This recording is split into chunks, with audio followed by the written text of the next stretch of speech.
Now it's working. Is this on? We got it? Can you hear me? Yes, we can hear you, Drew. Yep. Oh, wow. Okay, wow. Finally we begin. Fuck, it's not my fault I don't know how to use Discord. How old are you? 23 and you don't have Discord? It didn't work out. It's just a bit unlucky. It's all good. I'm just worried for you, Haz. I mean, you almost had an aneurysm before the debate had already begun. I was just worried about it. Yeah, it sounds like you were trying to bitch out of the debate before it even begun. You nervous, Drew? What are you so nervous for? Yeah. Your face is red. Your face is red. You're looking like a Thanksgiving turkey, Drew. Mate, I'm totally fine. Head is clear. I'm breathing well. I'm very peaceful. Yeah, but the redness on your face says otherwise. How are you going? The redness on your face says otherwise. I don't know. You says the bloke who was having a bit of a roid rage before the debate had already begun. It's interesting. Is roid rage the cope that fat people use when they see someone who's physically fit? Yeah. So true, man. So true. What are we debating? How do we start? What's the format? Are you just going to scream like you normally do? Let's talk about... Yeah, sure. I have a topic for you. I want to confront you about your justification for the murder of an innocent civilian. Oh, wow. Daria Dugina. Let's start with that. Daria Dugina. Look, I have to be clear. I was actually just trying to troll you. I don't actually support terror attacks. I'm not a supporter of the Russian government. I'm not a supporter of the Chinese government. So you were trolling. I'm actually not a supporter of terrorist attacks. You were trolling about your mockery and justification. I'm not going to be... Let me talk, Haz. I'm not going to be shedding any tears for Daria. I will make that clear. I don't endorse it, but I'm not going to be shedding tears for her because her and her father are straight up fascists. I mean, what we have when it comes to Daria and her father, the Eurasianist movement, they've basically created a new front for Nazi ideas. They're rehabilitating Nazi ideas in the Russian context. Which Nazi ideas? I'm not going to be having any tears for Daria. No tears are going to be going down. Drew, you said your piece that you're bitching out and walking back your cowardly statements. Condoning the death of Daria. Look, she was a supporter of terrorism. She supported terrorism against the Ukrainian people every single day. You know what? You're waffling around. You're waffling around. Drew, you got to calm down. Her father, Daria and her father supported violence as a cleansing mechanism. They were fascists. They believed in evidence. Give me evidence. Sure. Drew, you've made your claims. Yes. For every claim you make, I want you to substantiate it.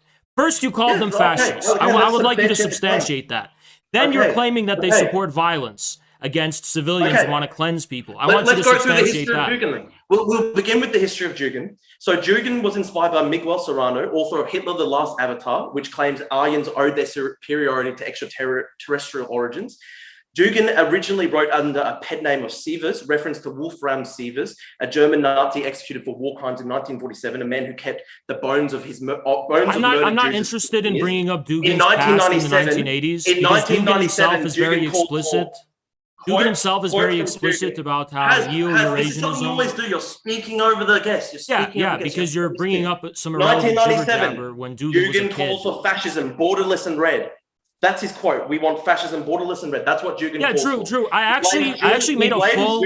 Drew, you clearly didn't do your fucking homework. I made a full YouTube video literally talking about fascism, borderless and red. There's two facets to that. One, Dugin, when he was talking about fascism borderline, it was just some edgy bullshit anyway, right? But there's a clear distinction. Hold on. But even then, even if I were to concede to you that the way Dugin qualifies fascism in that work, and he's very clear in his criticisms of Nazism and actual manifestations of fascism, even if I were to concede to you that this would have made him an actual fascist, because sure, he's identifying with it, Dugin himself divides his own history from the period where he was immersed in the third political theory and the fourth one. And Dugin makes it very clear that the fourth political theory is distinct from the third one, and that Eurasianism is no longer an attempt to make this syncretic, mixture between socialism and nationalism, or communism and right-wing nationalism, but it's actually trying to search for a new beginning for Russian politics, completely turning away from all of the forms of political This is what the fascists always say. They always say we're beyond left and right-wing politics. No, he's not saying beyond left and right. He's saying he's no longer interested in entertaining political paradigms from the Western tradition of modernity, from political modernity of the 20th century.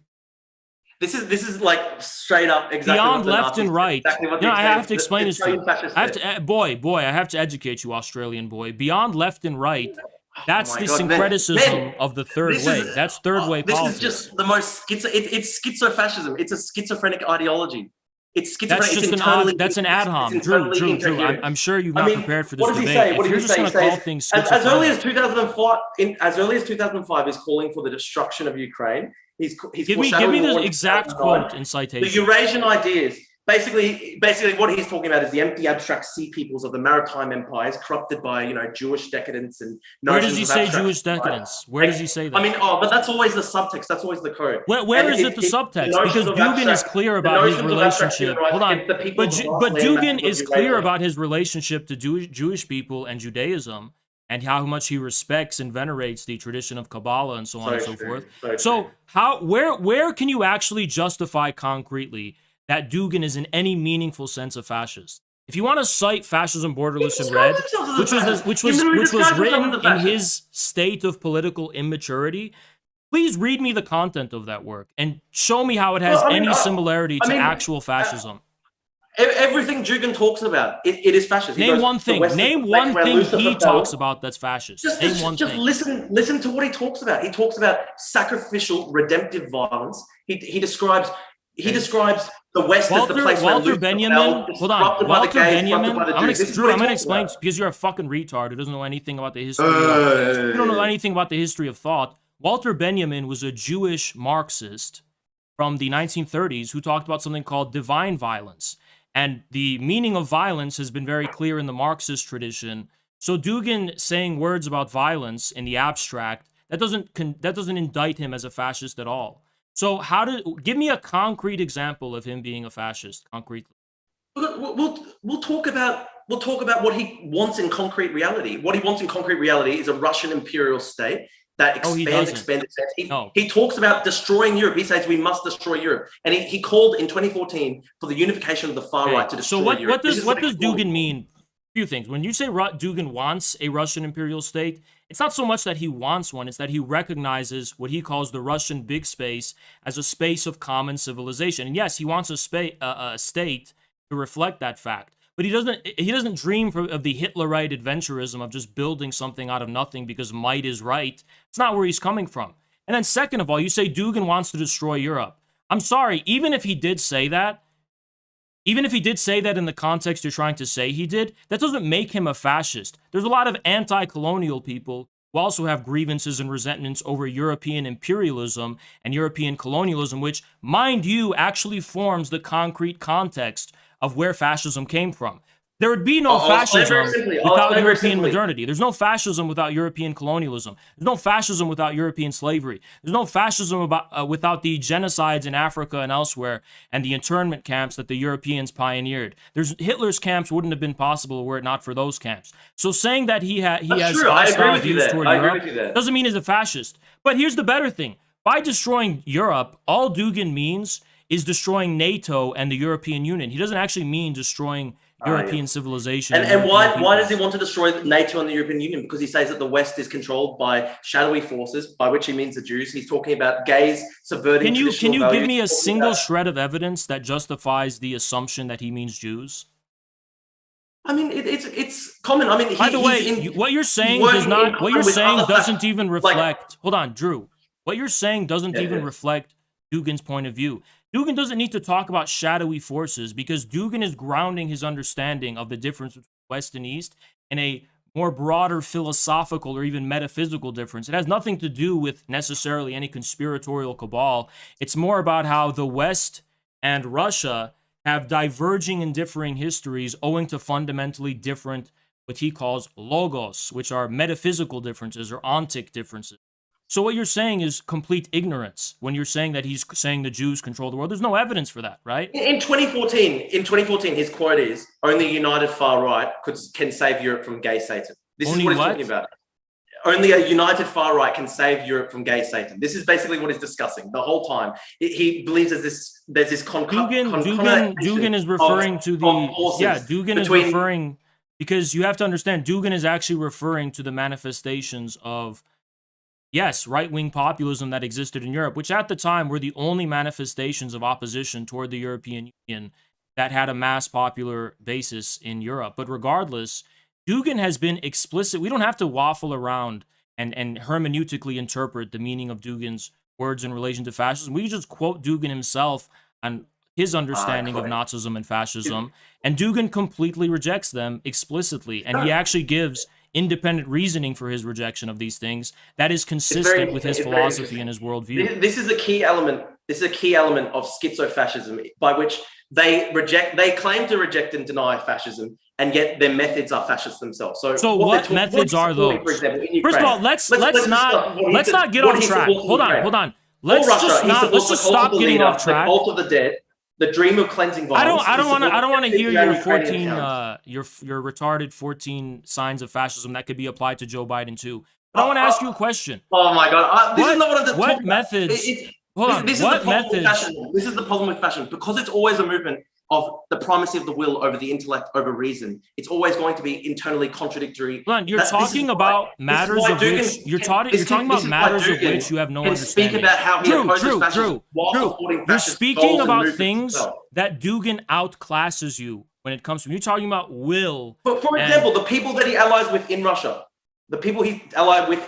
basically their entire worldview is that this alliance of homosexuals, this alliance of Jews, this alliance of antichrist. Where are you getting the anti-Semitism? Where are you contriving the accusation of anti-Semitism? Drew, stop hiding behind Jews. Stop hiding behind Jews. I don't know why you're bringing Jews into this. Stop hiding behind them. Drew, you can't give me any concrete evidence that he supports anti-Semitism. Dugin believes in a shadowy global cabal. It is a structurally anti-Semitic ideology. He just doesn't name Jews because he wants to. I mean, he himself may not name Jews, but many others. I hear your argument. Shut the fuck up. Shut the fuck up. So they say that Zelensky. Stop jibber jabbering. Stop with the jibber jabber. I hear your argument. Zelensky is a tool of the Jewish elite. This is what the Russians are saying right now. This is their propaganda. Where can you quote Dugin saying that? These are his allies. Drew, what you're doing right now is you're throwing 1,000 pieces of shit at the wall. You're throwing 1,000 pieces of... Drew, shut the fuck up for 2 seconds. Chill out, man. Chill out. Shut up for 2 seconds. I am clearly trying... Just cleanse yourself of avoid rage and just talk. I'm going to mute. Talk normal. Do I have to mute you, or can you shut the fuck up for 2 seconds? Just chill. Yeah, man. We're trying to chill. Drew, I am trying to steer this debate to the meat and potatoes of the point. You are just making liberal jibber jabber, not making any substantive arguments. You're making all of these claims about how Dugin is alluding toward Jews. You're not justifying the claim. You're making all of these claims about how fascism places primacy of the will over reality, where Dugin's philosophy directly contradicts that view. So you're making all of these different kinds of claims. Explain to me how Dugin's philosophy directly contradicts that view of the primacy of the will over the intellect. Because Dugin actually endorses what he calls a version of idealism, according to which the nous, and he's writing a huge project called Pneumachia, right?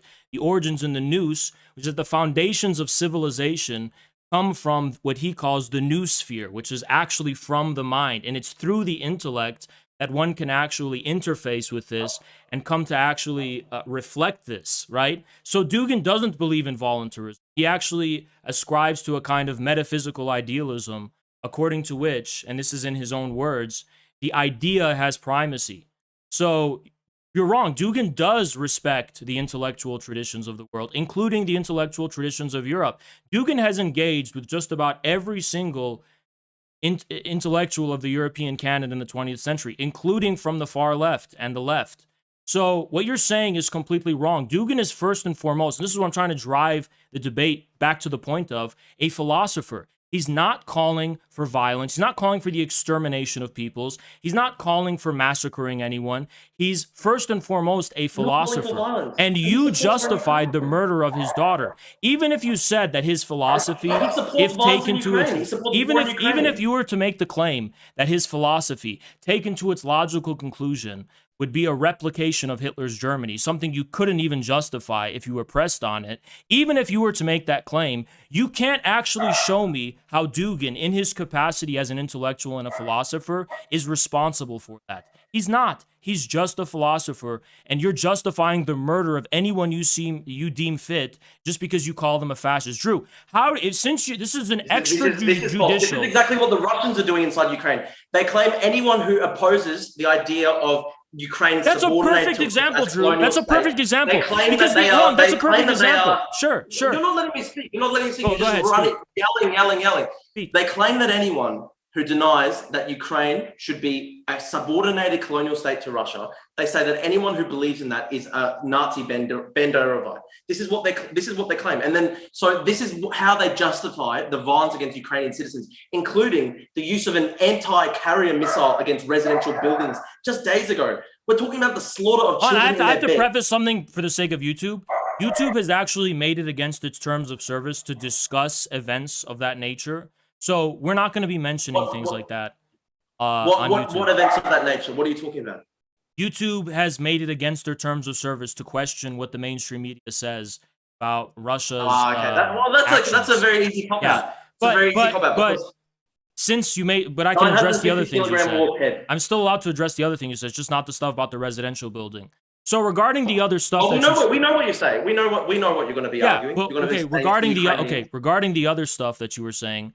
You claim that Russia accuses anyone in Ukraine who resists Russian colonialism of being a Nazi Banderite. But there's a few problems with that, Drew. First of all, the Azov battalion isn't a battalion of philosophers. They are a battalion of active neo-Nazis. And when I say active neo-Nazis, these are armed thugs who do believe that Russians should be exterminated, have taken actions toward the end of exterminating Russians and killing Russians, including killing journalists and beating political activists and dissidents within Ukraine. So that's a very real thing. The Azov battalion has engaged in terrorism against the civilian population of Donbass. That is an actual application of Hitler's methods and the methods of the Banderites who massacred Poles and Ukrainians throughout history. Hold on, Drew. Second of all, the question, Drew, I let you talk, so you're going to let me talk. The question of Stepan Bandera's legacy in Ukraine is not a matter of dispute. Ukrainian schools, Ukrainian government institutions, and Ukrainian politicians are almost all unequivocal in their campaign to redeem the image of Stepan Bandera. The Ukrainian independence movement unequivocally and indisputably has its origins in Banderism. That is, they literally have songs where they call themselves Banderists in Ukrainian schools right now. So that's not a smear by Russia. Finally, as to the claim of colonization, there's no evidence Russia wants to colonize Ukraine. The only evidence we have, the only motivation we can derive as far as Russia's intervention into Ukraine is that Russia does not want NATO to have a stronghold and have a footing in Ukraine. Russia wants to defend its own borders, rightfully, from NATO's eastward expansion. You're calling Russia Hitlerites and fascists, but Russians are not the ones who are expanding militarily to the west unprovoked. As soon as the Soviet Union dissolved, NATO decided to march east. Now they wanted to go into Ukraine after a coup in 2014 that was explicitly anti-Russian. And you're saying Russians have no right? You're saying Russians have no right to be worried or somehow be concerned that NATO is making these moves right on its border? Let me ask you a question, Drew. Would the United States of America tolerate Russian bases in Mexico or Canada?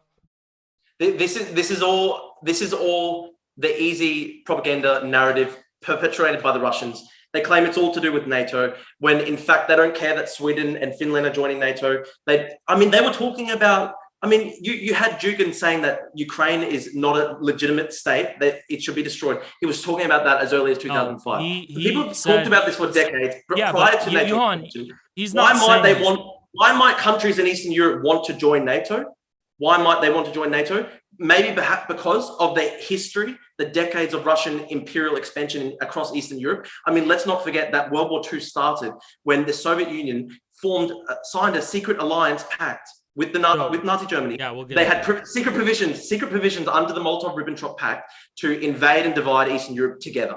And so World War II begins when the Soviets invade from the east and the Nazis invade from the west. So, they dismember Poland. Soviet Union moves into Estonia, Latvia, Lithuania. There's an invasion of Finland, and even just in the last 20 years, look at the list of Russian imperial expansion. Like look at the list of conflicts Russia has been involved in. Sure. The war with Georgia, the leveling of Grozny. That was a brutal conflict. The problem is, Drew, the problem is, you mentioned the Molotov-Ribbentrop Pact. Well, Russia, or the Soviet Union at the time, tried to form not only non-aggression pacts, but defensive military alliances with the British, the French, and others when it became clear that Hitler had these motivations to expand eastward aggressively, and the Soviet Union's requests were rejected. So the Soviet Union was faced with two options: go to war with the Nazis right away, or buy time, precious time that counted so importantly, by the way, to save itself. When it comes to the division of influence over Eastern Europe, as Western historians like to claim, you actually look at the fine details here, and it's very clear the Soviet Union's motivations were purely self-defensive. When they say, oh yeah, we want Romania or we want Bulgaria, they don't mean we want to take over Bulgaria. They mean, hey, Nazis, you can't have your troops come to Bulgaria because that's a defense to our security.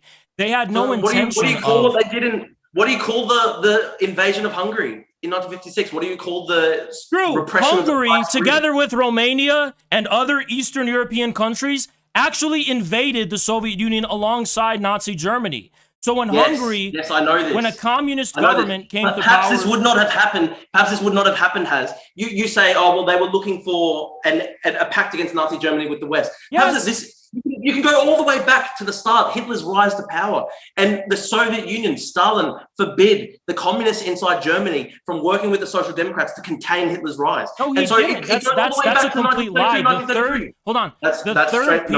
The third period of the Comintern was a direct reaction and a direct result of how social democratic politicians were jailing, suppressing, and even massacring communists, and actually working alongside the rising fascist menace at the time. So you're completely wrong about that fact. 1932 and 1933 and it was the Communist Party.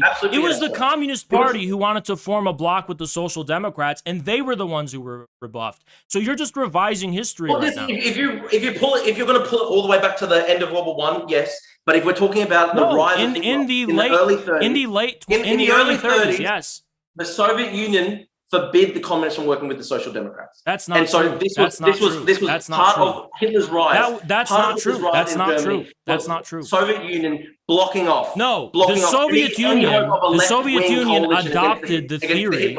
The Soviet Union adopted the theory that social democracy was the moderate wing of fascism because it was the Social Democrats who were not only suppressing communists politically, but actually enabling the rise of Hitler and the Nazis and refusing to work with communists. That's why they adopted the third period ideology of the Comintern. It wasn't because of ideological dogmatism, and it certainly wasn't because the Soviet Union forbid and this was the theoretical line international communist parties in the world were taking at the time. And they were right, by the way, about that. And so also, I mean, if we're going up to the Molotov-Ribbentrop Pact, if you're claiming that this was purely a defensive measure, why was Stalin stunned with the news that Hitler broke the pact and had invaded all across Eastern Europe with Operation Barbarossa? He was shocked. Stalin was shocked. He was stupefied for days. They couldn't get through to Stalin for days, and so he was completely taken off guard by the breach of the pact. I've heard the claim. I'm familiar with the claim that he was extremely taken off guard. But the only conclusion I could draw from that, if it's true, I'm not even certain if it's true, but I have heard it, and there's some credibility to the claim just in the fact that it took so long for Stalin to make a public appearance after it happened. But I will say that Stalin he wasn't issuing orders. He didn't issue orders to his own generals, etc. Wait, but it's just the timing took him off guard. They maybe didn't expect it to happen that soon, that month, or even maybe that specific year, but they knew it was coming. It was very clear, the Soviets, that Hitler had ambitions to invade the Soviet Union. Let me ask you this, Has. If it was purely a defensive pact, why was the Soviet Union still supplying Nazi Germany with all the mineral resources that it needed in the intervening war period? from when it invaded Poland because up because to the Operation Nazis Barbarossa, why was the Soviet Union? in exchange for those raw materials, the Soviets were able to get precious machinery that proved vital for their victory over the Nazis, as we saw throughout the duration of the Second World War. Look, the material that was vital for the Soviet Union's victory over the Nazis was actually the Lend-Lease program and the support of the Western allies. This is a fallacy to say The that Lend-Lease is complete cope. Britain got far more No, from the no, no. Lend-Lease than the Soviet Union could. This is an They attempt. were This they is were- an they were attempt. This is an massive attempt by for the Soviet contemporary Union. historians to basically demean the Soviet Union's victory because they find it so unfathomable that yes, it was the Soviet Union who bore the brunt of the Nazi war machine, and it was the Soviet Union who bore the brunt of the glorious victory over the Nazis. That was the Soviet Union's victory, and contemporary historians who find that inconvenient for their lib shit narratives. The victory that came after they enabled Hitler's rise and after they allowed Nazi But Germany. again, we just went through the argument as to whether or not they did in fact enable Hitler's rise, and you failed to actually substantiate. Nazi Germany. The Soviet Union, this is a fact, the Soviet Union was fine with Nazi Germany waging war on the Western European allies as long as Nazi Germany didn't launch a war against itself. Wait, how could the Soviet Union stop Hitler from waging war on the Western allies? You think the Soviet Union... Don't launch a joint invasion of Poland. You think the Soviet Union wanted the Nazis to expand eastward? Then why was the Pact signed, the Non-Aggression Pact? Of course they didn't want them to expand the entire eastward. content of the Non-Aggression Pact was to tell the Nazis, you can't go this much east, okay? We can't stop you unless we go to war with you, so we're going to have a treaty. Don't cross this fucking line. It was the Soviets who did everything in their power to prevent the Nazis from going eastward. Who were the people to object? While your free, liberal, democratic world, people like Chamberlain were shaking hands with Hitler and enabling his eastward expansions with Czechoslovakia, and so on and so forth. It was the Soviet Union, almost solely the Soviet Union, that was actually raising concern about how this is an unprecedented form of barbarism and violation of the sovereignty of nations. They enabled Hitler's invasion of Poland. That is a fact. They didn't.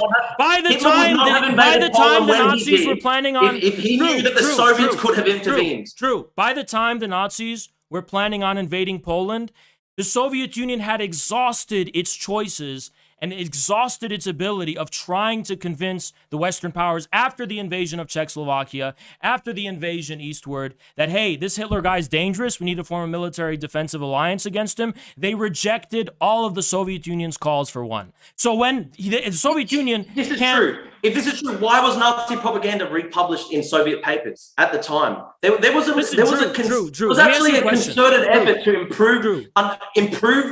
improve public support, public perception of Nazi Germany inside the Soviet Union. There was actually a concerted effort to improve I have to look at the evidence of what you're talking about, Drew. I would have to look at the evidence of what you're talking about there, but I find it irrelevant because regardless of what they're publishing in their papers, the Soviets were unable to stop Hitler's invasion of Poland. They were not able to, and the only way they could stop that, Drew, the only way the Soviet Union could have stopped Hitler's invasion of Poland is by going to war with him. They could not afford that war at the time. They could not afford the war at the time because Stalin had purged all his generals in an act of because lunacy, the Soviet Union was lacking. The Soviet Union was lacking a lot of. The Soviet Union was lacking a lot of precious machinery, and it was lacking a lot of the heavy arms, like tanks, tank production, and so on and so forth, to go toe to toe with the Nazis at the time. If you look at Soviet military-industrial production, 39 to 41, you see a rapid increase. Preparation for a war, right? The Soviet Union was not prepared at the time in 39. They needed more time to stall so that they could actually, in addition to build up their own reserves, actually acquire a lot of the precious machinery from the Nazis themselves, from the Germans, that they would later use against them. That proved very crucial for the Soviet Union's war effort during the Second World War. If that was so crucial for the Soviet Union's war effort and stopping Nazi Germany ultimately, why is it that the Soviet Union moved in, massacred Polish officers, made a concerted attempt? I recommend you consult the work of Grover. The Polish cultural intelligentsia. It was a concerted attempt by the Soviets. Drew, all you're able to do is like just point to these sensationalized, Katyn and these. No. Has all you have is apologia after apologia. Drew, I have to explain to you why something. Did the Soviet Union Drew, I have to explain. I'm going to explain international law to you. Drew, I'm going to explain international law to you and why the Polish government in exile didn't declare war on the Soviet Union, even though the Soviet Union was not an allied power at the time. The reason they didn't, because under international law, when a government flees their territory, that territory is no longer sovereign. So the Soviet Union did not encroach upon the sovereignty of Poland or invade Poland.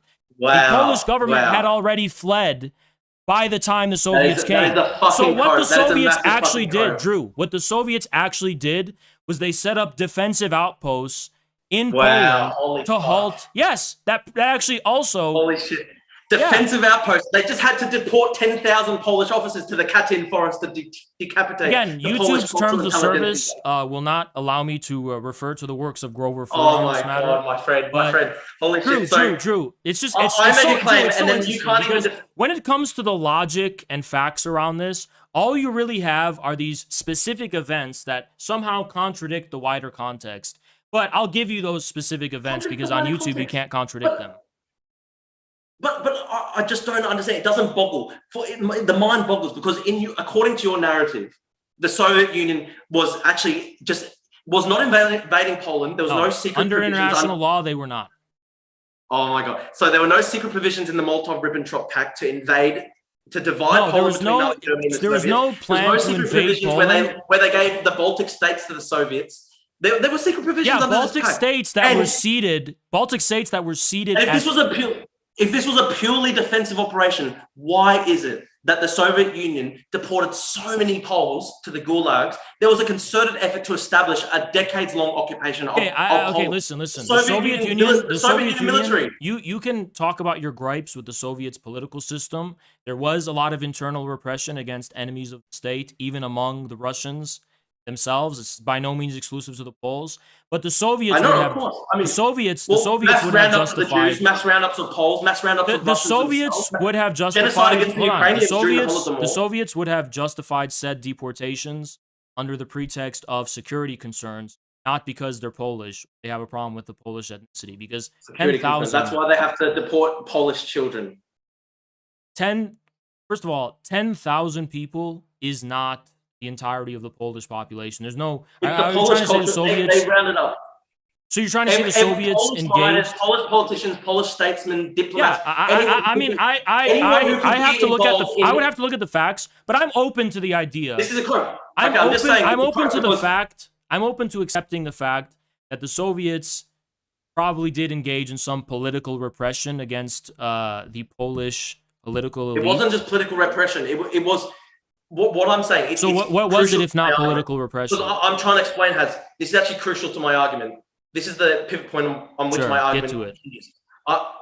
I'm dismissing your claim that the Molotov-Ribbentrop Pact was just a purely defensive operation. Okay. I'm dismissing that claim by saying if it was a purely defensive operation, there would not have been the moves by the Soviet Union when it came into Poland to take preliminary steps towards what they believed was going to be a decades-long occupation. Okay, sure. I have to explain this to you. I have to explain to you about the preliminary steps. So the Nazis invade, they take half of Poland. The Soviets, for security reasons, obviously, do not allow the Nazis to take the other half. And in return for that, they sign a non-aggression pact. That's the terms of their agreement. Don't go past Poland, and there's other stuff too, right? So the Soviets, in order to consolidate their defenses... Other stuff too being... Don't fucking interrupt me, Drew. I'll let you talk. In order to consolidate their defenses in the eastern part of Poland, had to...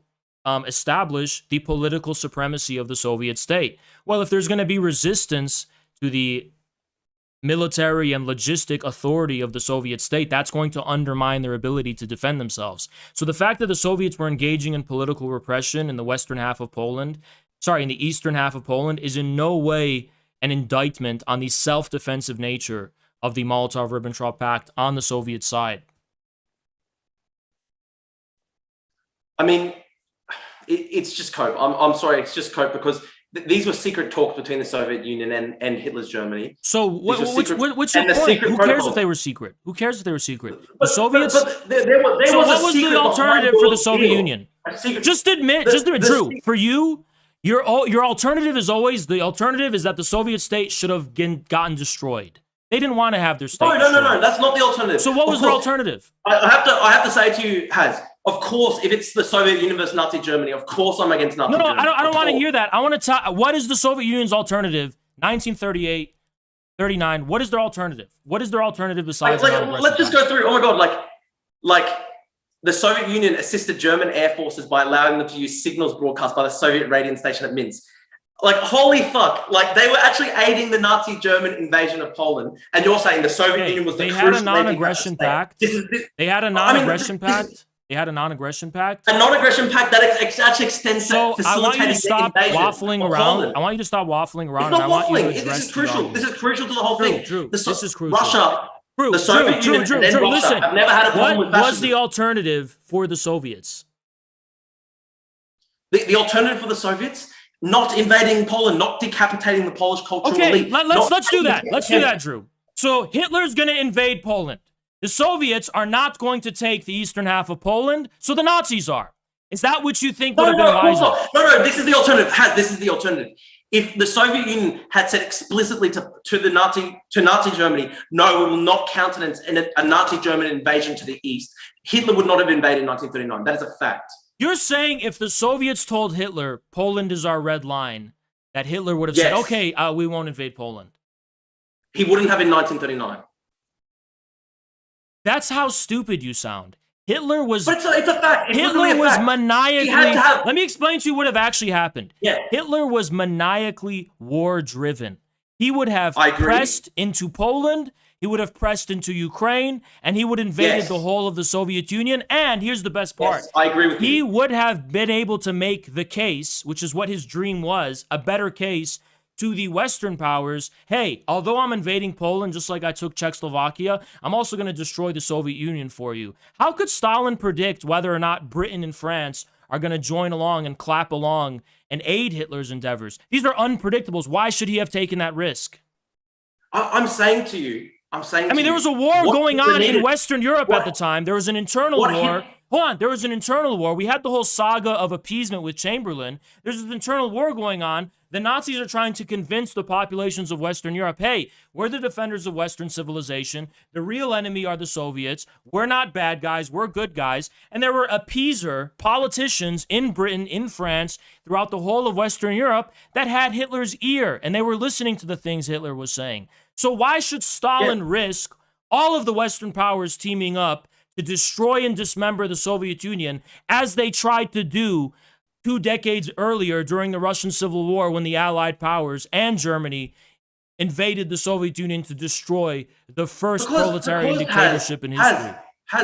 Poland had a defensive treaty with France and Britain. If the Soviet Union had said, we also will not countenance a war with Poland, then Hitler would not have invaded. But hold on. But France and Britain refused the Soviet Union's call for a defensive military alliance. So the Soviets have no guarantee from France and Britain that if they join in the defense of Poland, that France and Britain are going to be on the Soviet Union side. They get no assurances whatsoever. Why should they take the risk? It's very simple. It's very simple, okay? Hitler wanted to avoid... Yes, I agree with you that Hitler's ultimate goal was always the destruction of the Soviet Union because he believed that the Soviet Union was a Jewish state. He believed that it would fall apart because it was run by Jews. He had this insane vision, of course. His push was his overall goal from when he started. He described it in Mein Kampf. It was always to go east, the Soviet Union, 100%. That is why I am personally confused why the Soviet Union would sign a pact that would actually divide up the spoils of Poland with Nazi Germany. The alternative was war with the Nazis. Why would the Soviet Union... Because the alternative was war with Hitler's Germany. By the way, Drew, let's even put this into perspective. Let's say Britain and France in 1939 said, hey, Soviets, if you join us in biting the Nazis' ass, we're going to support you and be on your side. Hold on. The Soviets took on Nazi Germany while they were part of the Allied powers in World War II, almost single-handedly. They took the whole fucking brunt. Stalin kept telling Churchill, he kept telling the Americans, let's open up a Western front. Let's open up a Western front. They preferred to sit back and let the fucking Nazis slaughter 27 million citizens of the USSR. That's what they preferred instead. They wouldn't open a Western front. Even when they were in the Allied powers, the Western powers weren't supporting them. So yes, the Soviets needed the crucial time to build up their reserves because they knew the Western powers were not going to come show up for them and help them take down the Nazis. They were going to have to pretty much do it by themselves. And they did fucking do it. But people like you sit here and now say, oh, that was just because of Lend-Lease. That's the biggest fucking bullshit I ever fucking heard. You want to know why the reason the Soviet Union wouldn't go to war with the Nazis in 1939? Because their victory as of 41, World War II, that victory was so precious and not necessarily inevitable. That was such a crucial, not necessarily an inevitable victory, okay? They clutched that, okay? They could not have afforded that victory in 1939. The machinery they got from the Germans, the time it took to continue to produce, proved to be so fucking crucial. I mean, it's just cope. I'm sorry, because why does the Soviet Union go into the Baltic states? Why does the Soviet I'll Union explain the Baltic states. decapitate the Polish population? You have no explanation for that. There's no explanation. States. Few reasons. First of all, the Baltic states were looted from Russia during the Russian Civil War. Looted from Russia during Brest-Litovsk, which was violated by Germany. You're defending the Tsarist Empire now. You're defending the Tsarist Empire now. I am defending the territorial integrity of the state that the Bolshevik Party came to power on the back of. Yes. So, but Lenin was the one who signed away these countries. Lenin insisted on signing Brest-Litovsk to get Russia out of World War I. That was the price they had to pay for peace with Germany. But he was happy to do that. Yeah, he was. I don't understand. He was. Drew, there's a crucial detail. Drew, there's a crucial detail. The problem is that Germany forfeited and violated Brest-Litovsk, and in addition to that, the terms of Brest-Litovsk were forfeit after the Treaty of Versailles when World War I came to an end. So Brest-Litovsk, it's not a binding treaty after World War I is concluded. I mean, I just don't understand. What exactly about the Russian Empire prior to World War I, what exactly for you makes that territorial integrity sacrosanct? Why should the Russian Empire rule over? What makes the territory of Australia sacrosanct? Nothing necessarily. What makes the territory of Greece sacrosanct? Democratic consent. What makes the territory of democratic consent? If for some reason there was a civil war, what makes Cyprus, Drew? What makes Cyprus sacrosanct? Why shouldn't Cyprus go to Turkey? You see the logic? I don't understand. Because you can say the territories. We're talking about the Russian Empire here. You can say the territories and the borders of any state are arbitrary, but those are what define that state's sovereignty. No, I'm not saying it's arbitrary. I'm not saying all states and their territory are arbitrary. I'm saying in the event you said what makes Australia's territory sacrosanct. Well, not necessarily. Like okay. For example, in the 70s. Papua New Guinea was still technically under an Australian mandate. The Australian government get to the point. decolonized Papua New Guinea. Get to your point. No, I'm saying the Australian government voluntarily gave Papua New Guinea its independence. Yeah, we didn't want to have just like all decolonization happened, where there's still economic colonization. Yes, I know. What I'm saying. What in your worldview should Papua New Guinea have stayed with Australia? No, I'm just saying the reason just because Papua New Guinea is granted the veneer of political independence doesn't actually make it independent, is what I'm trying to say. And as far as the Soviets were concerned, they were dealing with independent. Hold on. The Soviets were dealing with a very delicate situation. Now, before the rise of Hitler in 1932-33, the Soviets had no territorial ambitions whatsoever in the Baltic states or in Finland, right? But it's the threat of the Nazi war machine that's being ramped up with the capital that's coming from, by the way, London and Wall Street and the industrialists of Britain and America. The Soviet Union is really scared that these Baltic states, which by default are hostile to the Soviet state, including Finland, which was extremely anti-communist government, aggressive toward the Soviet Union. So yes, they're absorbing these territories because the alternative is allowing them to be outposts of Nazi aggression. because those governments were hostile to the existence of the Soviet state and would have willingly ceded. I mean, Latvia, for example, the Baltic states, they would have willingly probably invited the Nazis and the Germans, because the Germans considered it their sphere of influence because they consider those people Germanic, right? So the Soviets in the non-aggression pact say, no, these are not your Germanic territorial brethren. We're not going to let you use these territories to fuck us over and destroy us. It does not make sense, because in your narrative, the Molotov-Ribbentrop Pact is just purely defensive. They're just trying to force Nazi invasion. No, but there was unprecedented cooperation between Nazi Germany and the Soviet Union under the terms of the Molotov-Ribbentrop Pact. The Soviet Union was actually enabling the Nazi Germany. There were various gestures of goodwill that were necessary. There were various gestures of goodwill that were necessary.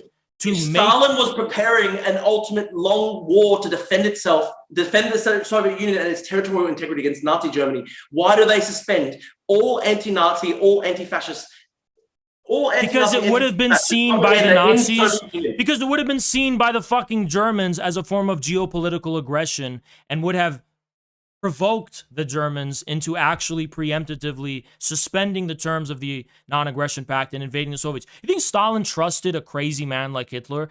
If they didn't want to give the Nazis any excuse whatsoever.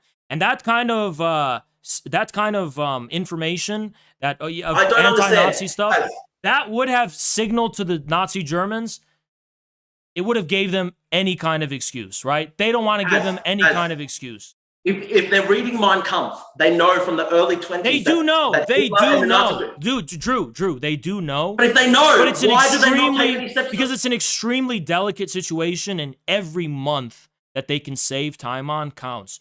Every month they can buy counts. They don't want to increase. They don't want to ramp up. They don't want to increase an already tense situation. That's the fucking point. Okay, for example, there were actual Nazi German soldiers who defected, went across the Soviet lines, tried to make clear to the Soviets that there was a massive preparation underway for Operation Barbarossa, and it went all the way up to Stalin, and Stalin didn't believe them and didn't mobilize the Soviet army, didn't mobilize the Soviet Union.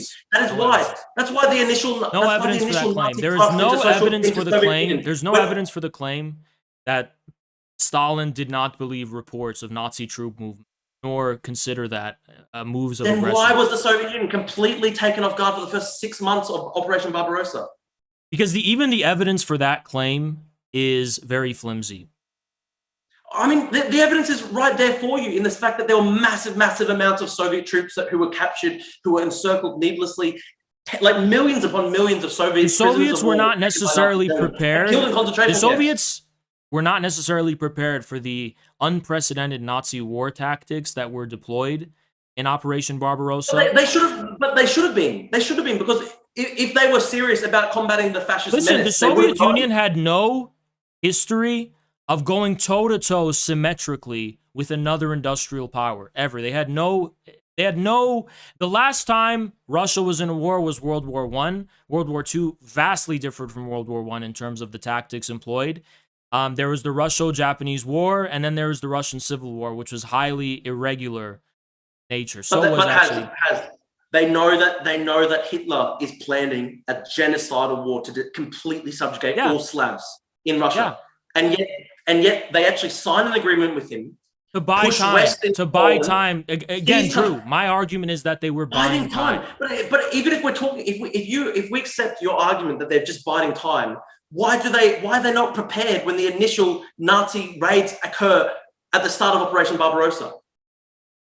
I mean, so much of the Soviet Air Force was destroyed on the ground. How could they have prepared? They would have been on a war footing, but instead they weren't. There were Soviet Air Force was caught on the ground. So many Soviet planes were destroyed on the ground. Yes, because the Soviets initially no orders in the first weeks of the war. Initially, the Soviets had a complete retreat from the Nazi advance, the Blitzkrieg advance. That much is uncontested. But you're claiming that's because the Soviets didn't entertain the view that Hitler was going to invade?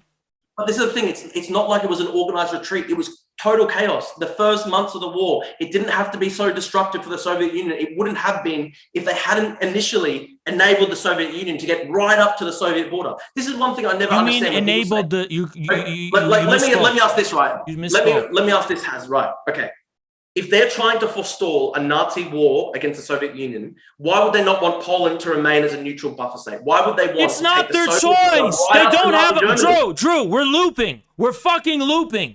They can't control Hitler's willingness to invade Poland. There's no guarantee. There's no guarantee, first of all, that Britain and France are going to help the Soviet Union, even if they were going to fucking help them, because Britain, after all, was an allied power alongside the Soviets at the time of Operation Barbarossa afterwards. They still had to bear the brunt of that fucking war, and in 1939, they were not prepared for that.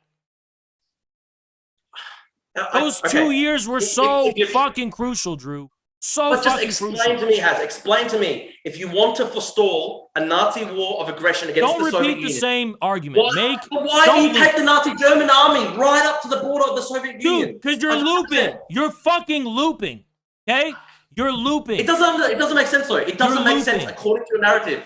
Because you actually bring the Nazi tanks right up to the border this way. You're fucking looping. Well, you haven't provided a satisfactory answer. Because, and this is the false. What are you trying to say? So we're going back to the we're going back to the Molotov-Ribbentrop Pact, or are you referring to the fact that the Soviets didn't immediately go to war with the Germans after they made their advance in Poland? This is what I'm saying. They were fine with Nazi expansionism for 2 years prior to the Nazi German invasion of the Soviet Union. They weren't fine with it. They didn't have a choice. The Soviet Union had a very mixed record combating fascism prior to the big war. They didn't have a choice. They did have a choice. True. They had. What choice did they have then? We're back to square one. They could have said, we're not going to launch a joint invasion of Poland with you and take the Nazi German border right up to our own. So why do you think that would have stopped Hitler? Tell me why. It wouldn't. Of course, he still would have invaded the Soviet Union eventually, but it wouldn't have happened the way it did. Give me evidence for that. Give me evidence for that. If it's more lucrative, logistically speaking, for Hitler to invade the Soviet Union in 1939, because the Soviet Union was very severely under-equipped compared to 1941 at that time. It's even more lucrative for Hitler to take on the Soviet Union in 1939, even if the Soviet Union was in a defensive alliance with Britain and France. Even if they were, it still would have been better for Hitler to invade in 1939. The Soviets were able to buy time, and they invaded in 1941 instead, and it was worse for Hitler to have invaded in 1941 than would he have done it in 1939. It's just because by then the Soviet Union was equipped with better machinery, more logistically, just more military equipment, more tanks, more everything that's important. I'll explain why this whole argument. More arms, more ammunition. I have to explain why this argument's relevant, right? Because it's not just a side thing. The whole point is that the Soviet Union. Yes, of course, it bore the brunt of Nazi aggression in World War II, of course. But the way that Hitler invaded in Operation Barbarossa, the Soviet Union would have been better prepared if they hadn't spent 2 years. Like, it's much worse. What do you think they were doing for 2 years? What do you think they were doing for 2 years? You mentioned Chamberlain and appeasement. What they did with Nazi Germany was much worse than appeasement. No, it wasn't. They gave the Germans a red line, and when the Germans crossed that red line, they didn't fucking appease them. They went to war with them. Look, in the end, Britain and France gave a red line, which was the invasion of Poland. No, Czechoslovakia was the fucking red line. Britain and France joined the war when Nazi Germany invaded Poland. Yeah, after the Germans had already marched through Czechoslovakia. Yes, but the Soviet Union... And the fucking British did nothing. I agree. They should have stopped the Czechoslovakia. But that's what the Soviets wanted. The Soviets wanted to stop Hitler's eastward expansion. Nobody wanted to listen to them. So what do you want the Soviets to fucking do? Not ally with Nazi Germany for 2 years. They weren't allied. If they were allied, the Soviet Union would have joined the war as an Axis power. They didn't. Okay, You're saying that they're concerned that France and Britain wouldn't join the war against Nazi Germany. Not only that, even if France, I'm saying even if France and Britain did join the war against Nazi Germany, as we saw from the Second World War that did happen, the Soviet Union would still have to bear the brunt of the Eastern Front. But yes. And the Soviet Union wasn't prepared to do that at the time. This is the question, though. This is the question. When you're wondering whether the Soviet Union has this glorious history of anti-Nazism, and when you're wondering whether that history and tradition has transported itself through to the Russian Federation of today, just ask, what was the Soviet Union doing while the Blitzkrieg raged over London and tens of thousands of civilians were killed? Did you want? And what was the Soviet Union doing? We're looping. When Paris was occupied. Drew, you know Paris was occupied by Nazi Germany, and what was the Soviet Union shut doing? the fuck up. I'm putting an end to the fucking jibber jabber. A or B, non-aggression pact or go to war in 39. Mate, you have to stop. You have to stop. The roid rage is rotting away at your brain. A or B. We're gonna do this. We're gonna introduce mathematical variables because you're just looping like a fucking robot. What's right A or B? A or What's B? A or B? What's A or B? A, non-aggression pact. B, go to war with the Germans in 39 to defend London. I'm not saying they had to go to war in 1939, but it's so very what telling. What are you saying? As the Germans were doing a blitzkrieg over London, the Soviets were biding their time and building up their own defenses. You have to listen, Has. While you're saying the Soviet Union could not have intervened at that point because they had no guarantees that France and Britain would be at war with Nazi Germany. No, I'm not saying that. I'm not saying that. Paris it's very clear. London, the Soviet Union it's very was clear. invading Finland. Han, I'm not saying that.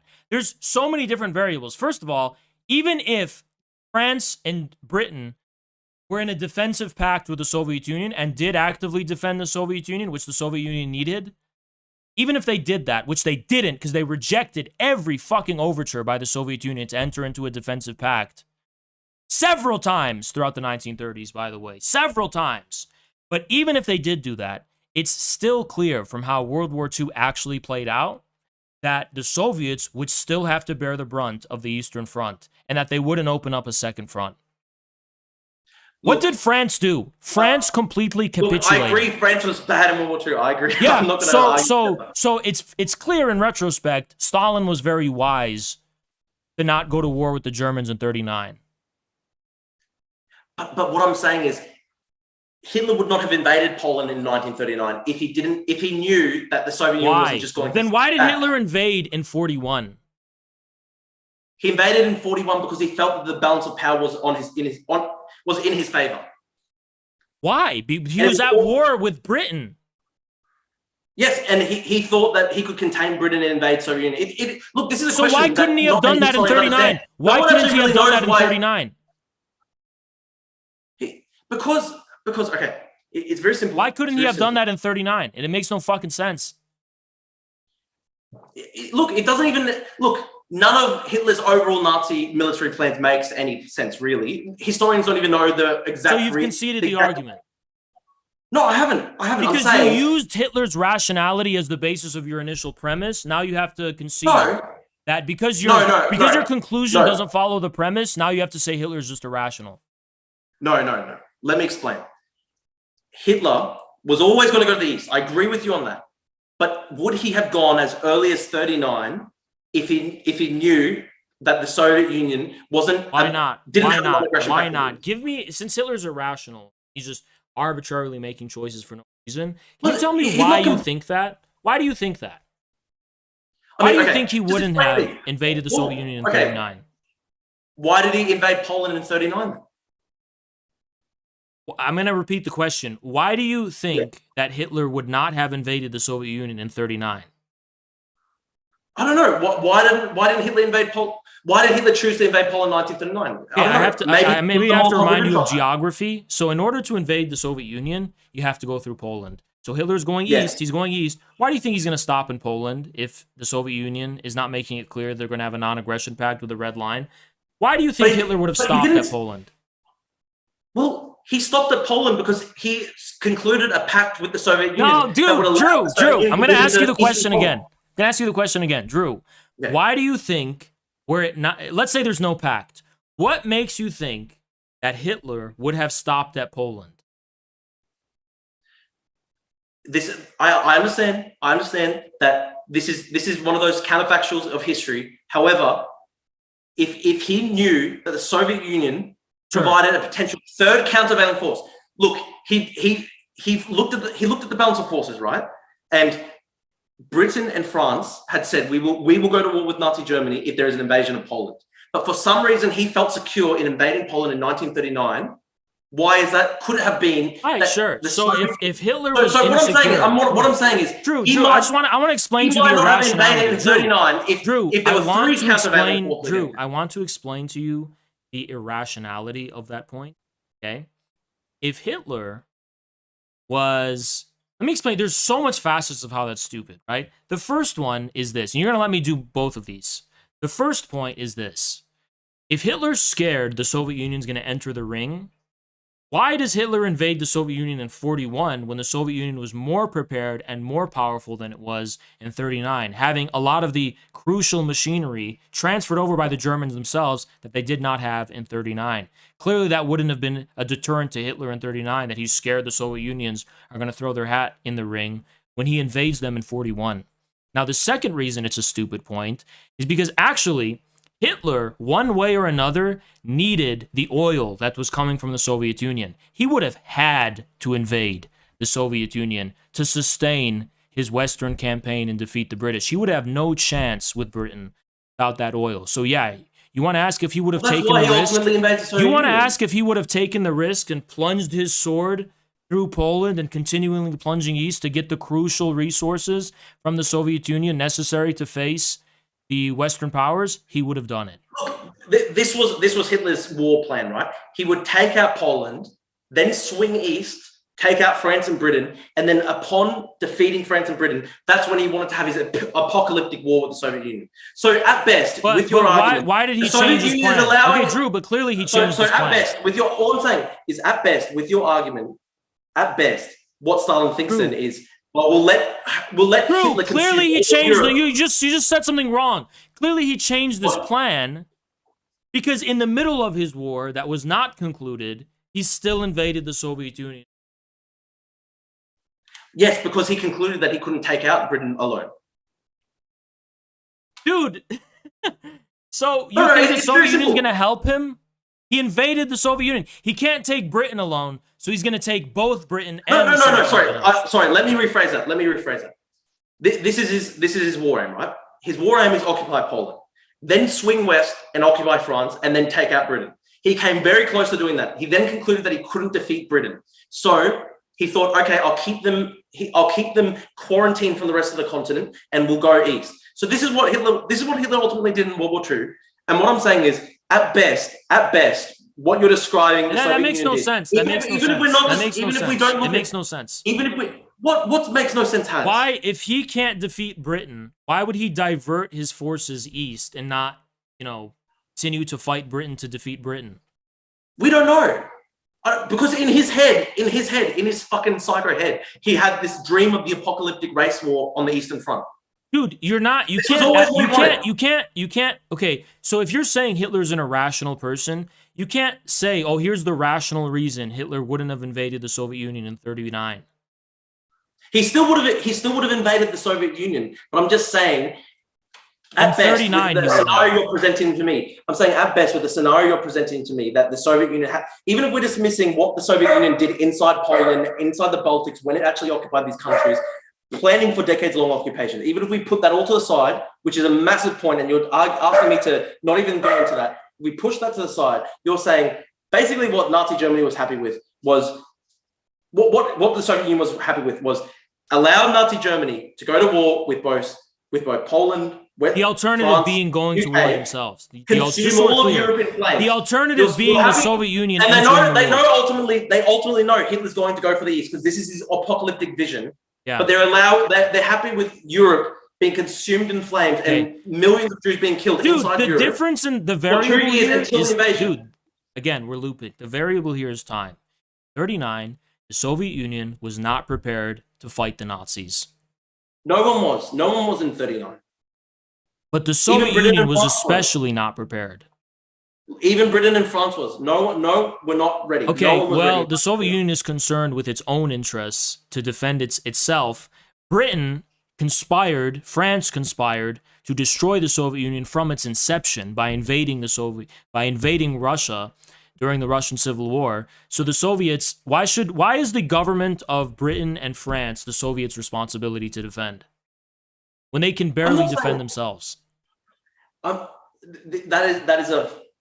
is a false binary there, Has, because I'm not saying that the Soviet Union's responsibility was to defend the governments of Britain and France. What I'm saying is, if the Soviet Union rationally knows that Hitler's ultimate aim is an apocalyptic race war against itself, across all of Eastern Europe, they know it's coming, then why do they spend the 2 years giving massive amounts of fuel? Because I'm going to explain it to you. Because I'm going to explain it to you. I'm going to explain it to you. Drew, I'll explain it to you. Because you could equally say this. I'm going to explain it to you. Drew, I'm going to explain it to you. I have to say one thing.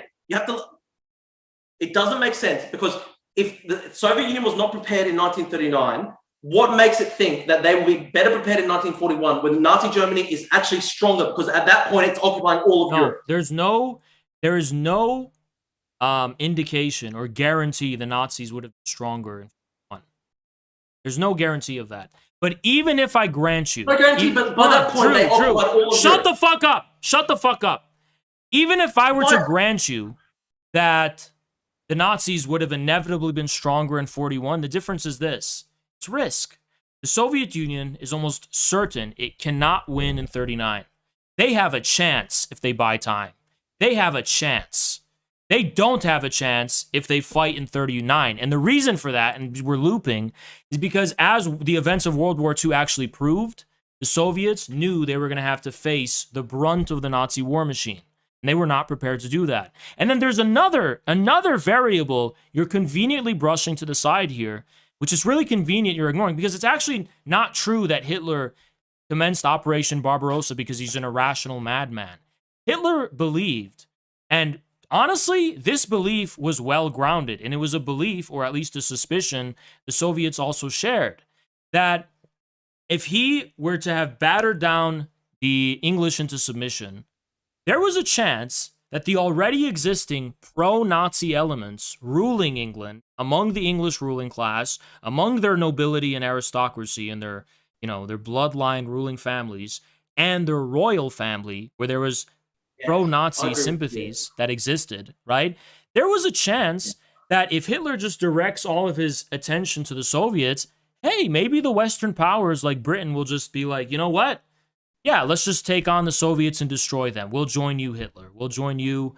And well, that's not ultimately what happened, as we know. That's ultimately not what happened, as we know. No, I know. But that suspicion, but given the fact that there were a lot of sympathies for Hitler and the Nazis among the English ruling class, the suspicion was at least well-grounded. And it was well-grounded enough to actually be the reason why Hitler invades the Soviets in 41. Look.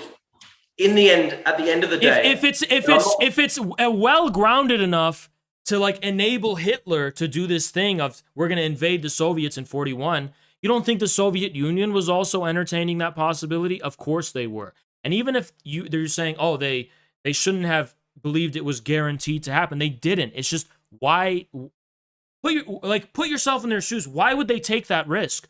How could they thrust that risk upon themselves that they will have to take on both the Germans and the fucking British and the French? I mean, it's a nightmare scenario, and it's a scenario that actually happened in recent memory when all of both the Axis and Allied powers of World War I, besides Turkey, I think, actually did invade Russia after the October Revolution. It actually happened before. Yes. However, this is my point, and maybe we need to move on, but my point is this.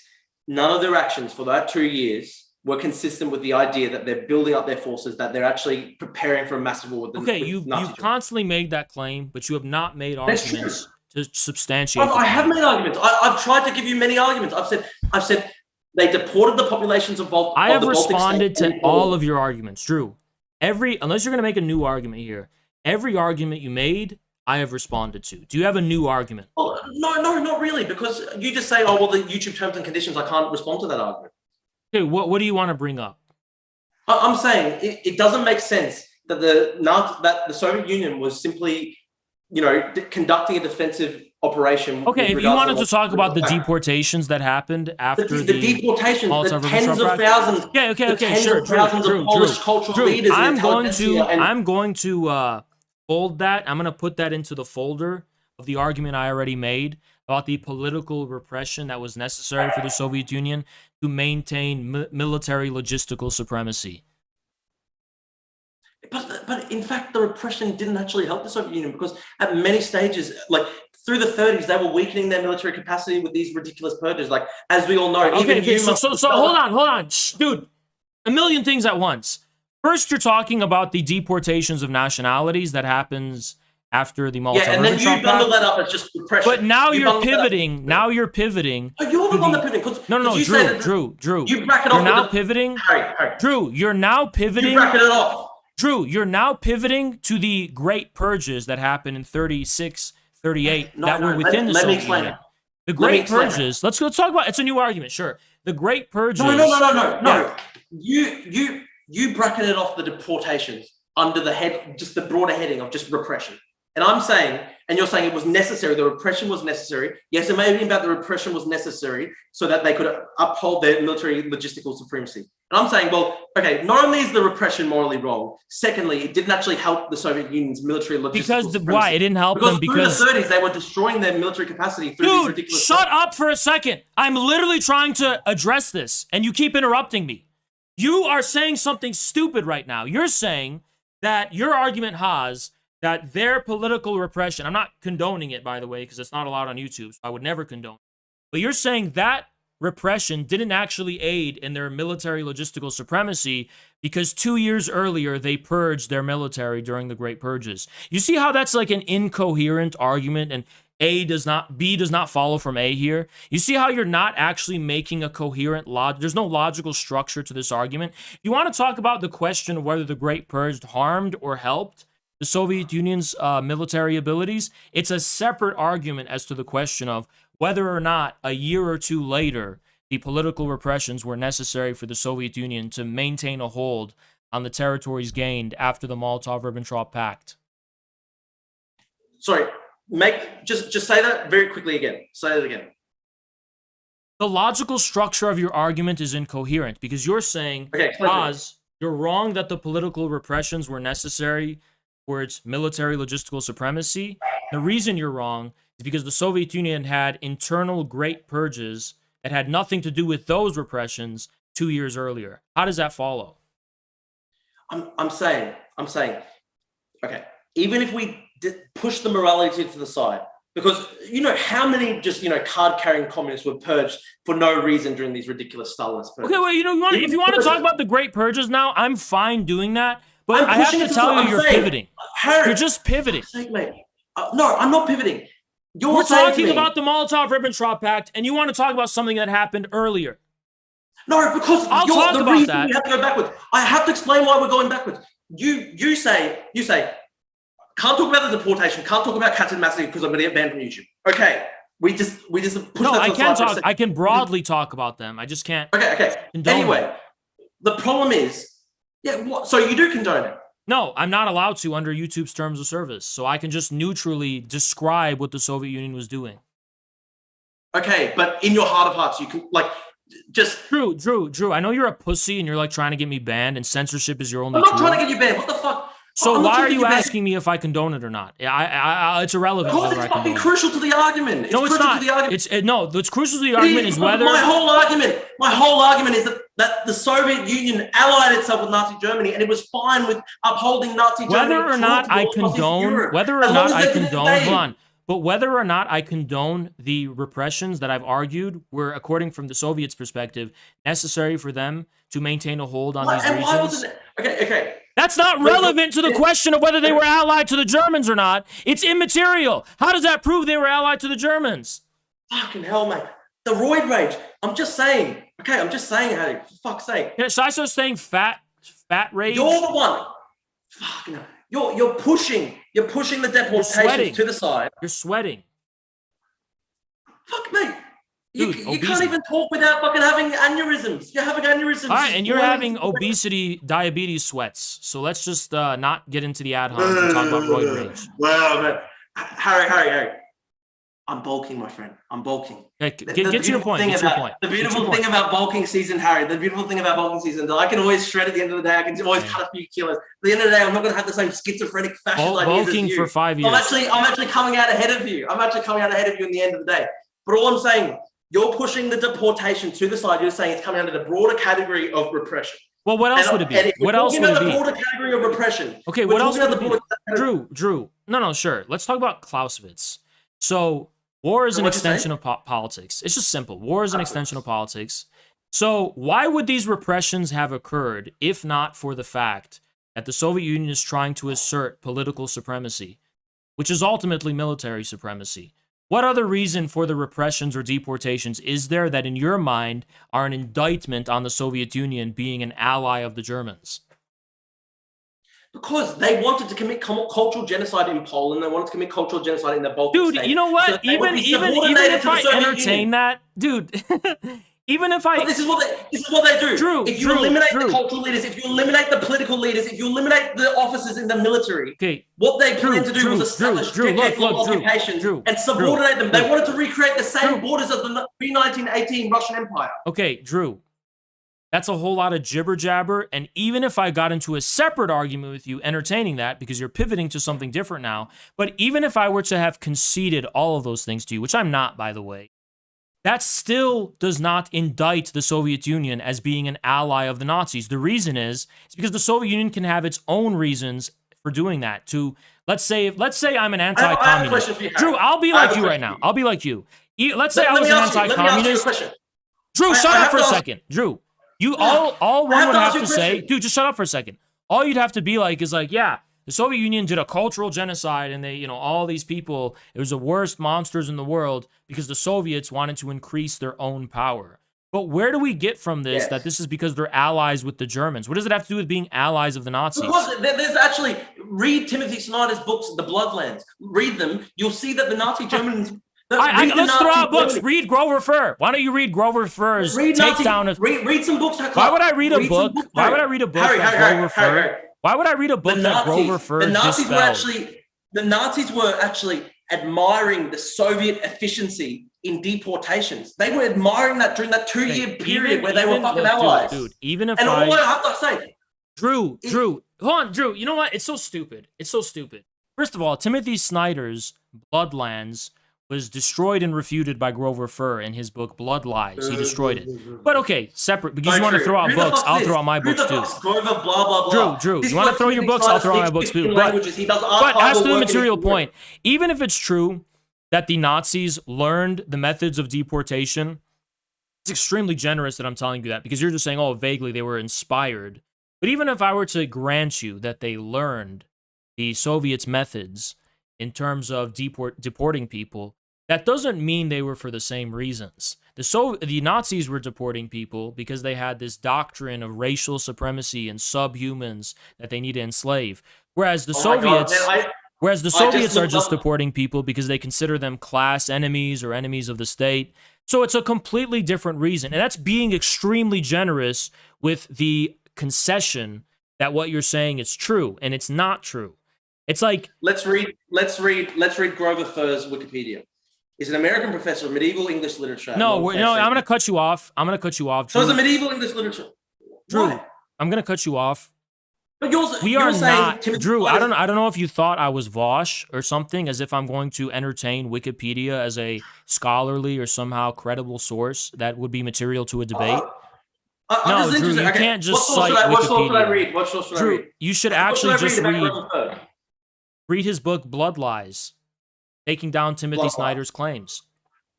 So he's a medieval English scholar, correct? So what is his expertise in Eastern Europe? So this is actually a logical fallacy, and it's an argument about the person's credentials. I'm not talking about credentials. I'm just saying Timothy Snyder speaks like 15 languages. He did archival work in Eastern Europe. Timothy Snyder can't account for all of the inconsistencies. Logical fallacy. You're accusing me of being vouched, and you're talking about logical fallacies here. Yeah, but well, logical fallacies are real, and you're committing them right now. What about Grover Furr's arguments that he made in Blood Lies? So I just can't even ask if the person you're quoting is fucking stupid. I just He's can't not even stupid. ask. Like, He's definitely not stupid. Grover Furr is someone who goes to the meat and potatoes, and he consults all of the primary sources that are in the footnotes of people like Timothy Snyder's books. He goes to the footnotes, goes to the primary so he went to source, the archives. and from the primary source, Grover Furr draws the question of whether the conclusion drawn by these historians can be justified. And Grover Furr, It says here that he reckons the Nazi SS did the Katyn massacre. What's his argument for that? What's the evidence for that? Because all the evidence you can read points what to the he Soviet Union. you can actually read what he has to say about that. You can read about the activities. You can read about the activities of the post-communist Polish government. Look, there are questions that you haven't answered as this, for example, like did the Soviet Union arm itself more in 2 years than Nazi Germany did in 2 years? So this is a calculation. Did Stalin make this calculation in his head? No, wait. The Soviet Union armed itself. Sweeping all across Europe. The Soviet Union armed itself. Weaker. The Soviet Union armed itself to the furthest extent of its ability. Okay. Because the Soviet Union industrially... And just explain to me though, did Nazi Germany not strengthen itself in 2 years by occupying all of continental Europe effectively? So how would that They may have, Drew. They may have, but it's immaterial to the point that the Soviets were certain in 1939 they had no chance. Whereas if they bought time, why would they have no chance in 1939 though? Because at this point, because the Soviets were not as equipped, they were not as industrially developed, they didn't have the crucial machinery transfers from the Germans that were actually crucial for them. There was a whole host of reasons why they were not prepared, and they were just coming out of a purge, political purge. By the way, they were reforming their military in the middle of it. There was a lot of reasons they weren't ready. Yes, but I'm just saying, Nazi Germany is going to be fighting on 3 fronts. If the Soviet Union had said we're going to fight against you if you invade Poland, they would be fighting France, Britain, and the Soviet Union on 3. Hey, Drew, I have to explain to you something about economics. The whole German economy is based on Russian oil. The military-industrial complex, the whole German economy. So but they couldn't have waged the war. They did. Even if they couldn't have, they needed to. They needed to expand eastward, or the German economy was going to collapse. They had to. That's how Germany got itself out of the Great Depression, was through the arms industry, the war industry, and they had to make do on their investment, right? Had they not done that, the ruling class of Germany would have collapsed. The whole economy would have collapsed. It would have been right where they started in the Great Recession. Yes, exactly. So why don't the Russians impose a massive cordon sanitaire on Nazi Germany? No trade, no oil transports, no gas transports. Why don't they just cut them off? Because then it's a war of life or death, and it's a war of annihilation. Right? That's what happened in the end. Yeah, and the difference is we're looping. Holy fuck, we're looping. But the difference is the Soviets were better prepared in 41. Holy fuck. The difference is, in 41, the Soviets were actually prepared and had a chance. They literally were not more prepared in 41, as evidenced by the first 6 months of Barbarossa. Okay. Soviet tank production, 39 versus 41. They still were not prepared in 1939. The first 6 months... They weren't prepared. You're right. They were not prepared in 39. But the first 6 months of the war in Nazi Germany, the Nazi Germany took millions of Soviet prisoners. If the Soviet Union really was arming itself and defending and preparing for an all-out war with Nazi Germany, why that first 6 months? Because its industrial bases were to the far east. Okay, the Baku oil fields were maintained even when all Ukraine was occupied, and even when the Germans came from Moscow and they got that far. The Soviets still had a hold over their actual industrial production that was necessary for them to win the war. Okay, then they were still manufacturing tanks and equipment and arms at a rapid pace to the east. But then I'm asking you, why was the Soviet Union such an absolute bastard case in the first months of the war? If all their industrial production was safe, it was to the east, and they had spent 2 years preparing, and they knew that Nazi Germany was going to launch this genocidal war of genocidal scope all across the Soviet Union. Why were they just utterly shocked for the first 6 months of the war? Could it have been because the Germans? Because I'll explain you. Because the Germans couldn't take Moscow after 41, whereas they would have been able to take Moscow in 39. Why? I don't think that's necessarily true. Because at the same time, there's no, unless you're a war planner, how could the Soviets have repelled the German blitzkrieg? Because in 39, there would have been a massive... I think it's inevitable that the Germans would have made temporary... Can I say something? Drew, it's pretty much inevitable that the Germans were going to make territorial gains.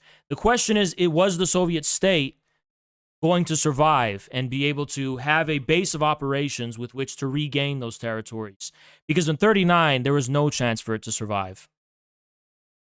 No chance, but they would have been fighting on...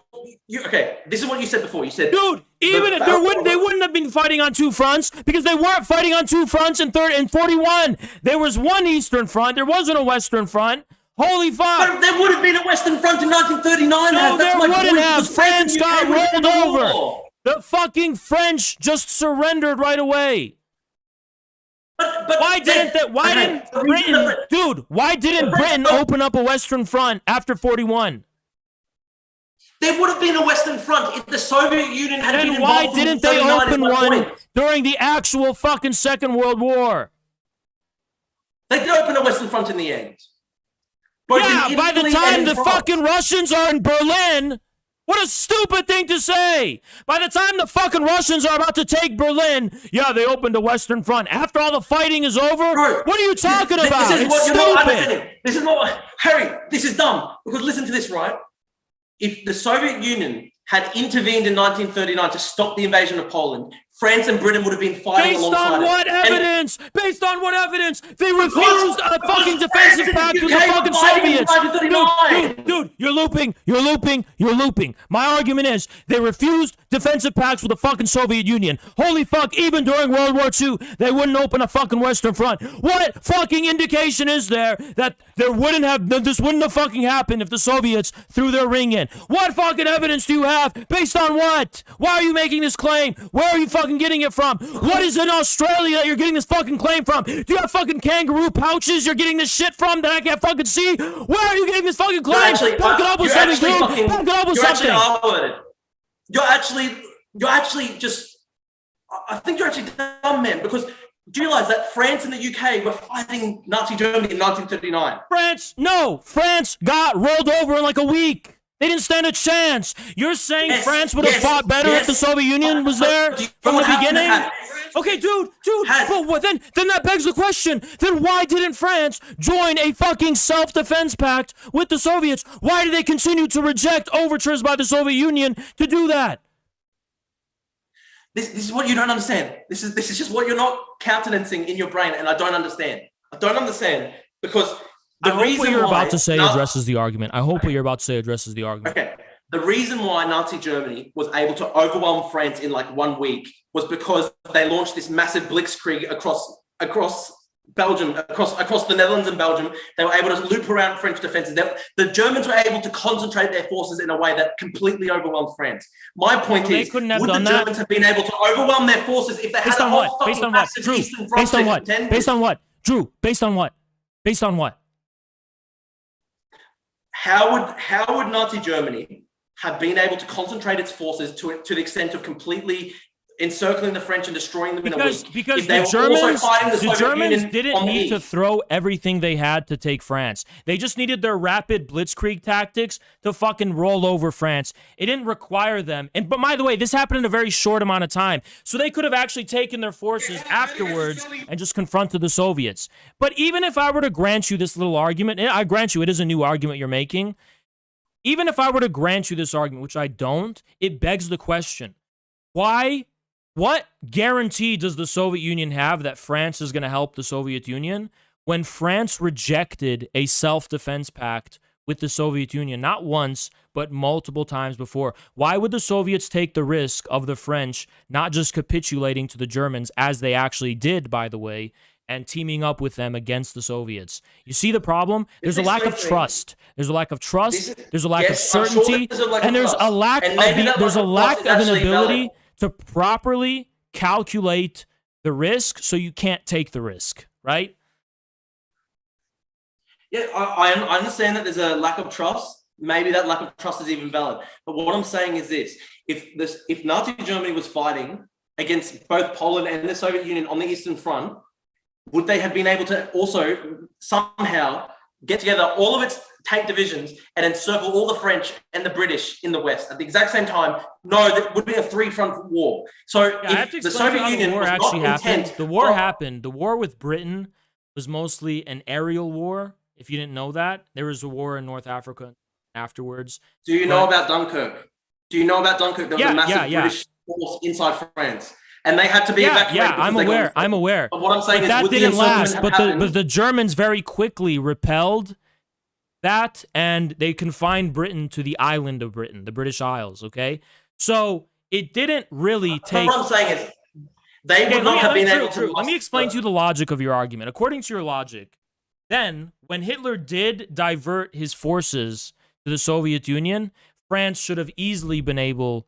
De Gaulle should have easily been able, the British should have easily been able to just open up a Western front and defeat Hitler for once and for all. Well, no, because at that point, Nazi Germany occupied all of Europe. What I'm saying is, if Soviet Union had... What was the difference? What specifically was... Wait, but what was the difference, though? Because a huge portion of the Nazi military, according to you, right, now has to be diverted. That was a huge portion of the military that was crucial for taking Western Europe. Now has to be diverted to the Soviets. Isn't this Britain's opportunity to come take the clutch and fuck over? I mean, that's actually what Stalin wanted, by the way. Hold on, Drew. The problem is. This is the problem. The problem is. Hold on, Drew. This is actually something Stalin wanted. He wanted a second front to be opened up. The British said. And there would have been a second front in 1939. And why wasn't there a second front? Why wasn't there a second front during the actual fucking war that happened? Because there would have been a second front if the Soviet Union, rather than allying itself with Nazi Germany in 1939, had helped to stop the fight against Poland. True. I'm going to ignore these claims you're making about. We already went through that argument of allying because they didn't. But Drew, during the actual war, there was no second front. What makes you think in 39 there was going to be a second front? Because that is what happened in history. In history. Where did it fucking happen? It didn't happen in the actual war, dude. What history? Hoi 4? Alternative history? Australian history? What are they teaching you in the Australian history books? Harry, Nazi Germany invaded Poland in 1939, correct? Yeah, Drew. Yeah. Yes.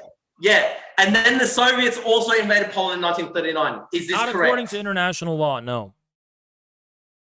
They invaded fucking Poland and then they decapitated No, they didn't. They didn't fucking invade Poland because the Polish government already fled by that time. This is the problem, right? Hitler's entire war aim was to... One of the major elements of his war strategy was to avoid fighting on two fronts. You're conceding that Stalin desperately wanted a second front. Okay.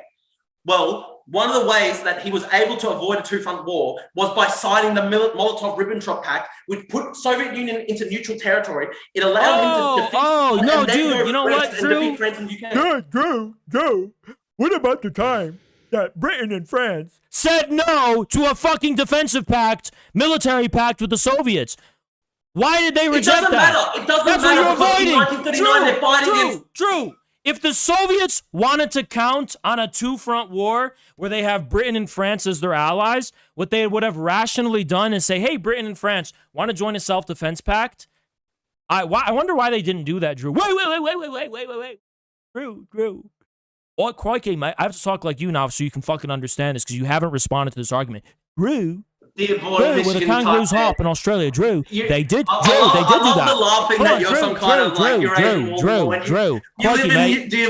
Drew, hold on, Drew. They did do that, Drew. And the Western powers rejected their offers, Drew. They rejected their offers, Drew. Can you understand me now when I tell you that? So And why you are the don't Soviet understand. Unions going to rely on the dream of a second front when, in fact, there's no indication that Britain and France are going to be allies of the Soviet Union at the time in 31? The Soviets have no guarantee or indication that's going to be the case in 39 because they actually tried to get into a military defensive pact with those countries, which they summarily rejected several times throughout history, Drew. Where the kangaroos hop in Australia, are they hopping too loud for you to fucking hear me, mate? Harry, I've got a question for you. I've got a question.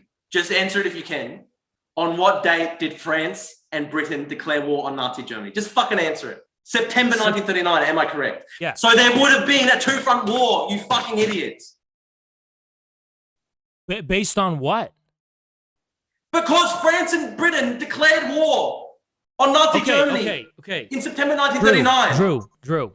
I know they were at war with the Nazis, but had the Germans simultaneously gone to war with the Soviets, what assurances does the Soviet Union have that France and Britain are going to be competent military partners and political allies when they rejected self-defense pacts with the Soviet Union? I'm not denying the fact that France and Britain signed self-defense pacts with Poland. That did happen, but they rejected said pact with the Soviet Union.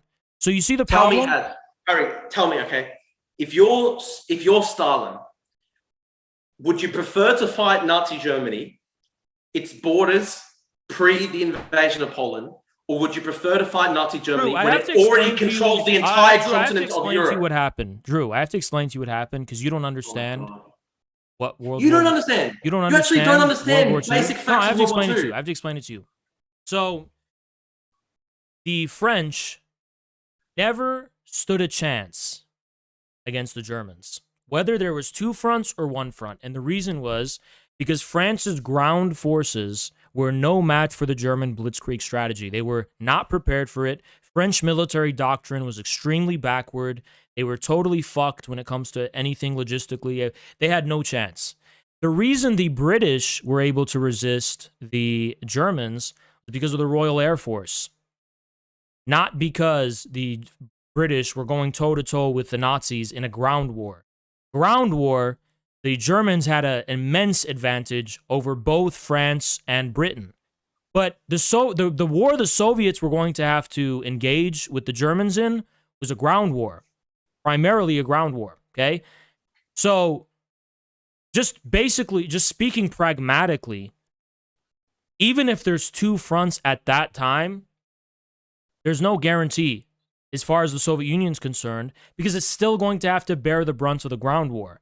Now, in 41, when the Soviet Union was far more prepared, would it have eased the burden if there was a second front opened up? Yeah, it would have, right? But that's only when you take into consideration that the Soviets were also more prepared than they were in 39. So that's just an addition. As we saw from history, the Soviets actually were able to sustain a one-front war with the Germans. That's the outcome of actual history we saw. A two-front war would have just made that quicker. It's not necessarily that a two-front war would have made the Soviets win. No, it just would have made the war go on for less time, and the Soviets would have sustained less losses. Whereas in 1939, whether there was a two-front war or a one-front war, the Soviets were not able to face the Germans at the time. Just doesn't make sense at the end of the day. No, it makes perfect sense. It makes perfect sense because the amount of fronts, during a war is just a question of how. The amount of fronts on the war is not an indication of whether you can. I want to stop Nazi Germany. It's not a video game. It's not Drew. It's not a video game. The problem with the Nazis wasn't necessarily that they didn't have enough soldiers or even equipment to take on the Soviets. It's that the Soviet military doctrine and the Soviet equipment and resources was enough to go toe-to-toe with the German army, okay? That's what counts. If you can't go toe-to-toe in a symmetrical and asymmetrical war with the Germans, it doesn't matter how many fronts there are. You can't go toe-to-toe with the German army, okay? Now, the thing is, France would have not really made a difference, even in 39, because France couldn't sustain a real ground war with the Germans, Yes, as proven by I actual know history. that there was I know there was the phony war in 1930. The reason the French lost to Nazi Germany wasn't because the Germans had too much supplies and too much arms. It's because German military doctrine was far outclassed the French. Just period. The Germans were better at waging ground war. Period. It wasn't because the Germans were focused on the Soviet time. That's not the reason. I don't know. We can have this fucking thing for 5 more hours. I see the description on YouTube's video. Drew Pavlou is China's biggest hater. He's played a large role in spreading malicious lies and slander about China. Yeah, the debate is Why don't you on. fucking interrogate me about that? Notice the debate went where you wanted to take it. We started out with Daria. You wanted to pivot to the Molotov-Ribbentrop Pact. So I can guess from the tone of your voice that you want to go to another topic now. Fuck, mate, like, you haven't addressed any of the points. You don't explain anything. It's been 2 hours going on about the Molotov-Ribbentrop Pact. Like, fuck, why don't we just start talking about China or the other topics? I mean, okay, so how much longer? Does everyone want to watch 5 hours of Molotov-Ribbentrop Pact? I don't know. Does it...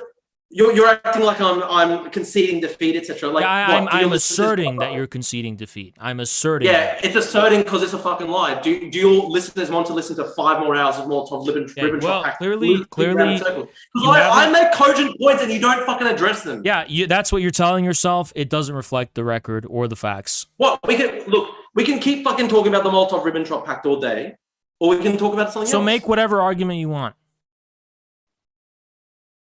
Let's talk about China. Fuck. Well, you're the one accusing me of launching lies about China. So yeah. you explain that. Explain how to lie.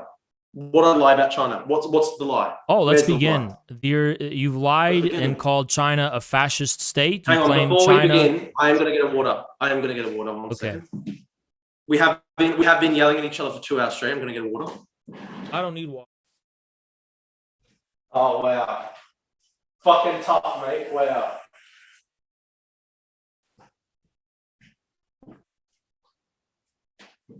The roid's in the system. Good on ya. Sorry, you've got Krispy Kreme in the system, so you want to keep going with these. What do you say? What do you say? Sorry. I just called you a fat fuck. Oh, okay. Dearborn, Michigan. Fuck. Drew. Wow. You want to talk about Dearborn, Michigan? I'll talk about Cyprus. Drew. Harry. Okay. When I finish my bulk, I can shred. But at the same time, you can't. So are you actually serious about this bulking shit? Are you just like some fat fuck who's claiming you're gonna you're bulking? Is that a joke? I'm just saying, Harry. I can shred those few kilos, but the brain worms that course through your skull are still gonna be there at the end of the day. So I actually believe that I'm in the fucking winning section here. And I would not trade my life for you. You know, dude, you can talk about brains and all this stuff you want. I mean, Cyprus will never be Greek territory, ever. You can never count on that. Istanbul will never belong to the fake state of Greece. When you want to keep talking, I'll talk about tangible things if you want. Wow, man. Look, I'm not going to have this big Magali plan, fucking Greek irredentist discussion with you. Let's talk about China. Yeah. So, you want to claim a few things about China. You claim that China is a fascist state, but more importantly, more seriously, you're claiming that China is engaging in genocide, and that China is an aggressive country toward Australia and toward the West. Yep. These are the claims I want to go through and I want you to substantiate. Okay, facts. How is the genocide beginning? Let's discuss the Uyghur genocide. Okay, 2017, the concentration camps get built up. More than 1 million people are rounded up. They are targeted because they are a Muslim Turkic minority group. The Chinese government wants to promote a vision of a Han ethno-state, a China where all ethnic minorities are subservient to the Han big brother. And so it's this neo-colonialist language. I mean, you can even look at the term. So I've already jotted down like several claims. Do you want to keep going, or for example, what is the region tell me the name of the region that the Uyghurs live in? Xinjiang? Yes. Do you know what that means in Chinese? I think it's Eastern region or something. Well, Outpost. it's I in the don't fucking West, remember. mate. I don't remember. But it means new borderlands. It means new frontier. It's literally a colonial term. And so you can actually look in, even just in the terminology, how do they describe Tibet? The term in Chinese is Western Treasure House. How do they describe Xinjiang?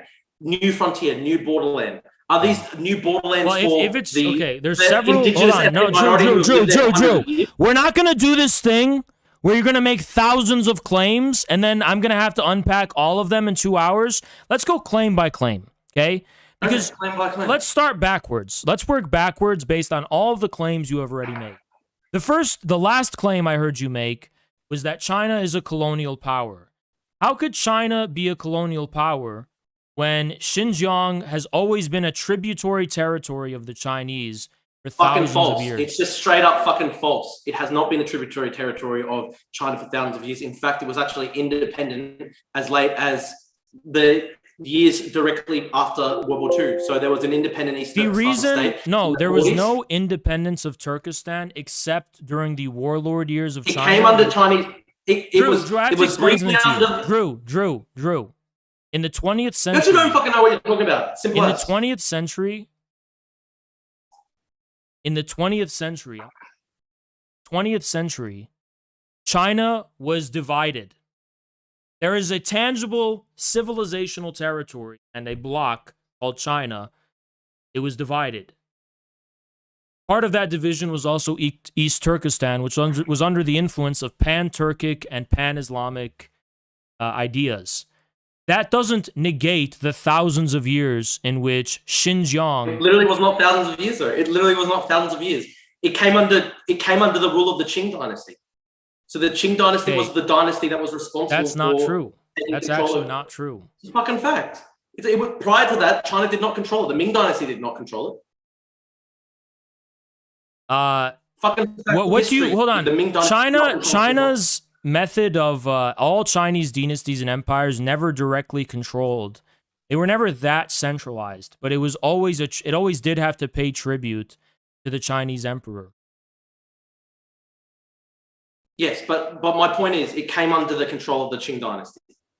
So what do you mean by control? What do you mean by control? Was not even. So you're saying that there was always this tangible civilizational state called China. Well, that's not actually true, because the concept of China as a single nation state is a new one. Prior to that, there were dynasties. The concept of nation states. The concept of a nation is literally an invention of modernist ideology. Correct. I'm not calling China a nation state. China doesn't consider itself a nation state. A nation state is what happens after the French Revolution, which is mono-ethnic and monocultural and so on. China's a civilization state, which has, over 100 minorities or so. I forget the exact number. Recognizes at least dozens of different languages, grants autonomy to an equal amount of different ethnic groups. No, it's fake autonomy. So in the Chinese Constitution... What is so fake about it? Okay, I can just talk about the Tibetan example, for example. In Tibet, so half of Tibet does not actually come under the term autonomous zone of Tibet. So historically, half of the areas under which Tibetan culture were dominant. Half of the Tibetan cultural areas inside China were broken off into the territories, into the adjoining provinces of Sichuan, etc. The Tibetan autonomous region that they'd refer to as an autonomous region, I mean, that is just a rump of what was traditionally the area under which Tibetan culture is dominant. So, for example, if you go to Sichuan and you go into the mountains of Sichuan, did you know, for example, the Dalai Lama, he was not born in the area that is known as the Tibetan autonomous region. He was born in an area that would actually come under, I believe it is Sichuan. So half of Tibet, for example, is not even underneath. Is not even reflected as an autonomous zone inside China. Wait. Secondly, what time period is this again you're talking about? I kind of lost you in the middle of your jibber jabber. Well, I'm talking just about even just under the People's Republic of China. So since 1949, half of the areas that are ethnically and culturally Tibetan do not come under the heading of the Tibetan autonomous region that you'd be referring to as the autonomous region zone. Half of it was cut up and given to Sichuan, adjoining provinces. And so, for example, the area in which the Dalai Lama... You're referring to the fractured state of China after the warlord era. No, And no, yes, what I'm talking to you right now. the People's Liberation Army reunified China. Yes. What I'm saying right now, Harry, you were talking. You were saying, China has 100 ethnicities. They all have these autonomous zones. And I said, they're not autonomous. And you said, what's not autonomous about them? And I started explaining, well, if you just start with the Tibetan region, for example, half the Tibetan cultural ethnic territory is not under the autonomous region. It's actually split up into adjoining territories. And then even within the Tibetan autonomous region, hold on. It's split into joining territories. So it doesn't have the same... ethnic autonomy, you're saying, as the other half? No. What are you saying? So half of, according to you, half of Tibet is an autonomous zone, and the other half is just what? Okay. According to the Chinese constitution, half of it is an autonomous zone. Even if we're talking about the area that is officially referred to as an autonomous zone, there's nothing autonomous about it. So the entire region is still under you pivoted from it not being autonomous because half of it is not formally under the name of the autonomous There's zone. two reasons why it's not autonomous. I'm trying to explain to you there are two reasons why it's not autonomous. Firstly, half of the Tibetan territory, it does not even come under the banner of the Tibetan autonomous region. Okay. And then secondly, so in the half that is not part of the Tibetan autonomous region, could you think of a reason why it's not part of the autonomous region? Well, they wanted to dilute Tibetan. What about ethnicity? What ethnicity is kind of more historically native to that half of Tibet? Tibet has always been Tibetan for like 1,000 years. What about the Formosa subculture, or whatever you call it? What about that? What are you talking about right now? Formosa culture. Formosa? Are you referring to the traditional term under which Taiwan is called, like Formosa, the province of Formosa? I don't know what you're talking about. No, I'm referring to indigenous Taiwan. What about Taiwan? We're talking about Tibet. What about fucking Weren't Taiwan? You just talking about Taiwan? We're talking about Tibet the whole time. Oh, okay, never mind. Go on, continue. Well, if we're just talking about Tibet, you're saying all the ethnic minorities inside China have this live under autonomous regions, etc. You're saying half of Tibet and the other half belongs to what? So half of Tibet is inside the Tibetan autonomous region, which is the official name of the territory, but it's actually just it is autonomous in name only because it is effectively just administered from Beijing and it is administered by CCP cadres. So hold on, if it doesn't matter that half of it is part of the autonomous zone, then why isn't all of it within the autonomous zone? What is material about pointing to the fact that half of it doesn't belong to the autonomous zone? Well, I mean, China puts out the fig leaf that these regions are autonomous, but one of the ways that they can dilute that is by literally cleaving off massive parts of the traditional territory of Tibet and just annexing them. How does that dilute it? Well, like, for example, the area in which the Dalai Lama was literally born, is not considered Tibetan according to the Chinese government. According to the Chinese government, it comes under official Chinese territory. So I'm saying is... Hold on, it's all official Chinese territory, so you need to be more specific.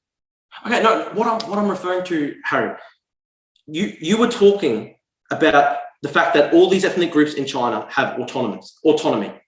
Yeah. Okay, that's what that's the claim you asserted. They do. I'm just saying in the Tibetan context. The fact that the borders of the Tibet autonomous region don't satisfy what you consider to be all of Tibetan territory.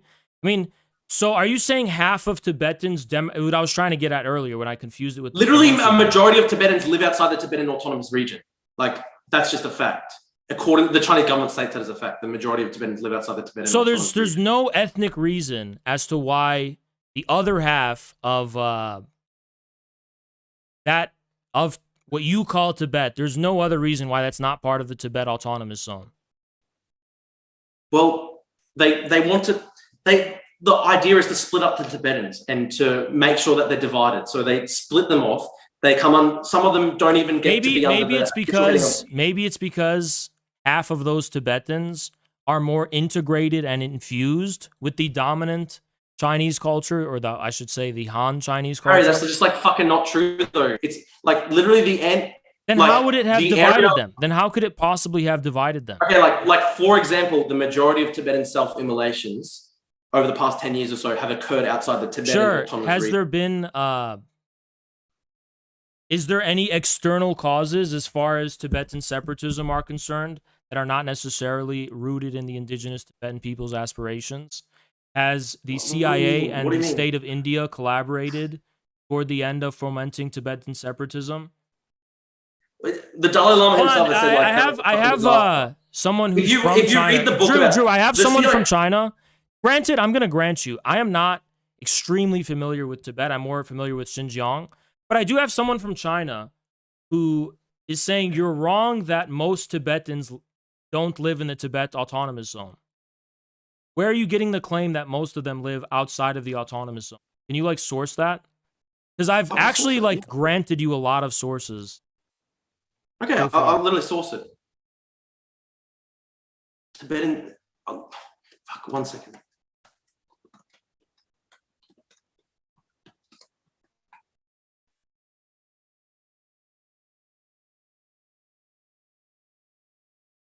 Okay, so Wikipedia, I know you love Wikipedia as a source. Okay, like, this is the South China Morning Post. Wikipedia is a source you love, and Wikipedia is saying... I'm not talking about... I'm not using Wikipedia right now. I'm not using Wikipedia. So what are you using? Right now. It's the South China Morning Post, which is a Chinese source. Where did they say the majority of Tibetans don't live in the autonomous region? It says here that half of Tibetans don't live in the Tibetan Autonomous Zone. This is the South China Morning Post. Even if it was half, clearly it's a majority, like probably like 51% or 60%. You're saying half of them don't live in the Tibet Autonomous Region, but why does Wikipedia, which is a source you love, say that the majority are living in the Tibet Autonomous Region? I don't know, like literally the Chinese government itself says that the majority. Dude, your source says half, but you claimed majority. Okay. There are three. So you were wrong. I'll source it. The book that I read it in was Eating Buddha. That's the book. What was the book you read? Eating the Buddha. Okay, and where's the primary source from that book that claims the majority of Tibetans live outside of the Tibet Autonomous Region? Because you claim the majority of them. That's Chinese government statistics. Can you provide the source? That's the census of the Chinese government. Can you provide that census so I can look at it? Okay, I'm just getting it. I'm getting it. Dude, I'm not even that knowledgeable about Tibet, admittedly. Okay. What you're doing is, I understand what you've done now. So you went to Wikipedia, and the Wikipedia says as of the 2014 census. I saw my colleague Ezra say you were wrong about that, so I looked it up on Google to fact check it, and even Wikipedia is saying you're wrong. So both my colleague, who's from China, and Wikipedia are saying you're wrong about that claim. According to the 6th National Population Census of the People's Republic of China, there are 6.282 million Tibetans nationwide. There are 2.7 million people in the Tibet Autonomous Region. So just by virtue of that fact... Can you provide the source for that so I can look at it? That's literally the 6th National Population Census of China.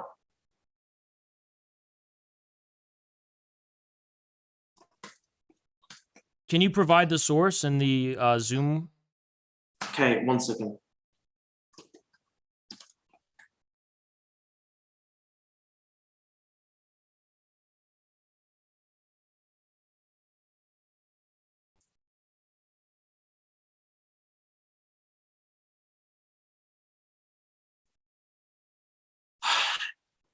I'll send you the South China Morning Herald Post, for example, which I'll send you that right now.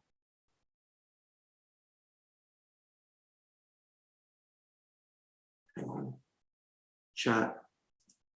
So 2009 article by South China Morning Post, which is literally a pro-China source.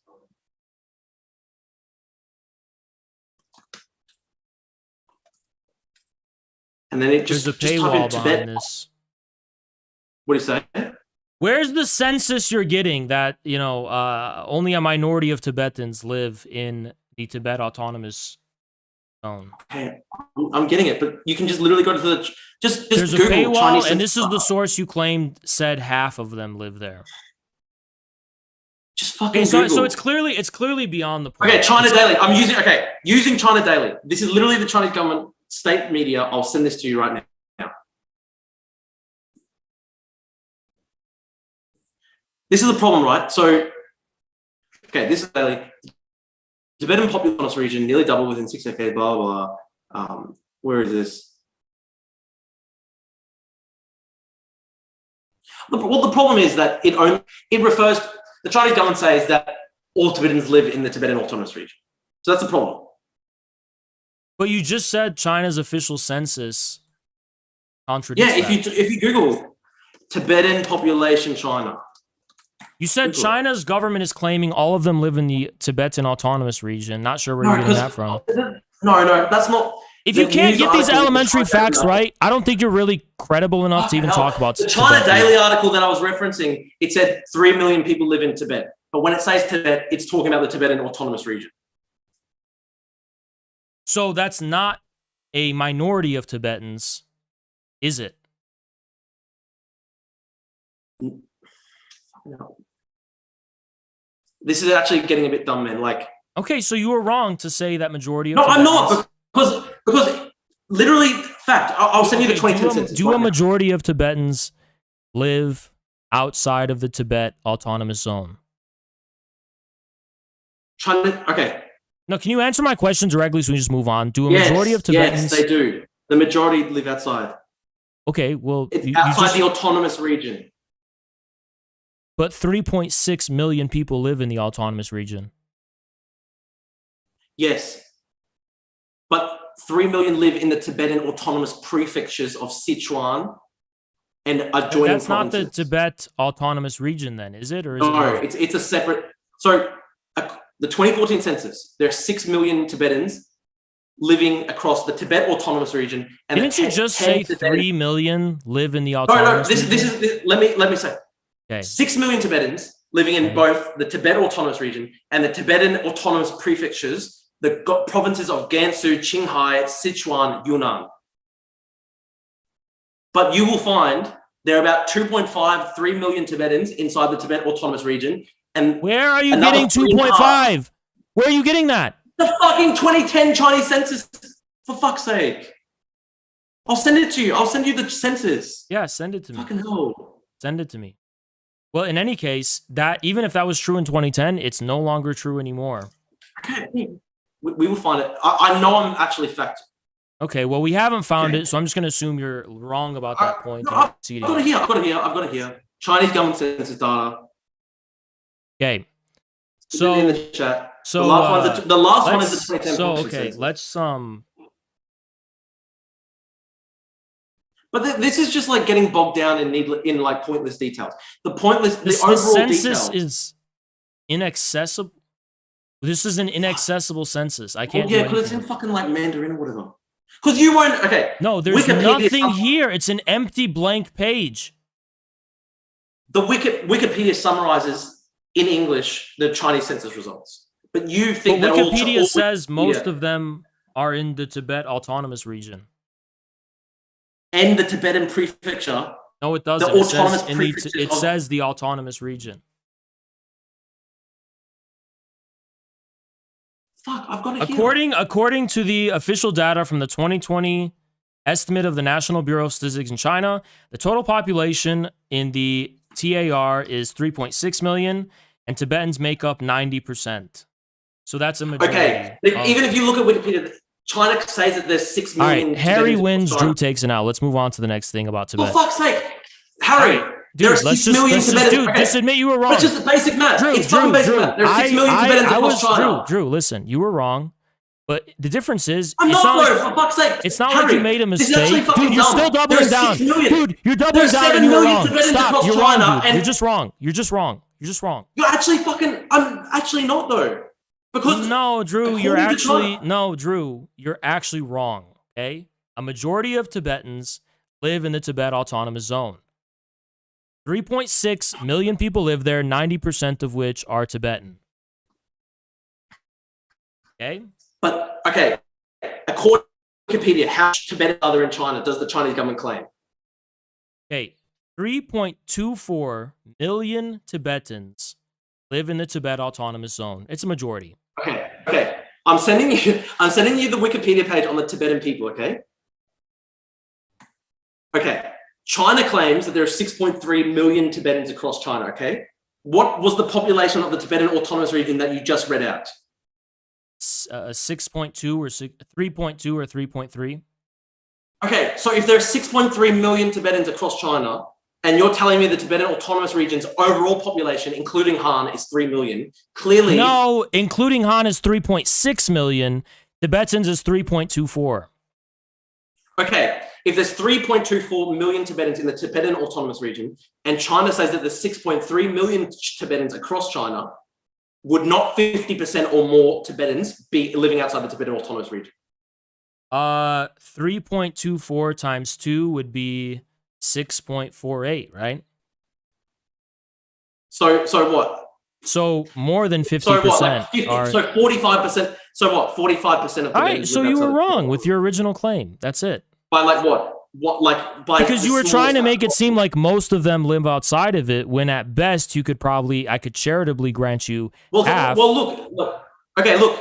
At very worst, for my argument, it's half of Tibetans live outside the Tibetan Autonomous Region. All right. Well, now you're okay. Well, okay. So okay. Now we can get to the fucking point. So yes, half of Tibetans. I don't know why you got bogged down on that for some reason.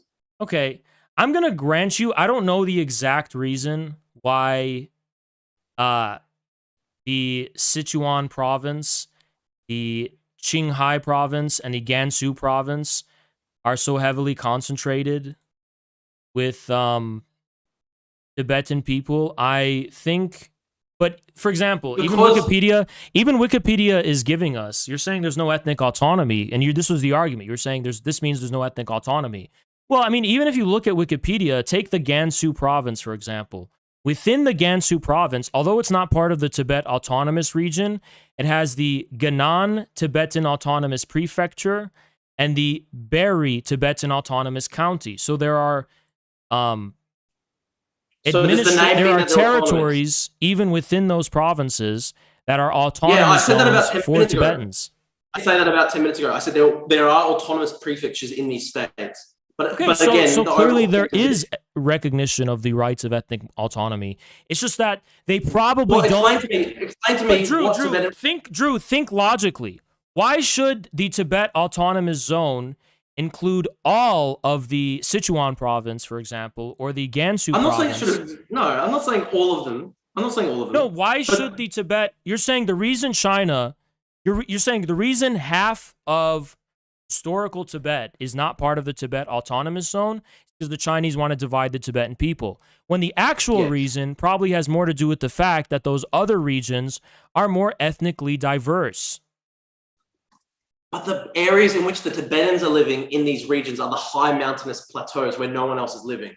So like if you go to Sichuan, why are there autonomous prefectures within them? Clearly more people live in there that are not Tibetan ethnically. Well, now it's the case because there's been a concerted effort at Han migration, at Han settler colonialism. That's not true, because during the Qing, throughout all of China's history, there was influences from the rest of China. Did you know that at one point Tibet actually conquered China? I don't care. Sure. So I'm just saying, it's literally, There's also it's literally incorrect to pretend that Tibet has never been independent. Drew, shut up for a second. Mongolia conquered China once. It's still part of China, okay? It's all part of Chinese history. So what? The country of Mongolia. It's so stupid what you're saying. If I take a fucking province of France and say, one time a king from this province came and conquered all of France, does that negate that France is a valid historical entity? No, it doesn't. No, I'm not saying that China is not a valid historical entity. I'm saying... Yeah. Did you know Napoleon fucking came from Corsica, so therefore what? Bro, it's actually like discussing with like a fucking 3-year-old who doesn't know anything. Like, yeah, well, Napoleon came from Corsica, and Corsica conquered France, I guess. I guess that invalidates Napoleon. This is actually dumb, man. This is actually fucking dumb. I'm not saying that China does not have a historical basis. Hold on. Wait. I'm Ezra saying is in my Tibet has chat. historically Ezra's in been my an chat. independent country. Ezra's in my chat. I'm not that knowledgeable about the history in terms of detail, but he's saying you're wrong in that Tibetan Empire only briefly captured the Tang capital, but never conquered China proper. Just briefly occupied the capital of the Tang dynasty. Well, they did temporarily occupy the capital. You're aware that China's capitals have not stayed stagnant throughout history. For example, do you know why Beijing is the Chinese capital? I'm not claiming otherwise. Why is Beijing? Who made Beijing the Chinese capital? This is what you're mistaking about my argument. Who made Beijing the Chinese capital? Do you know that? Harry, this is what you're mistaking about my argument. Okay, you think that I'm claiming that China should be Tibetan because Tibet. Hold on. I also have another person making the claim in my chat that Han people make up a smaller percentage now in the population of the Western provinces and region than they did 200 years ago. So 200 years ago, there was more Han people in those regions than now. Harry, is that not true? This is what you're mistaking about what I'm arguing. Is that not true? I mean, like, granted, Drew, when it came to the topic of Tibet, granted, I was more prepared for Xinjiang. But so when it came to the topic of Tibet, well, I only brought up Tibet because you said I'm willing to stick to Tibet. I'm willing to stick to Tibet. It's just that the reason I'm pulling more heavily from people donating to me in chat and my colleagues is because I have to check you on these facts. I have not come prepared with a sheet of facts to check whether what you're saying is right, but I can infer that you're not very reliable when it comes to the factual claims you're making. You're not very credible when it comes to the things you say about Tibet. Well, okay, Harry, I'm just asking you. Okay, firstly, what you're mistaken about my argument, you're thinking that because I said that Tibet at one point captured the Chinese capital, that China is Tibetan. No. What I'm saying is your idea that Tibet and all these other countries in the Western provinces were always part of China. Do you think China is just the Han ethnicity? Well, China is an empire. Yeah, I'm not. China is an empire that basically care to entertain the Qing Empire. I don't care to entertain the semantics of what an empire is, but do you think China has ever been a mono-ethnic civilization? No, it hasn't. It's never been. It's never been. It's always been. But that doesn't mean the Han were brutally subjugating foreigners. It means that the civilization of China was always based on a mutual recognition between the Han ethnicity, which was, by the way, an ethnicity purely and strictly defined by its proximity to the imperial center, not some arbitrary ethnic group that gained supremacy. It's literally an ethnic group defined by those that eventually come to assimilate with the center, become more proximate with the empire center. That's where the origin of the Han. Han ethnicity is a mixture of several ethnicities through history, just happening to unify around the empire. But even those who are not fully assimilated and are therefore of the Han ethnicity are given the status of recognition at every age of Chinese history as part of Chinese civilization. And there's always a fusion and a syncretism that happens that ends up enriching Chinese culture as a whole. So true. I mean, but what if the Tibetans and the Uyghurs don't want to live underneath Chinese rule? What if they don't want to be colonized and subjugated? You're talking about how you don't agree with Western colonization. Well, then the facts of history the facts of history would have turned out differently. For example, in the case of Xinjiang would have not been a de facto province of China for like thousands of years, but for thousands of years. But it fucking wasn't. That's literally fucking wrong because it wasn't a de facto province of China. It was briefly under control of the first Han dynasty, and then it came back under Chinese control during the not even Chinese control, under Manchu control. Can you define control? The Qing dynasty was a Manchu empire. Can you define the fact that the Qing dynasty was not made up of Han in terms of the royal family? Doesn't mean it's not Chinese, but can you explain to me why? But that's literally okay. Like, do you know who founded modern China? Sun Yat-sen. They were literally saying like that the Qing dynasty is not Chinese. That's why like that was before Sun Yat-sen. That was well before. That was before Sun Yat-sen. Actually, that was the kind of westernizing impulse before Sun Yat-sen. Sun Yat-sen is actually a figure of unity. They were the early Chinese revolutionaries were Sun literally Yat-sen insisted on the territorial integrity of all of the borders of the former Qing dynasty, including where the Manchu people resided. He therefore recognized them, yes, as Chinese. You're so ridiculous. I mean, the flag of the... do you know how... Like when they were talking... If you read the book Invention of China... You know, I'm going to fact check this, but I'm pretty sure the KMT flag what did the flag stand for? Yes, the flag Yes, was I literally don't support the KMT red. either. The I don't KMT. support the KMT Sorry, either. that was KMT. no, that Like, wasn't the KMT. Sorry, so never for mind. example, the KMT. You know, like this is an interesting fact people don't realize. Taiwan, because of the constitution written for it by the KMT dictatorship, still officially claims Mongolia and the Qing wait. dynasty. The five races under one union flag. Was that only during Manchukuo? I don't think it was. No, that was that was the Republic of China that overthrew the Manchu king. Yes, I know. The flag used during that revolution in 1911 was one color for every ethnicity, major ethnicity, including the Manchu, where there was a yellow stripe for them. Why are you saying the founding of modern China excluded the Manchu as non-Chinese? That's patently wrong. I'm not saying it excluded the Manchu. What I'm saying is the founding fathers of modern China, who overthrew the Qing dynasty, one of the major reasons they wanted to overthrow the Qing dynasty was that they said it's a Manchu dynasty, it's not a Chinese dynasty. That is a fact. But why did they include in their definition of China the Manchu people? Because they still believed in China as an empire. They just wanted it to be run by Han rather than Manchu. Where was that ever said? Where did Sun Yat-sen ever claim that? It's just obvious, isn't it? Like, dude, it was a democratic movement, and yes, the majority of people in China were Han, so that probably would reflect the facts. That doesn't mean it was a. They were. How is that proof that it was ethnically supremacist? That's like saying the anti-apartheid movement is ethnic supremacism because the majority of South Africans are black. It's a completely incoherent. I'm not necessarily saying that it was ethnic supremacism. I'm just saying one of the crucial motivating factors for the early nationalists who were trying to overthrow the Qing dynasty, and this is a historical fact, they didn't like that it was a Manchu dynasty.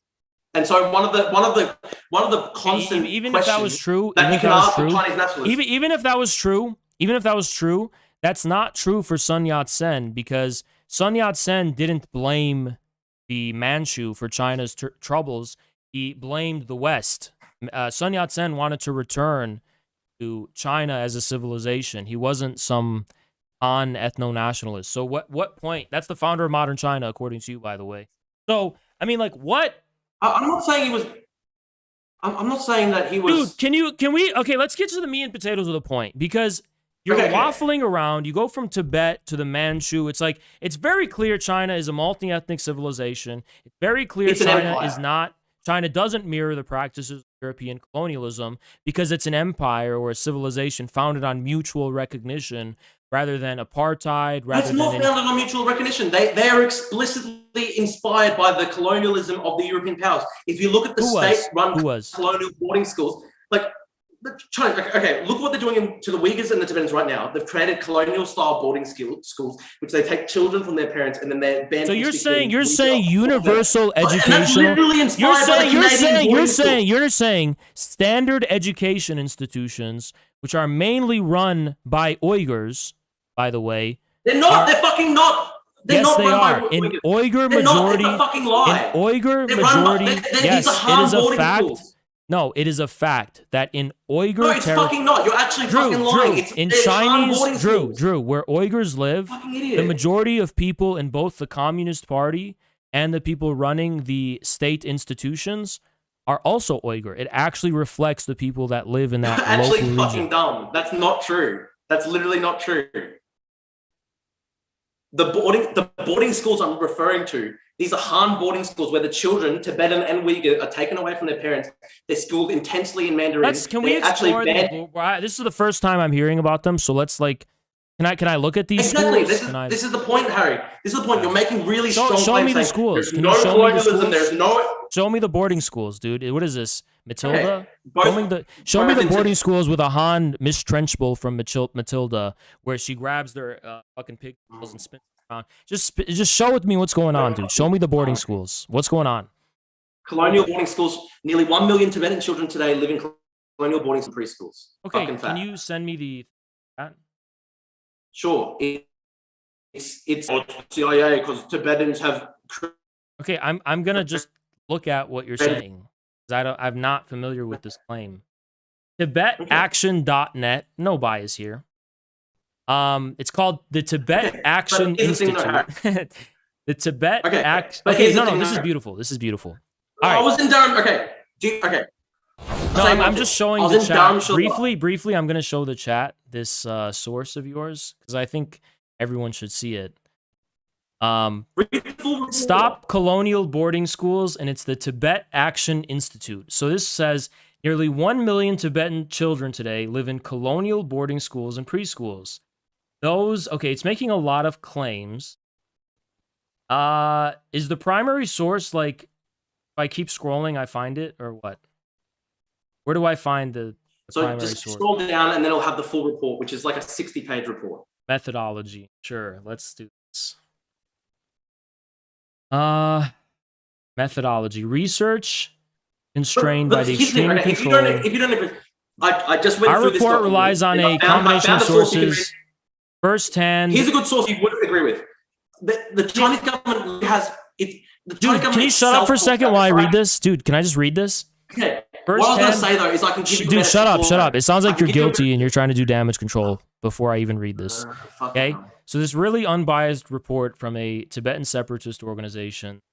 First-hand accounts from inside the Tibet... Which is not even fucking true, because do you know the Dalai Lama actually argues for staying with China? The Dalai Lama, the official position of the Tibetan exile community is we should stay with China. We just want more autonomy.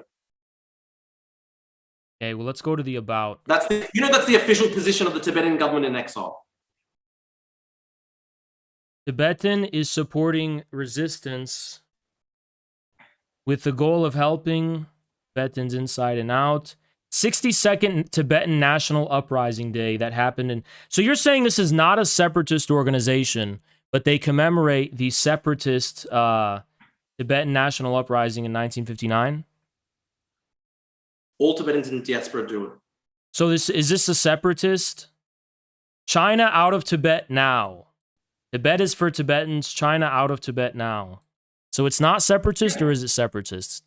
Well, what they want is autonomy, rather. Okay, so it's separatist. Let's get to the main potatoes of the facts. Okay, whatever. What I was going to say. Drew, can you stop making more claims that you're just going to sound stupid on? But you've taken so many L's. I'm trying to explain to you. You've taken so many L's. Now, I will admit, I did somewhat take an L when I was dozing off and I mentioned shit about Taiwan. I will own up to that. But you're taking like dozens of L's right now. And you should probably shut up for your own good, okay? Let's get into the meat and potatoes of the source. So, first-hand accounts from inside Tibet give examples of how China's education policies affect the lived experiences of Tibetans on the ground. These were provided to our researchers by Tibetans in exiles. So, it's first-hand accounts. I don't really care about those. We extrapolated the number of I was going to say, if you go to the full report, and I've sent you this in the Zoom chat, they're actually quoting Chinese government statements. So you can just go to this government statements. You can just, if you want, you can completely dismiss what the Tibetans themselves are saying, and you can read the Chinese Under the People's Republic of China, education policy in Tibet has gone through many changes. A prominent precursor to the current boarding school system for Tibetans was the Inland Schooling Program. This project began in 1985, cutting students' bonds with their home communities, instilling new norms, language, culture, and loyalty. A military-style boot camp in how to become Chinese. Separate from the Inland Schooling Program, boarding schools existed in Tibet in the 80s and 90s. Okay, I don't know what these schools are, what their purpose is, who goes to them. I'm just... There's a million. It's for every Tibetan kid. How do I know this isn't just the standard form? I've now sent you. How do I know this isn't just like the standard form of education that they get, and and you're just calling it a colonial boarding school when it's actually just like imagine you called a fucking school in Ohio a colonial boarding school because they have gym that sounds military boot camp because they have gym where they have to fucking do physical exercise. Like I know you're averse to gym. I've sent you 2 Chinese government sources describing the boarding schools themselves in their own words, and in their own words, they're saying that these. China CGTN, which is sets Chinese government policy source. directions for building a modern socialist Tibet. Okay, sure. Let's look. So where's the boarding schools?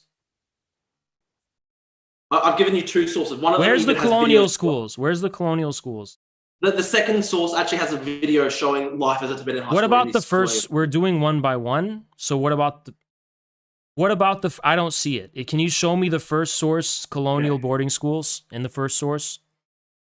Okay. Up now. Did you not think I was gonna like click on this? I'll hold your hand and walk you through it. Please.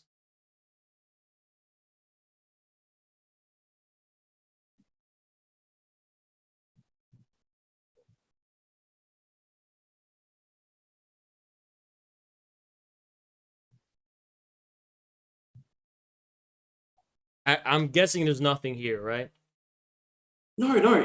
It's saying more education and guidance should be provided for the public to mobilize their participation in combating separatist activities. Yo, wait. Because CGTN has an article that says more education and guidance. I'm giving you more. Should be provided to the public. Okay, I've got a better one for you. So hold on. This sentence, according to you, this sentence is evidence of colonial boarding schools. No, it's not. I'm giving you multiple Chinese government sources. Why are you wasting my time with this source then? Let's go to the second one. Because I only just realized you have to watch the whole A day in the life of a Tibetan high 30 schooler. minutes.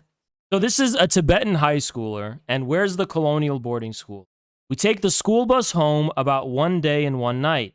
A high school senior in Lhasa, the capital of China's Tibet Autonomous Region. She's attending high school.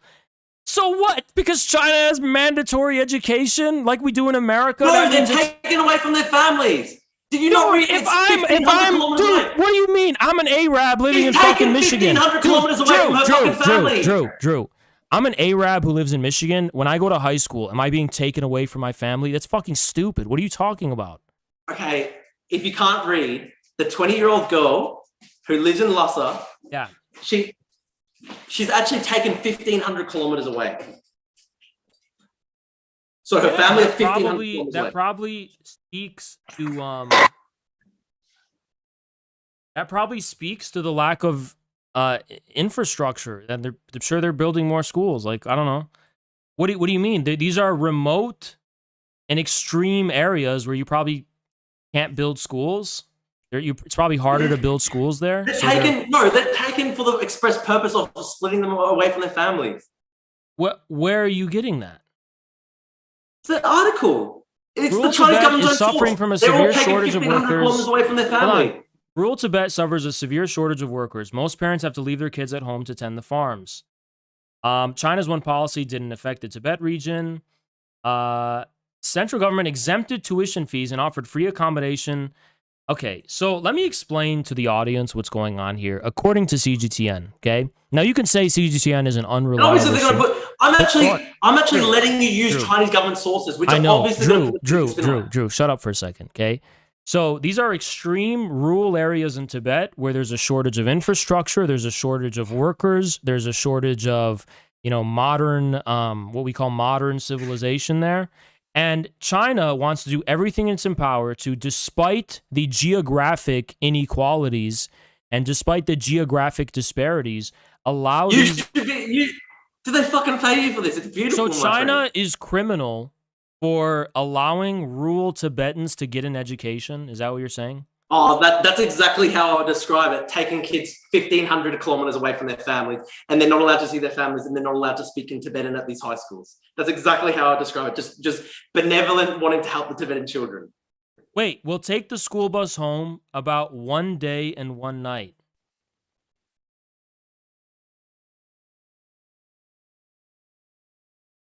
It's a journey by 25 hours by bus. Do you think maybe this has more to do with the fact that... I'm giving you more sources, by the way. I'm giving you more sources. Okay. This one was clearly not satisfactory. There's a third one. I'm sending you multiple sources. Dude, you're not, though, because the sources... You're not sending me sources... You're like, oh, wow, Hold beautiful. On. You're not sending me sources because the sources don't substantiate the claim, therefore they're not sources, Drew. And Drew, I'm literally also, sending you Chinese government Drew, sources because you won't accept anything else. You sent me not a link. You sent me. I've now sent you 5 links. No, you haven't actually. You sent me. I have. Look at the Zoom chat. You sent me 4 links, and you sent me a fucking bibliography citation I can't click on. You just that's it's a fucking journal article. So link the journal. Don't just fucking type the name of it. Link the journal then. Okay, I'm sending it to you now then. Okay, fucking beautiful. Teaching in Tibet. China rolls out changes in education. China's been overhauling changes in Tibet that wants to improve the chances of the region's 600,000 students. Part of that approach means teaching students in 2 languages and moving kids from rural villages to bigger cities.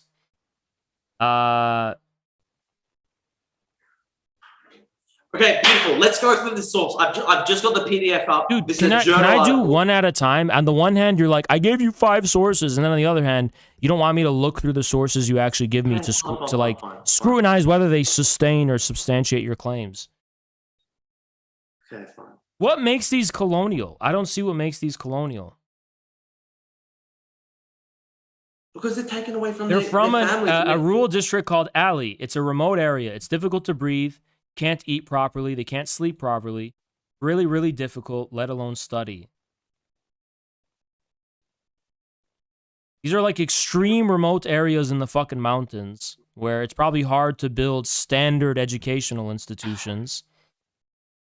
And you're saying this is colonial. Why is it colonial to give your citizens free education? I'll explain.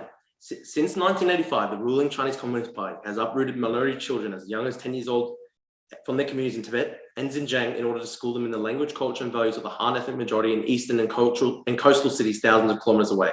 The assimilatory agenda is obvious, but thousands of minority students apply each year for a coveted spot in this highly competitive Is this in the article? Because I'd rather just read it than hear you like... Yeah, this is in the PDF I've sent you.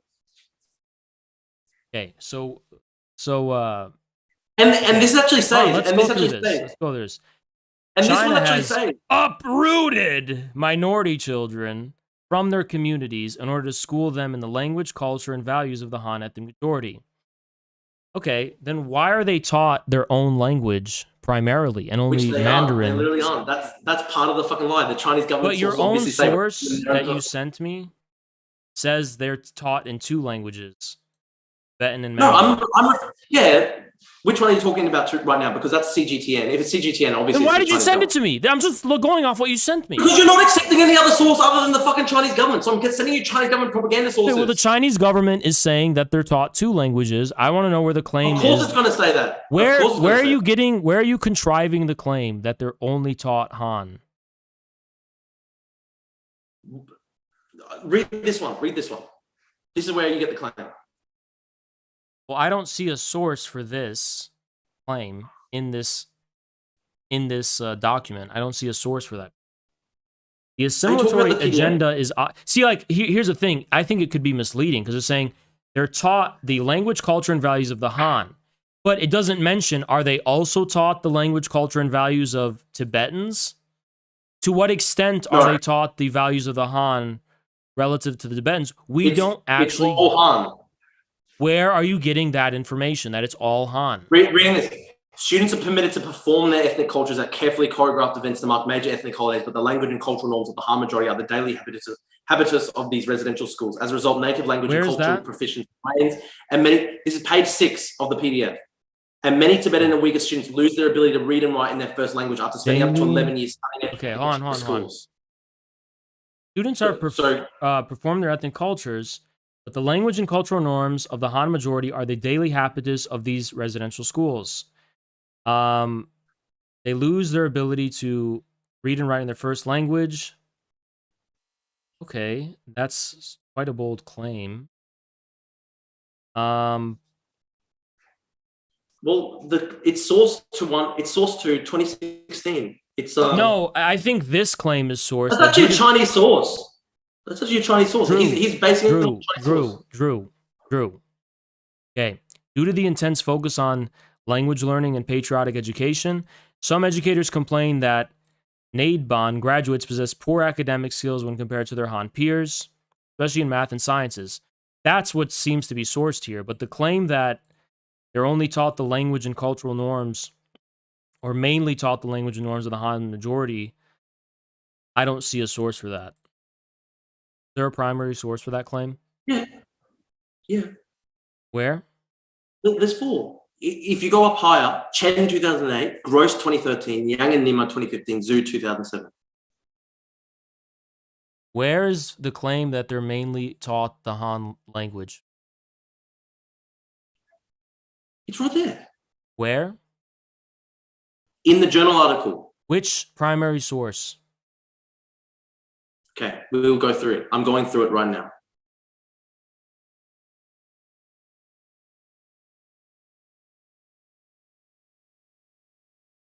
Which primary source, Drew? I'm going through it now.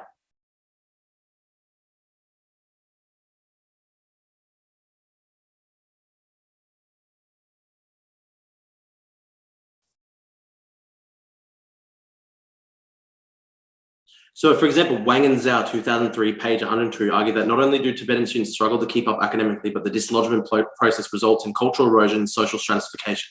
Similarly, Chen, 2008, agrees with Gross that the program has failed to meet the stated aim of cultural integration with the Uyghur students he studied, using bonding social capital to strengthen their Uyghur identities and sense of separateness. So they're like fucking apartheid schools. This is documented in multiple sources that he's referring to based on fucking primary. Dude, this is so fucking exhausting. Dude, you're talking so fast and with so much nervousness because what you're saying doesn't back up the claim. I asked you for something simple. What is the primary source that they're mainly only speaking Han Mandarin in these schools, not their own native language? Yes. I wanted the primary source for that claim. Okay. And you didn't give it to me. I'm giving it to you now, for fuck's sake. Drew. Gross Timothy, 2013, the Uyghurs of the Xinjiang class, boarding school education. It's a PhD dissertation at the University of Indiana. Where? And then there's also... Shut up for a second. Let me get a hold on this. Shut up for a fucking second. Okay? Go to the fucking bibliography. Dude, you're just reading me shit. Link it to me. But in the meantime... You said, shut up. You said, oh, it's fucking apartheid. Why is it fucking apartheid that Tibetans perform worse than Han? Why is that apartheid? Why is it apartheid that Chen and Gross think the program failed to meet its stated aim of cultural integration? How does that make it apartheid? Why is that apartheid? Why would I let you get away with that claim? Why is that apartheid? Go to these dissertations which are based on field research inside Xinjiang and Tibet. They're literally talking Tibetans and Uyghurs living inside China. And are there any conflicts of interest? Like, are there any biases that might motivate people to depict this image that's in favor of Tibetan separatism? What's in favor of Tibetan separatism? Under the Chinese constitution, they're allowed. The Chinese constitution guarantees them rights in language and autonomy. So why is it separatism to say they should be schooled in Tibetan? I don't know if they're not schooled in Tibetan. That's a claim you have not been able to substantiate once. Well, it says here in the journal article, which is based on like 20 sources of social... So give me the specific primary source for that specific claim. Like Timothy Gross or... Link it. Can you link it? Can you link it to me? Yes. Okay. I will fucking go through and I'll literally become a fucking research assistant to you and I'm sending you fucking 20 sources. Hey, link it to me. Okay, I am.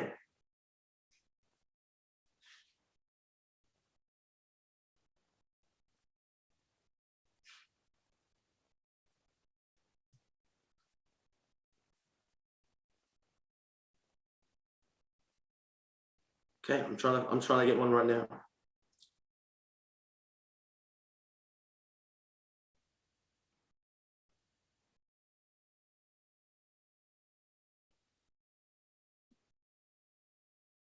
But let's be realistic, Harry. Like any single source that I send, you're just going to say, "Oh, it's the fucking NED."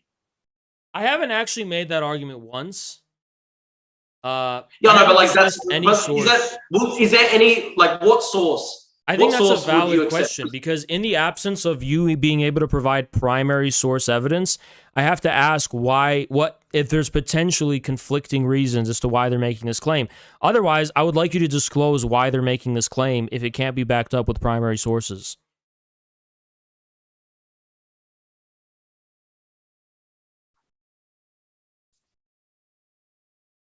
The problem is, fucking all these academic sources are obviously paywalled, but it's based on 20 PhD, like 20 journal articles and PhD dissertation that are based on fieldwork inside Tibet and inside China itself.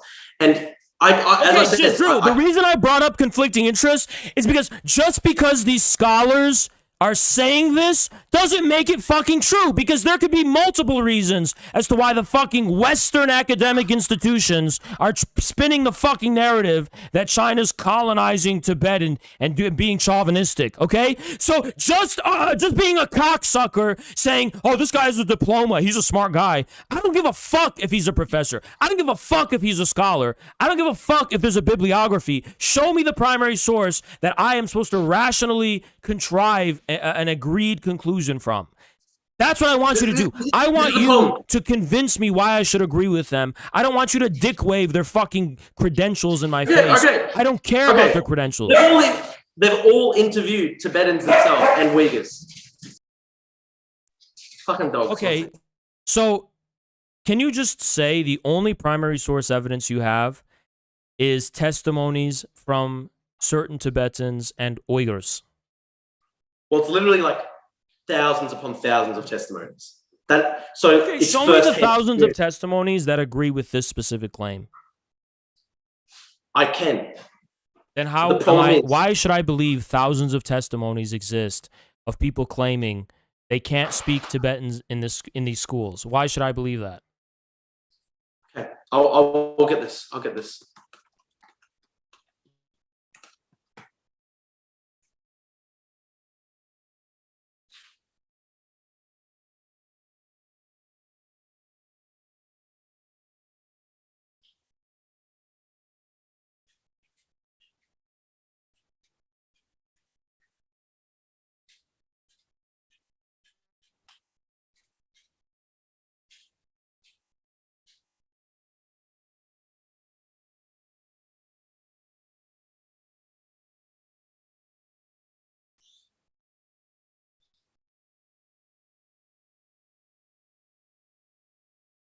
All right, got one. It's based on what the CCP itself has said. On December 25th, the United Front Work Department, UFWD, of the Nangchan County Party Committee in Yushu Tibetan Autonomous Prefecture in China's southwestern Qinghai province issued an urgent notice to all party committees, local governments, and monastery management committees in townships and villages across the county, noted winter vacation was approaching for primary and secondary schools and cautioned that illegal Tibetan language cultures in monasteries were on the rise. To curb this, townships were instructed to strengthen their sense of urgency, improve the way monasteries are organized, and roll out measures to rectify the situation. I mean, holy shit, Peter Piper picked a pack of pickled peppers. Can you just link what you said? Okay. I literally didn't catch like 60% of what you just said. Can you just link what you said so I can read it? Well, I'm trying to find a source that's going to be... Just link it! I didn't even hear what you just said! I didn't even hear what you just said. Just link it. Okay. Nikai. Link. Okay. Fuck. Alright, let's look at this. Okay.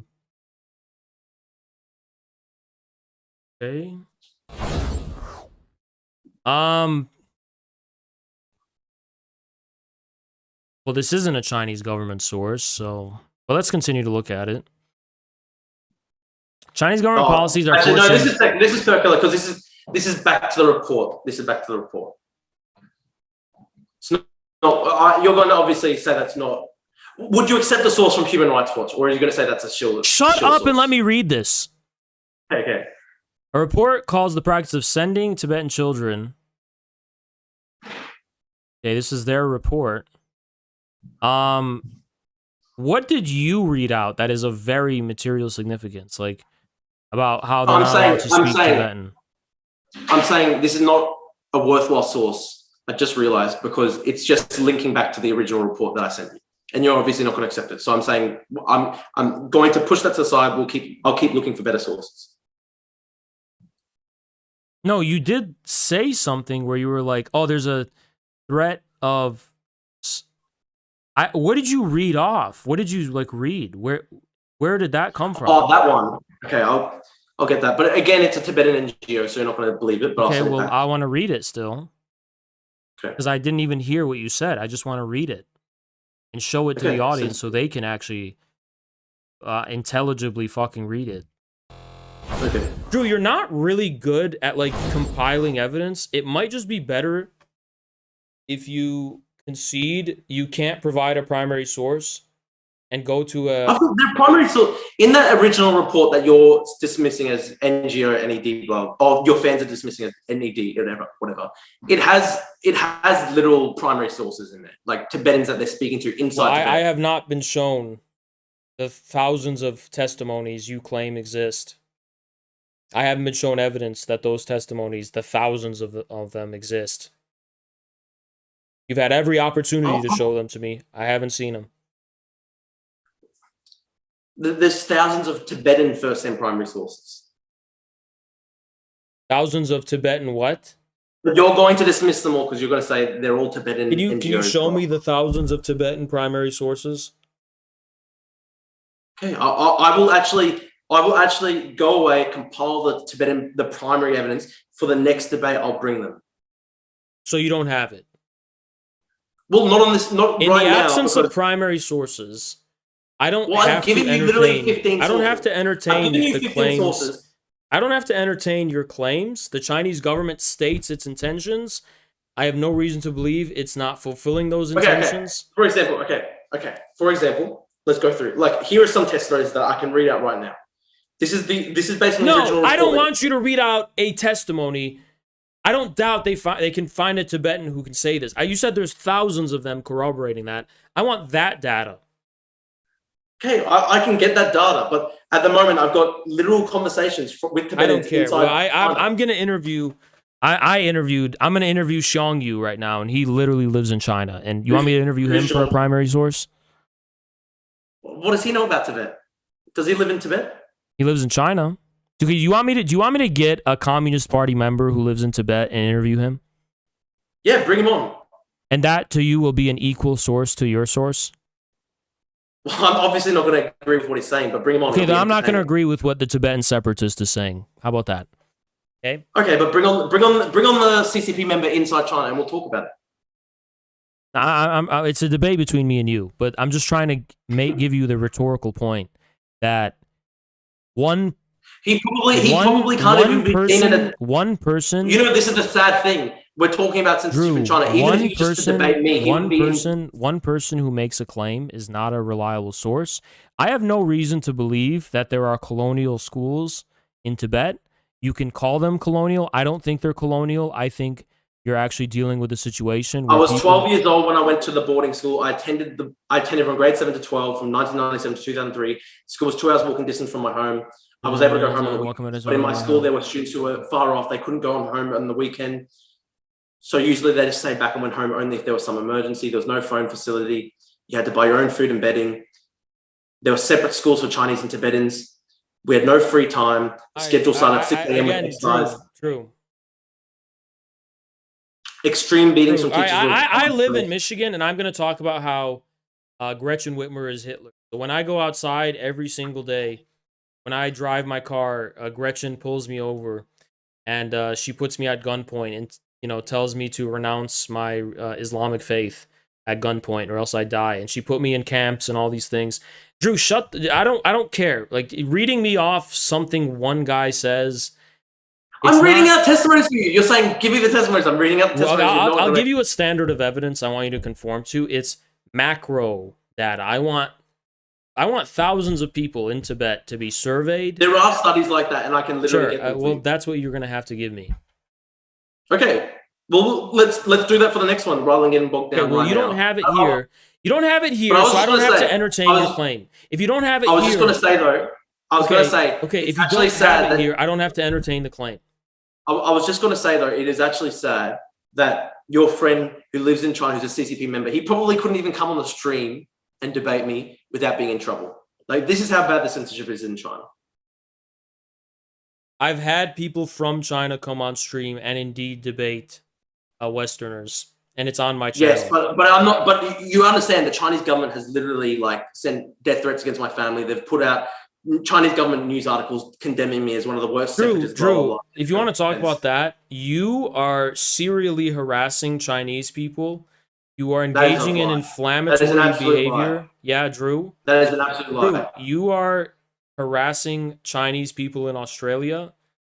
No, that is a lie. And if you're getting death threats, it's because you're provoking Chinese people. No. Drew, how are you going to sit here and cry to me? How are you going to sit here and cry to me? Drew, you're sitting here and crying to me. No, this is hilarious. This is hilarious. Drew, you're sitting here and crying to me that you're getting death threats because you're insulting Chinese people. But that's not what I'm saying. What about? Do you know how it started? This is how it started, okay? This is how it started. I held one protest at my university, the University of Queensland. They actually rounded up 400, 500 Chinese guys. Okay, you're insulting Chinese people's patriotic sentiments. No, it was a human rights rally for the Uyghurs and Hong Kongers. They actually rounded up guys who were not even students. They had earpieces in, they had sunglasses. These are like guys in their 30s to like bash us up. This is how I totally believe you, Drew. Although I totally it's on video. It's on video. Drew, although I totally believe you that the CCCCP attacked you at college, I want to say I don't really shed any tears for you when it comes to the so-called death threats when you have lauded publicly, claiming you were trolling, the murder of a civilian philosopher because you disagree with them ideologically. No. So that is a woman who got murdered. That's a woman. That's a woman who got Drew. That's a woman who got murdered.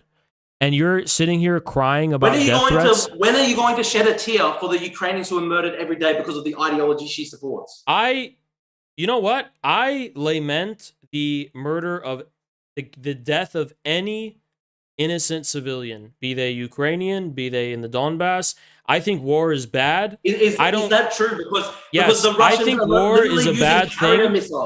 They used a carrier missile on a residential. Drew. Let me tell you something, Drew, boy. Here in America, I witnessed people cheer on the invasion of Iraq, which led to the death of 1 million people. So, unless you think all of those people, can all of those people be justifiably killed? How old are you, Harry? Can all of those people? I grew up through it. Can all of those people be justifiably killed? No, of course not. This is what I. Well, then why is it justifiable for Daria to die? Look, okay. First of all, I do not condone. Okay. Drew. Secondly, you support wars. Drew, you probably support No, I don't support wars. I don't want a war with China. Okay, Drew, did you support the Iraq war? No. Do you support NATO giving Ukraine arms? Yes, which is a defensive war. That is leading to those arms are tangibly leading to the death of civilians in the Donbass region. That is so fucking wrong. There would be no war deaths inside Ukraine if Russia had not invaded. Then my argument is there would be no war. There would be no war if the criminal Ukrainian government wasn't provoking Russia with talks of joining NATO. That is actually a complete fucking lie. Do you know, even before the war, Zelensky was actually known as like quite soft on Russia. He was a Russian native speaker. And that's hilarious. He was always on Russian television networks. I have video footage of Zelensky going to the so-called Eastern Front where the Azov militiamen are bullying him and he has no control over the Ukrainian military or the actual people in control of Ukraine wasn't Zelensky. Is these people who are fighting in the Donbass, holding everyone in Ukraine hostage, and Zelensky has to submit to them. That is a fucking lie. He had no control over them. None, Drew. None. The war would not be happening. How do you explain the invasion that encircled Kiev? How do you explain that? The invasion along 3 fronts. The Russians launched the war. You mean the diversionary tactic employed by the Russians? Oh my god, that is actually such a fucking code. That is insane code. So you don't think Russia could take Kiev if they wanted? Why haven't they done so then? Take it. I don't condone this. I'm on YouTube. They can't even take Bakhmut. How are they going to take Kiev if they can't even take Bakhmut? I'm on YouTube. I don't condone this, but hypothetically speaking, Russia could just bomb the shit out of Kiev and just take it, and they don't want to do that. They actually, okay, firstly, they have not been restrained whatsoever. They're literally using anti-carrier weapons, anti-carrier missiles against residential apartment buildings. They're targeting directly civilians at this point. Those are alleged. Secondly, it is those are alleged. It is such a quote because they were trying to occupy Kiev. Drew. Those apartment buildings. The thing is, Drew, those apartment buildings, although I don't deny them because you're not allowed to. Oh, they built them in the way of the Russian missiles. Yeah. Mate. Although I don't deny Russia's responsibility because you're not allowed to on YouTube, I will say what is within my capacity to say that they tend to be exceptional cases, not Russia's. It's not like Russia's doing that on a mass scale. It's usually They are doing it on a mass scale. Look at what they did in Mariupol. They fucking bombed the city to smithereens. They had a whole theater where they had 500, 600 people sheltering in it, including hundreds of children. And the Ukrainians wrote in Russian outside the theater. I kind of wish children. I hosted the debate on Rumble. Again, I kind of wish I hosted the debate on Rumble. I'm not forfeiting my YouTube channel for the debate with you, but as for the claim, well, let's have it. Next time. We'll do another debate and we'll go on Rumble next time. Yeah, sure. We should do that actually. But I can say they had children in this Mariupol theater, and they wrote in the Russian word for children. And it's so convenient, Drew, that you have censorship backing you up. Because if I contradict your fucking claim right now, I get fucking banned from YouTube for 2 weeks. So that's very convenient that you need censorship to enforce your narrative. Well, I'm not calling. So don't fucking make an argument I'm not allowed to push back on without getting fucking banned for 2 weeks. But the argument is crucial to my point. The reason No, it's not. These are cases that got a lot of media attention because of how exceptional and extraordinary they were alleged to be. I actually went to Ukraine back in April to deliver food aid. I met lots of refugees who were coming from places like Mariupol. You could see the fucking terror in the children's eyes.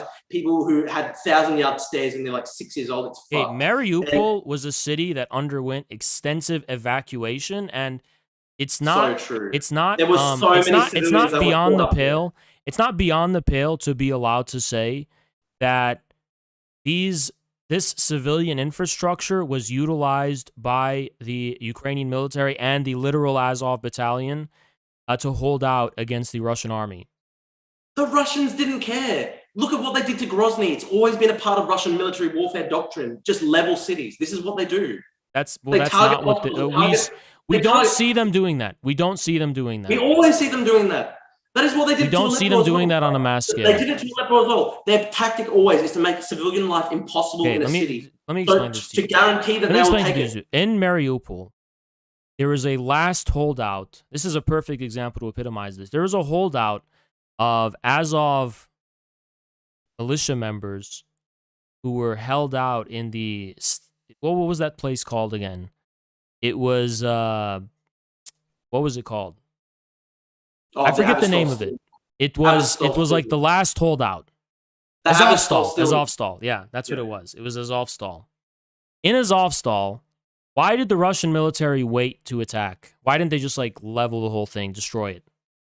They basically did destroy it. The whole. No, they didn't. No, they didn't. The steelworks are destroyed. They're unusable. Azovstal had civilians in it, and that's why the Russian army didn't just go in and clear out the whole fucking thing. Well, they basically did anyway. No, they didn't, because they didn't massacre all of the civilians. Lying in ruins. Because they didn't massacre all of the civilians. Did you not see the photos of the... you know that British guy who got detained because he was fighting for the Ukrainians in the Azovstal steel mill? Cossack Gundi order. You know that British guy who got detained by the Russians? He was fighting with the Ukrainians in the Azovstal steel mill. Sure. I saw the photos he put up of the Azovstal steel mill when they were actually on the last day of the fighting, and it was completely ruined. You can look at this. Sure. It looks when the safety of the civilians that were holed up in there was guaranteed, sure, it's war. They have killed so many civilians all across Ukraine, and they're we're talking about Russians. Azovstal right now because I can't speak to the undeniable on YouTube things Russia's done, but I can talk about whether or not you can say this is what Russia does as a general rule when in this case... I met someone just 2 days ago. I met someone who was in Bucha, and they saw the bodies. They saw the graves. You're a fucking snake. You're really a fucking snake. What? You're really a Okay, fucking we'll snake. take it to Rumble. We'll take it to Rumble then. We'll take it to Rumble. We'll do another debate like tomorrow. Or something. Don't talk about things that aren't on the table to be debated on YouTube. Okay? I didn't make the YouTube like I don't have a YouTube channel. I'm not familiar with like what is allowed and what's not. Okay. So you I can't basically don't win have any YouTube. debates, so you just resort to deplatforming tactics. Incredible. I'm not trying to deplatform you, Harry. Obviously, I seriously disagree with you. I'm not trying to deplatform you. So don't talk about things that you're not allowed to debate. Okay, but for me, the reason I support Ukraine is because of the Russian atrocities. Like, it's crucial to my argument. Well, here's the thing, Drew. I will say this. Isn't it kind of strange how you maybe the deficiency of your ability to get a more nuanced perspective on the Ukraine war is because big tech actively censors all of the voices that contradict these things that you believe? Harry, I literally read Russian Telegram channels all the time because I want to see what the propagandists are saying.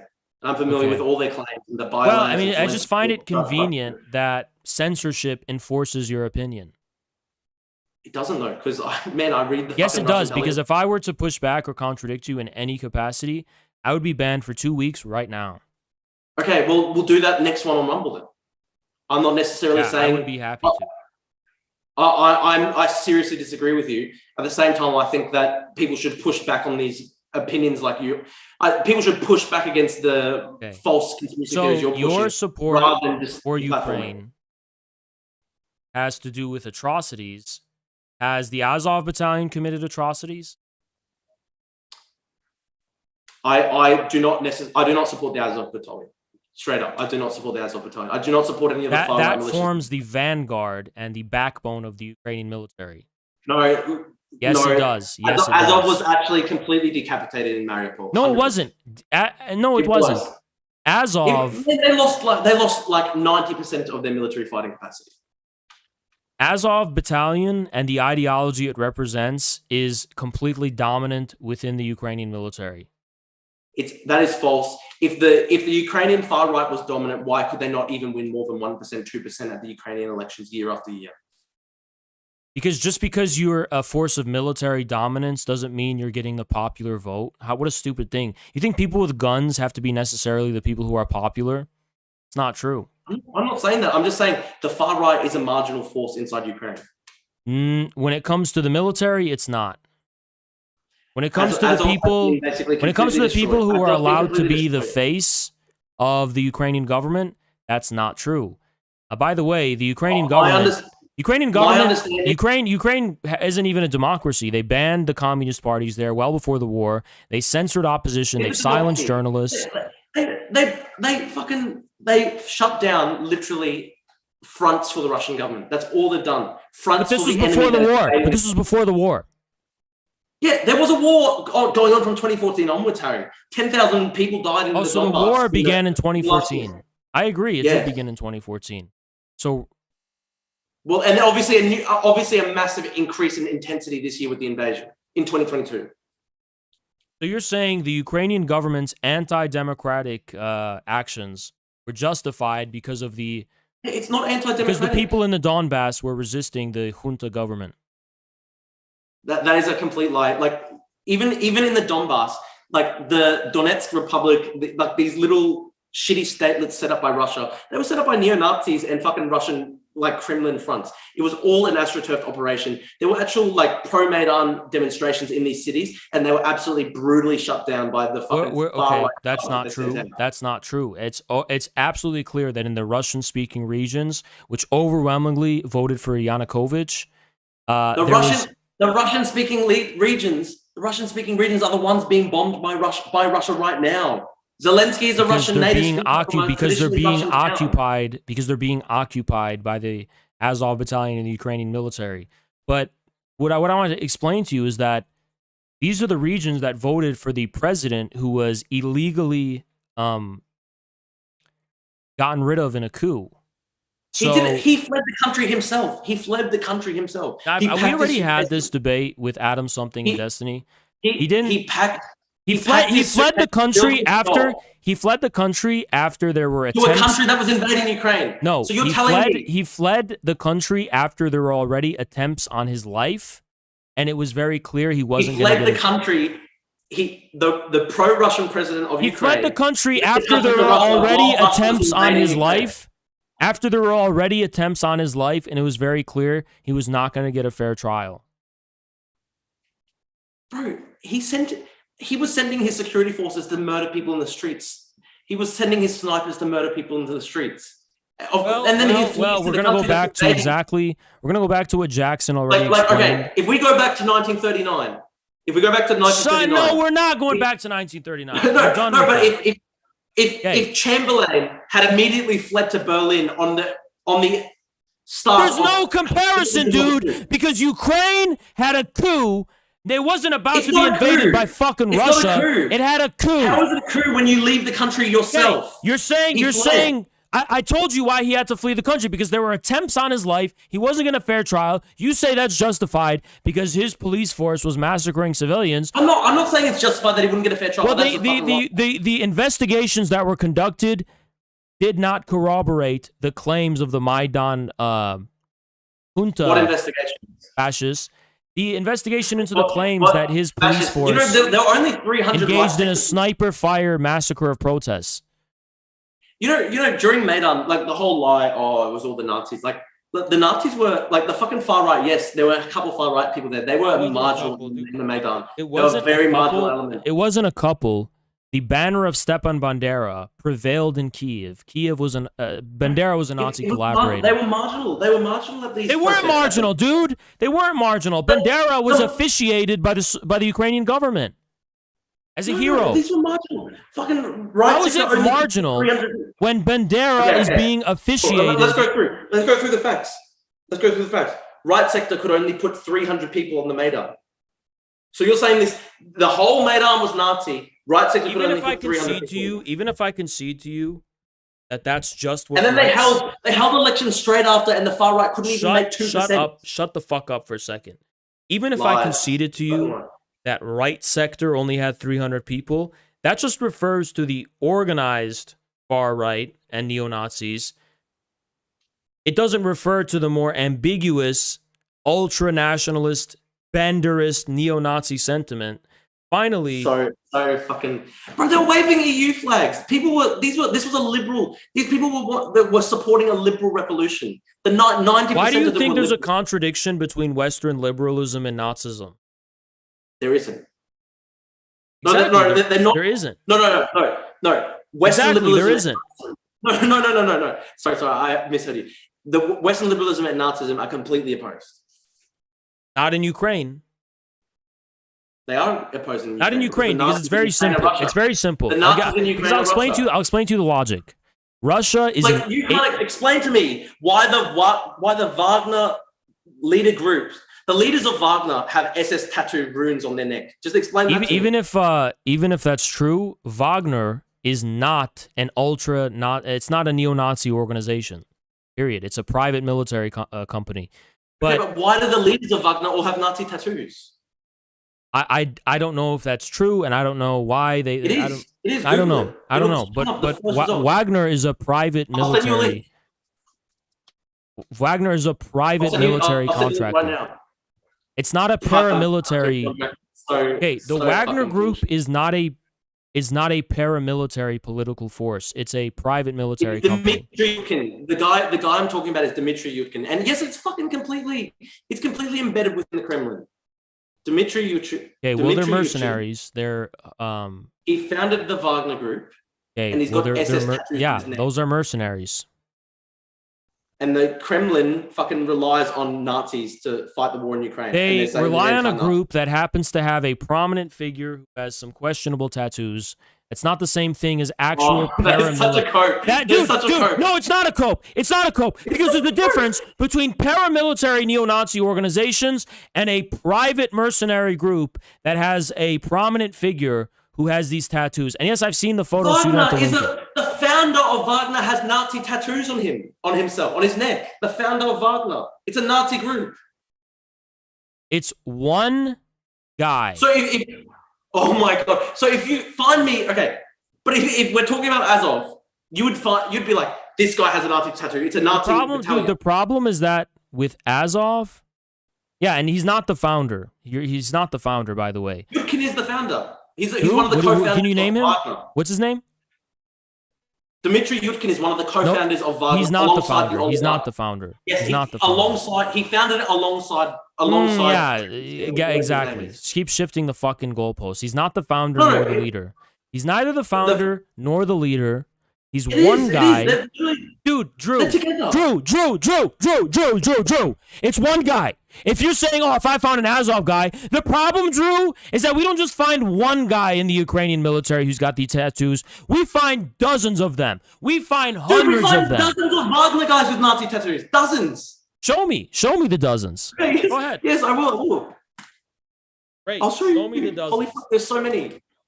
Show me the dozens.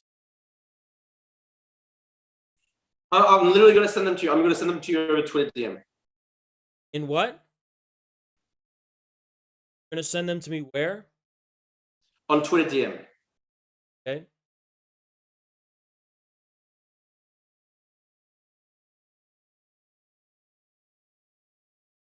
Yep. New Russian POW captured with Nazi tattoos on the back. Here's another one. Sending it to you right now.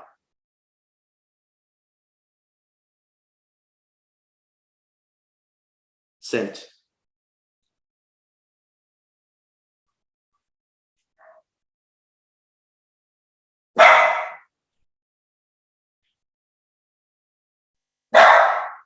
Bro, we're talking about the boss of Wagner having SS tattoos on his neck. He's not the boss of Wagner at all. He's like the boss on the ground. I obviously agree with you that the boss, like Prigozhin or whatever. He's not. The He's oligarch. really not. He's really not. Okay, who is it then? His name is something else. Who's the boss? The main boss is the Russian oligarch who's linked to who was like a caterer. His name is Yevgeny Prigozhin. That's the main boss. I agree with you there. But one of the co-founders and main leaders of it is Dmitry Yudkin. That's a waffling nonsense claim. It's fucking true. So this guy is a POW. So this is... Well, this is the guy who got captured, yes. But here's the problem. This is a person who got... Supposedly, this is a guy who got captured. We're supposed to trust the Ukrainian military. The problem is that even the Ukrainian soldiers who have not gotten captured, right, who are not fully in the hands of the Russian military, we constantly see them wearing neo-Nazi symbolism and tattoos. No, half of those are fucking doctored. I've seen on Twitter, like one of them, like there's one of them wargaming and they fucking doctor on like one of the Azov patches. How do you know half of them are doctored? It's extremely prevalent. So many of them. I've seen multiple like takedowns of how the Russians doctor Nazi flags on Ukrainian military guys. Can you show me this? Yes. Getting it for you now. Thank you so much for the raid, Jackson. Appreciate you, man.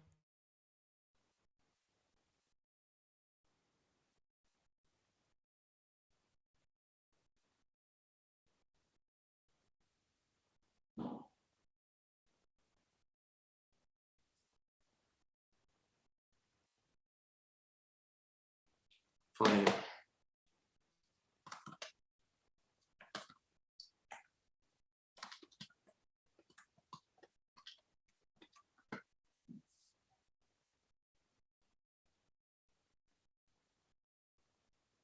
Yeah. Photos of Nazi symbols in Ukraine shared out of context. Sending it to you now.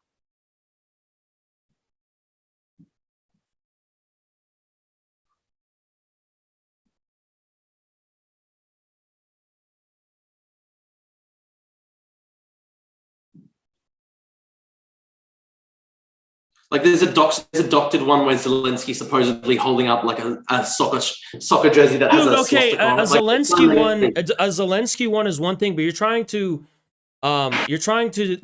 question the credibility of the various patches and tattoos we see on Ukraine. They are there, but a lot of it is fake. Okay, show me examples of the fake ones. I don't want to see like a ridiculous outlier of Zelensky being doctored. I'm finding it.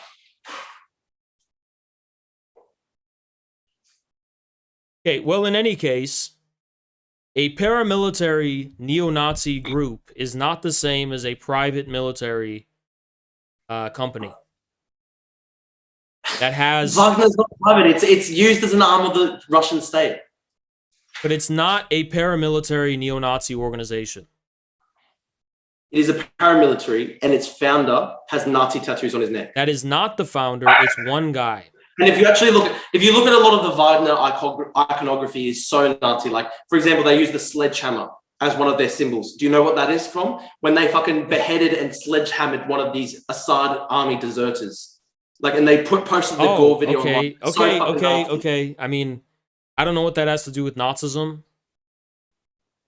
Like, just a fucking atrocious atrocity. Okay, you could say it's a bad thing, according to you, and of course me, because YouTube will not allow you to have a contrasting view.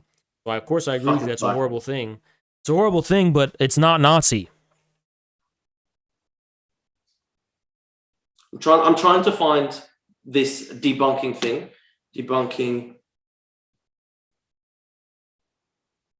Wait, how do you behead someone with a sledgehammer, by the way? I believe No. They tortured the guy with a sledgehammer first, and then they beheaded him, and then fucking burnt him alive or something like that.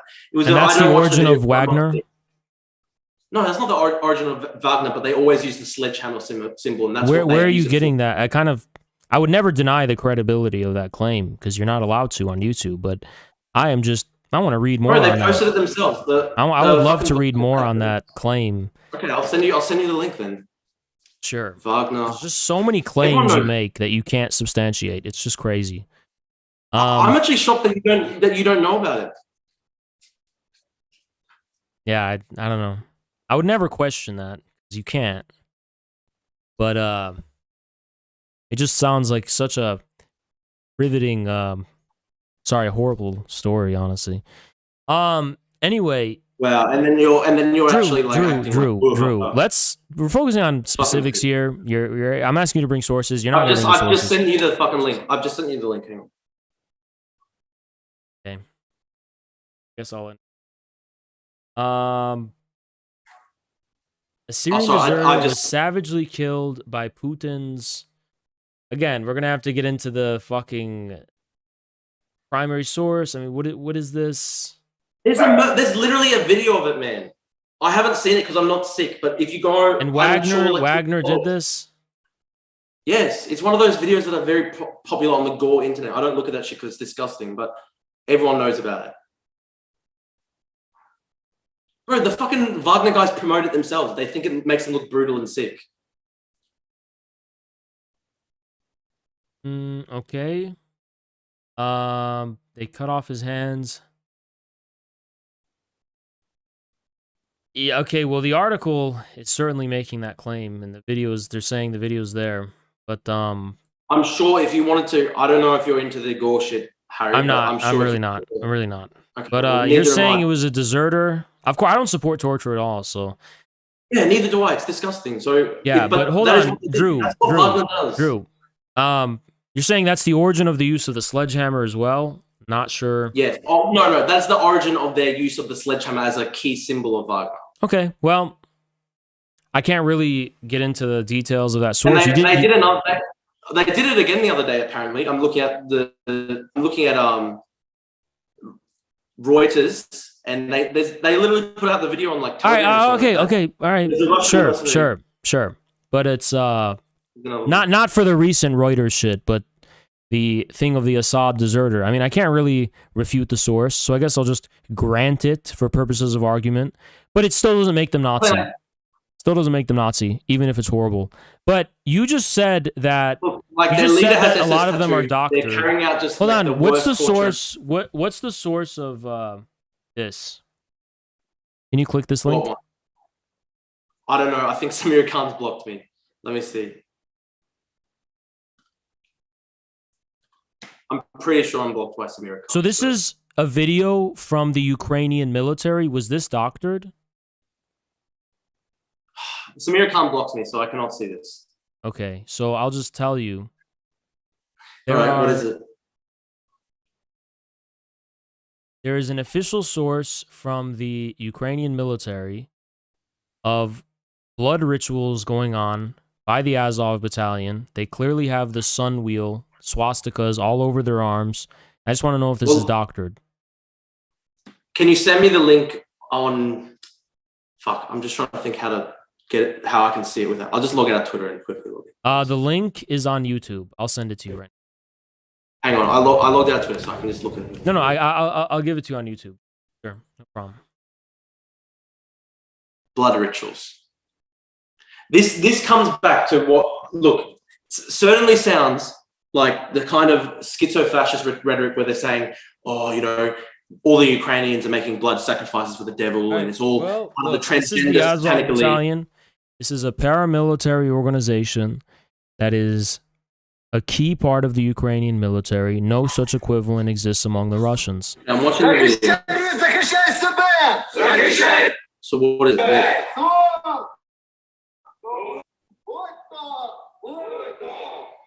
Obviously, I don't speak Ukrainian, so... Well, just look at their arm tattoos and sift through the video. You can check their arm tattoos. Yeah, obviously there's a Sonikrad. Bro, I'm not denying like that the Azov far right militia is fucking far right. I'm not denying it. I've said that I don't support. True. Okay. Now. Yeah. Russia does not have an equivalent of the Azov Battalion. Period. Well, I would argue that's Wagner. It's not Wagner, because but if you look at the atrocities committed by Wagner. Okay.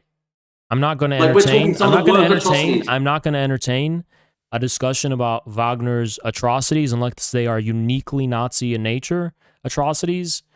I doubt they are. Okay, I guess fucking Vlad the Impaler. Was he a Nazi? He killed a lot of. He did horrible atrocities. I mean, that's just granting you the atrocities are real, which I have to on YouTube. Of course, I will.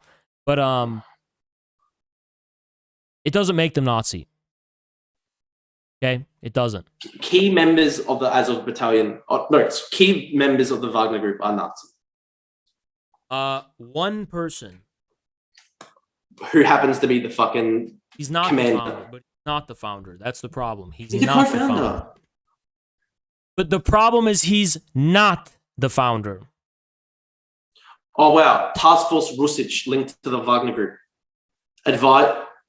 Holy fuck, pro-Kremlin neo-Nazi militia incites the torture and murder of Ukrainian prisoners. Task Force Rusic, linked to the Wagner Group, advises spies not to report the capture of Ukrainians to Russian commanders. A neo-Nazi pro-Kremlin group active in Ukraine is inciting atrocities against prisoners of war and explicitly advocates... You don't have to read the mainstream media articles really fast. Sure, it's literally their Telegram channel. It's just summarizing what's on their Telegram channel. Whose Telegram channel? Rusic.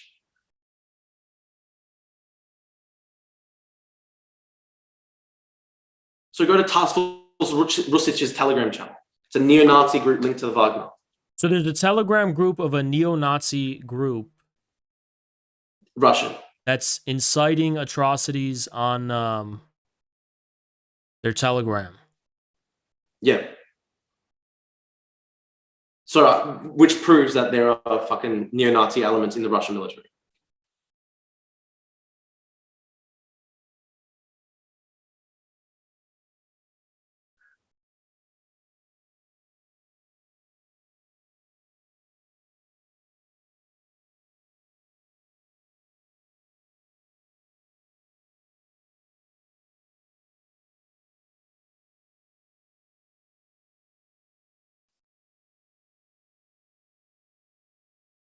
So this is the side you support, man. So, but his group is not involved in Russian politics. His group is not prevalent in Ukraine at all. I'm not sure what the significance of this group is supposed to be. The Rusic group, they can say whatever they want on Telegram. Where are you getting the idea that these are like a huge or even significant part of Russia's military? I mean, they literally clashed with the leadership of the Donetsk People's Republic because of the official anti-fascism of the Donetsk People's Republic. So this is not a significant force. I mean, yes, there's fucking schizos, of course. Of course, there's going to be schizos who fight with each other. Okay, that's a word you seem to appreciate a lot. It is though. It's fucking schizophrenic. It is. Sure, but you actually, in order to claim that something is irrational or not grounded in reality, you have to substantiate that, and you've so far failed. I'm sending you a link right now showing Rusic's link to Wagner. No, you have to substantiate the claim. I just sent you a link. You have to substantiate the claim that Rusic is a significant fighting force in any capacity.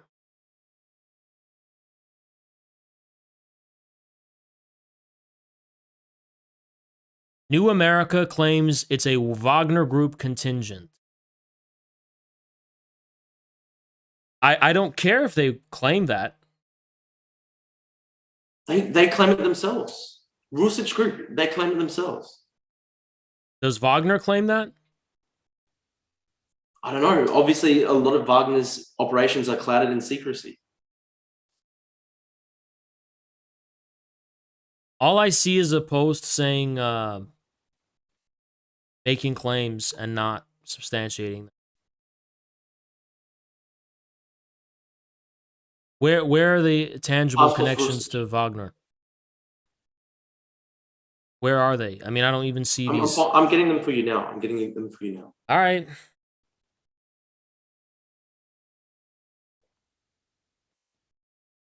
Rusic.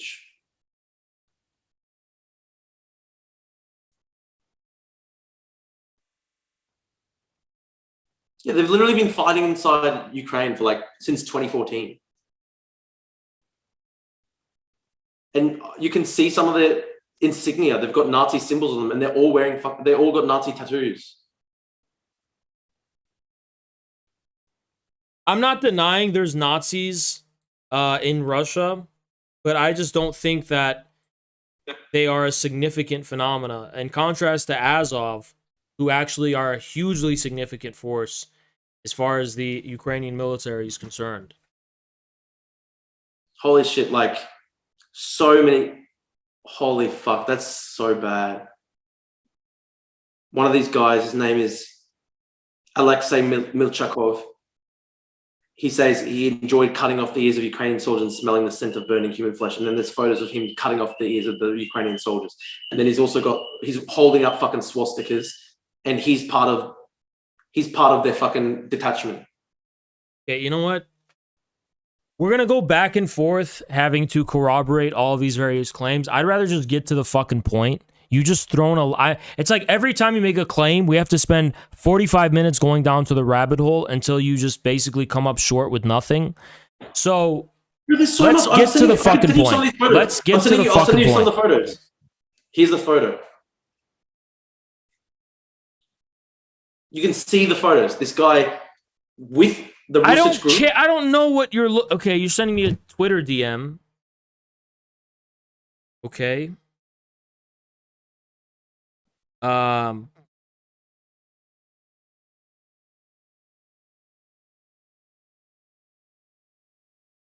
This is not a gory image of what you just described. This is a telegram. Go through them. There's 4 of them. Guys, you know what he just sent me? He sent me a cartoon. He sent me an anime. Sorry. This is an anime. Dude, what is this? Sorry, it's fucking wrong link. It was the one immediately prior to that. Okay, I've sent it to you now. Immediately prior? Yeah, I've sent it to you now. This is what I get. What crime? No, fucking go left. Scroll through them. No, go to the other one that has him actually holding up ears, my friend. Fuck. Where are the ears? Oh, here. Yeah, I can't. Yeah, and probably don't show that because obviously these are dog ears, right? That's fucked up what they're doing to the dog. I don't know who is that. I don't know what that is. It's a photo of a guy with a knife next to a puppy. Is that it? Yeah, it's the fucking guys from the Rusic group. I don't know why they're holding a dog by its ears or something. They're holding a dog by its ears. I thought you said they're holding human ears. He has an interview where he says that he enjoyed cutting off their ears. This isn't TOS, okay? This is just a guy. What do you mean?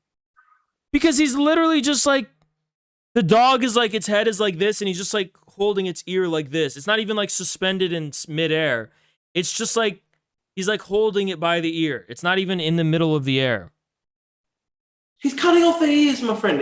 The same guy. He's got. Yeah, he does menacingly in one of these. In one of the photos, to the right. In one of the photos, there is this like menacing photo of him holding a dog and like has a knife next to the dog, but but maybe tell your followers about the context. If you just go to the next one, the same guy says he enjoyed cutting off the ears of Ukrainian soldiers and smelling the scent of burning human flesh. These are the guys you support.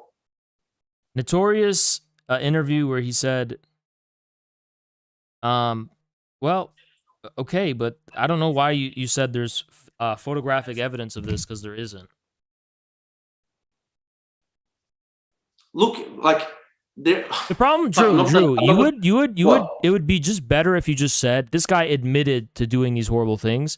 But when you try to embellish your claims with like, oh my god, this photo is horrible, this is the worst thing I ever saw, and it's just a guy like petting a dog in an awkward way.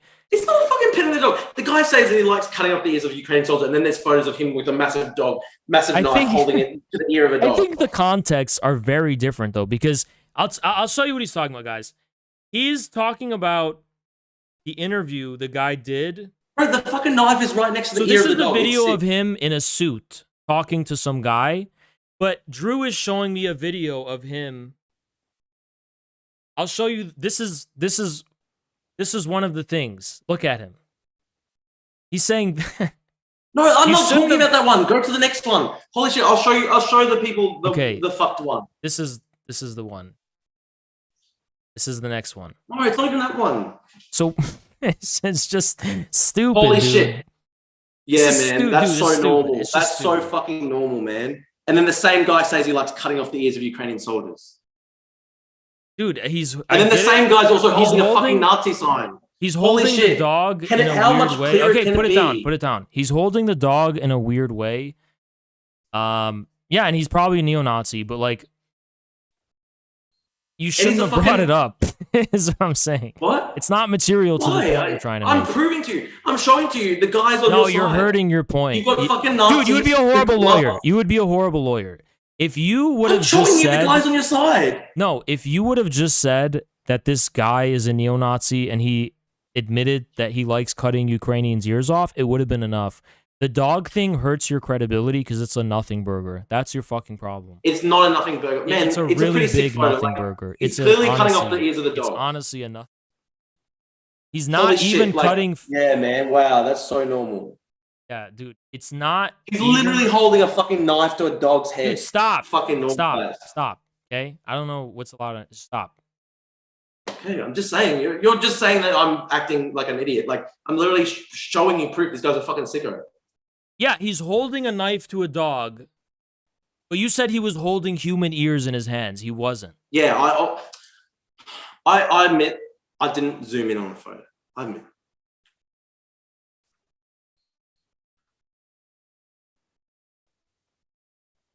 Okay. How many donations have you made over the course of this? Drew, listen. Drew. This is your tactic. I have a concrete point. I claim that while it may be true that there are Russian neo-Nazis who fought in Donetsk, again, they were extremely marginal, in no way a significant force, and they clashed. That's not fucking marginal. And they butt heads, and they conflicted, and they're eventually expelled by the Donetsk People's Republic authorities on grounds of the anti-fascist sentiment held officially by these separatist republics. But that's different. And then you mentioned there's a guy in Wagner with a tattoo. Okay, but that's different.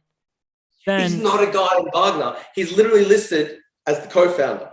And he's a commander. He's an active commander. Even if he was the founder of Wagner, he wasn't. Even if he was, Wagner he founded alongside Prigozhin. Wagner are mercenaries, not a paramilitary political force. Oh my God. Holy shit. Wagner's political party is what? Okay, what is Wagner's political party? Wagner is like a key arm of the Kremlin apparatus. It serves the goal of the Russian state. What is Wagner's political party? The United Russia Party. It's literally an arm of Putin. No, it's not. That's not true in any real capacity. What you think they're just operating independently of what Putin wants? Here you're operating in bad faith. I take your concession. I'm operating in bad faith. Are Yes, you you kidding? are. Yes, because you're trying You to make think an Wagner equivalence. has no links to Putin? You're trying to make seriously a. think Here's that? why. I'm going to explain this to you. Drew, here's why it's significant that they're mercenaries. The reason it's significant they're mercenaries isn't because they have independence from the Kremlin. I'm not saying they necessarily do. Blackwater doesn't have independence from Washington either. But what's significant about Wagner being a mercenary group is that they are hired primarily or solely because of their military utilitarian expertise. They are not a paramilitary force fulfilling an independent political goal. So their beholdenness to the Kremlin is actually an indictment on your argument, not mine. They are being hired to carry out in a utilitarian way the aims of the Kremlin government, not their own aims. So the private beliefs, the private beliefs of one of the guys in Wagner is immaterial as far as the function the Wagner group performs. They're not a paramilitary group, period. So, are you fucking dumb? Okay, not going to address my argument. That's fine. Look at Bakhmut. They're the ones doing all the fighting. It's Wagner. They are a paramilitary organization. They started off as a mercenary group. It is now basically one of Putin's private paramilitaries. You know what a political paramilitary?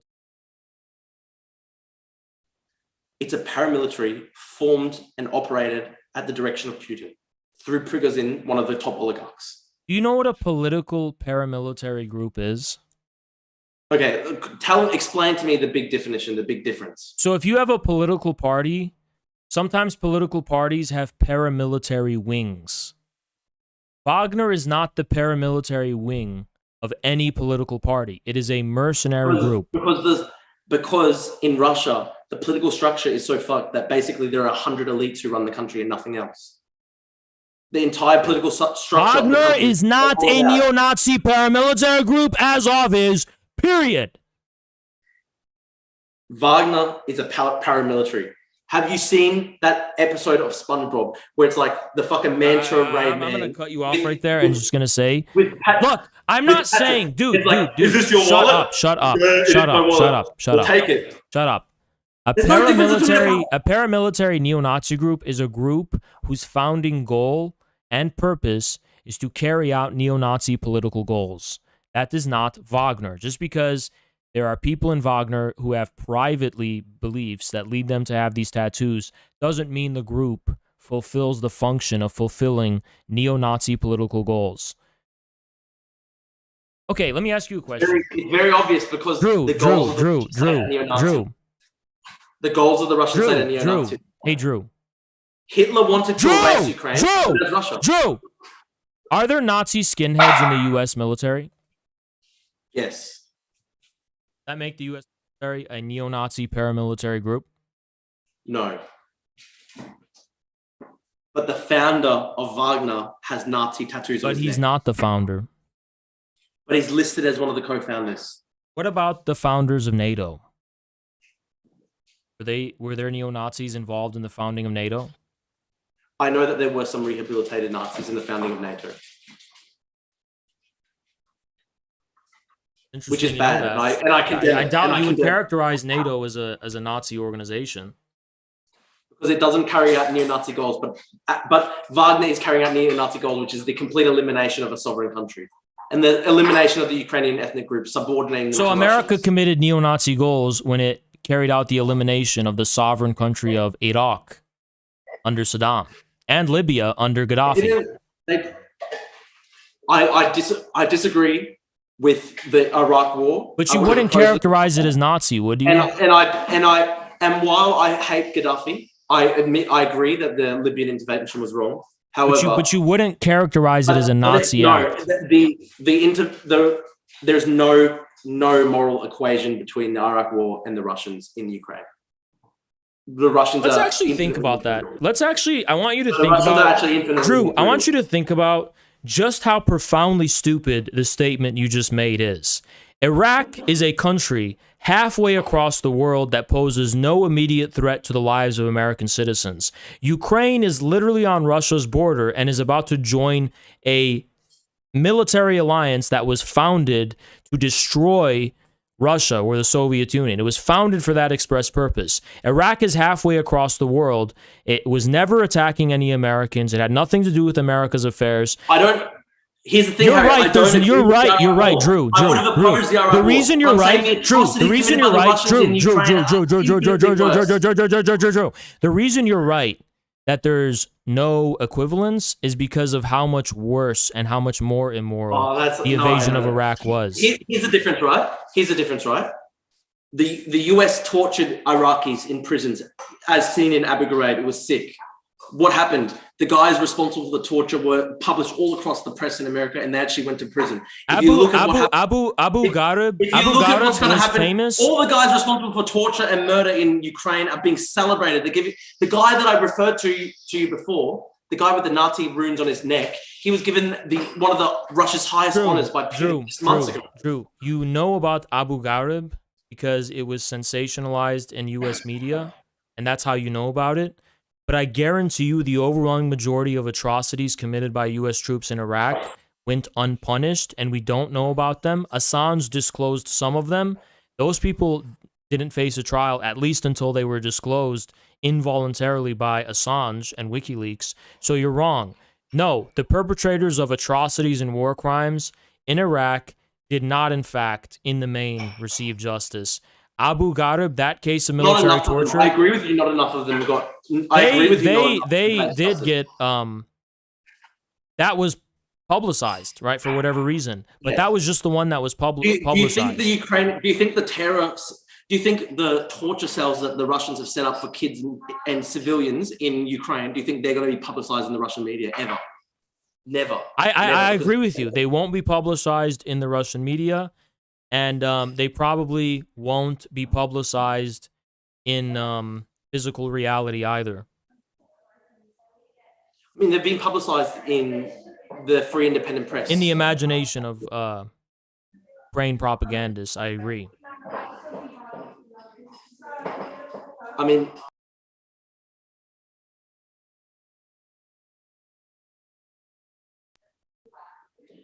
the difference is the rule of law. Those who've been found to have committed terrible atrocities and torture in Iraq, like Blackwater? Like Blackwater?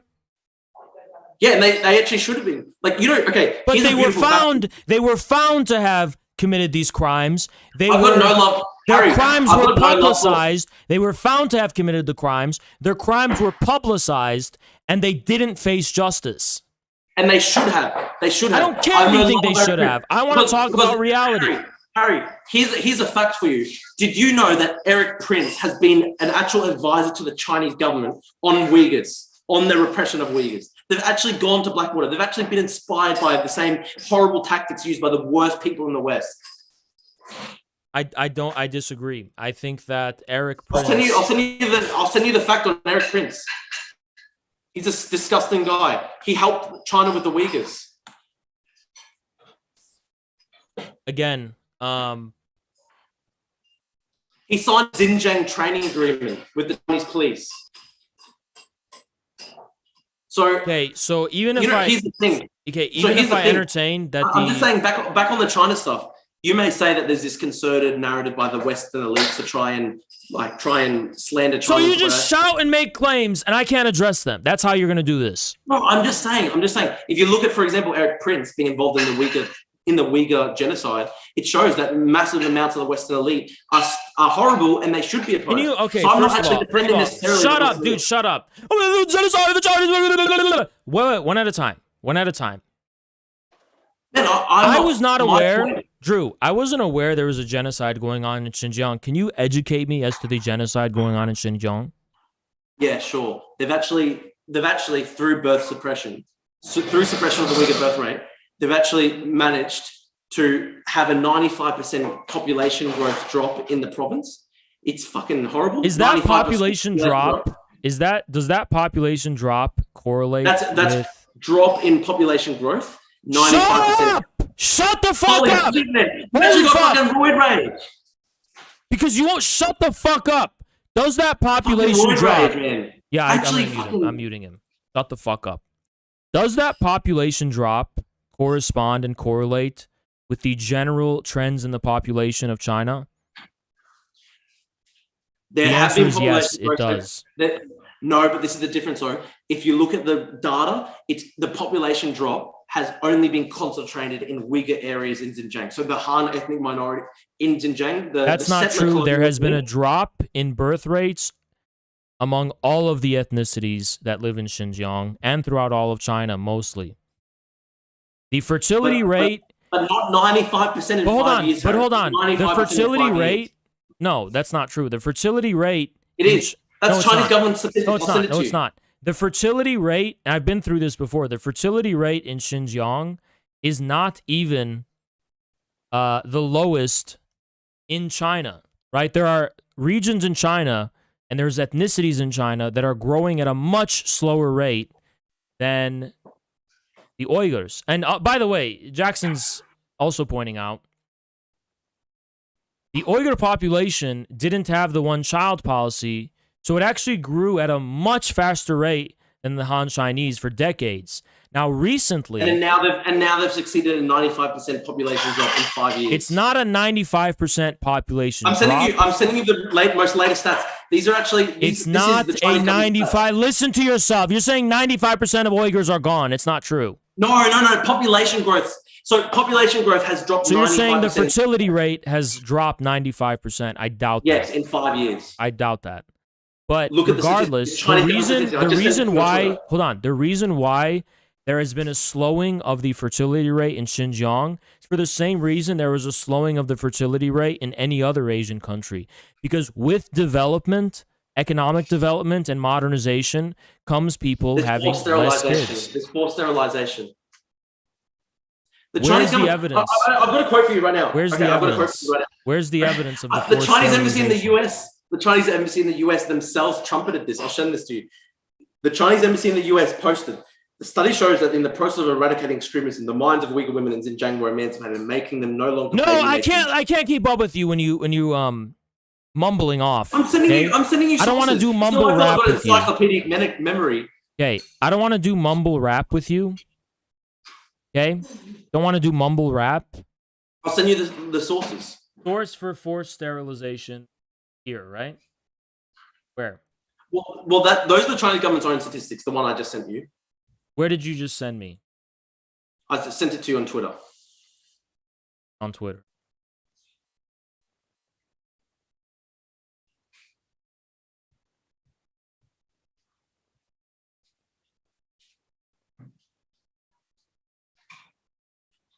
You sent me nothing on.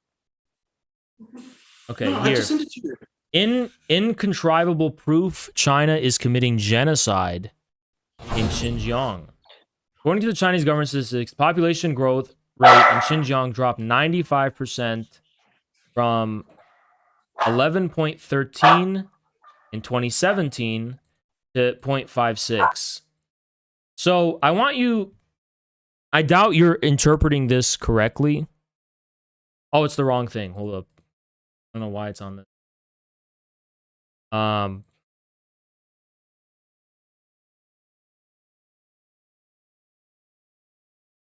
Okay. I don't know why you're pointing this out when it's very obvious. I don't know why you're pointing this out. 2017. Hold on. 2017. Dude. Okay, dude. Look at the total. Whatever number this is. I can't read Mandarin. I don't read Mandarin. But this number as a whole says 5.9%. Dude, shut up! It goes to 3. Shut up! Shut the fuck up! Holy fuck! Can you not shut up for 2 seconds? Oh my god, man. You actually have fucking rage issues. Dude, just shut up! I hate your fucking cuck voice! Shut the fuck up with your soy mumbling voice for 2 seconds! For 2 seconds, can you not control yourself? You have such low testosterone, like an estrogen-riddled little bitch. You can't shut the fuck up for 2 seconds.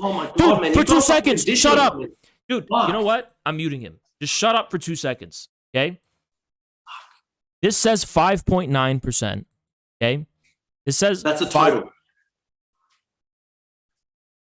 The Chinese total birth rate Okay, is I'm muting you on the end of the audience so no one can hear you. So this says 5, so everyone can hear. I can get out a sentence, okay? 5.9% for the entirety of China goes down for some mysterious reason to 0.3%. I find that to... Does that mean all of China is undergoing a genocide? Think about it. This region right here is 8.34, and it halved to 4.31, okay? You see reductions in whatever, I don't know what this is in Mandarin. I can't read Mandarin. I don't know what this is actually saying. But clearly, there's a general decline, okay, throughout all of China. Very clear.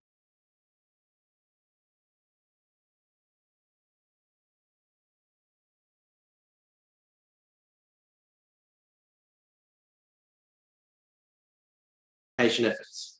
And I can send that to you yourself. The availability of birth control is not evidence of genocide. No. We're talking sterilization. There are so many testimonies of Uyghur women being sterilized. In fact, I met someone who was herself sterilized just last month, a Uyghur in Australia. Hold on. What are you saying? I'm saying there's so much testimony, first-hand testimony from Uyghurs who themselves have been sterilized. And I met a Uyghur woman just last month in Australia who was herself sterilized. Was she part of the ETIM? Actually, she wasn't Uyghur, she was Kazakh. That's the only reason she was able to get out of the camps, because she was Kazakh.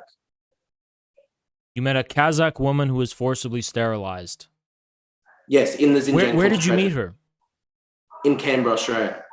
Where? She came as part of a delegation to speak to Australian politicians about the atrocities that are ongoing. On behalf of what organization?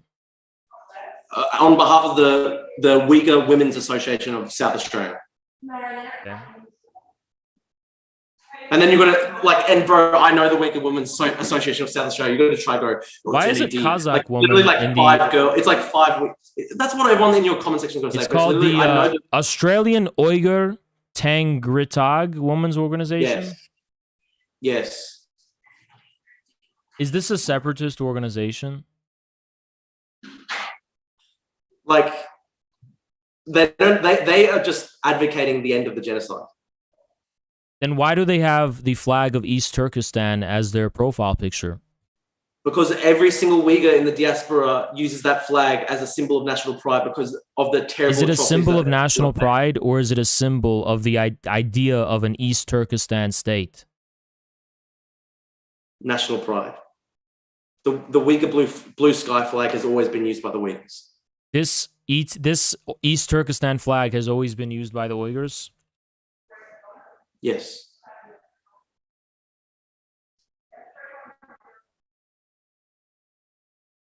The flag was originally used as the short-lived breakaway state known as the first East Turkestan. Yes, I know, and then it's become a symbol of national pride. But you said it's always been used, even outside the context.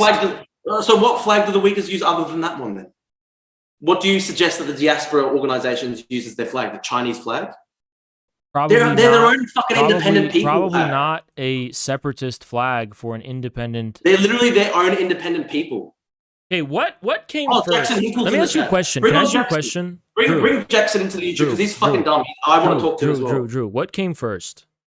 Reports of this genocide that's going on? A simple question.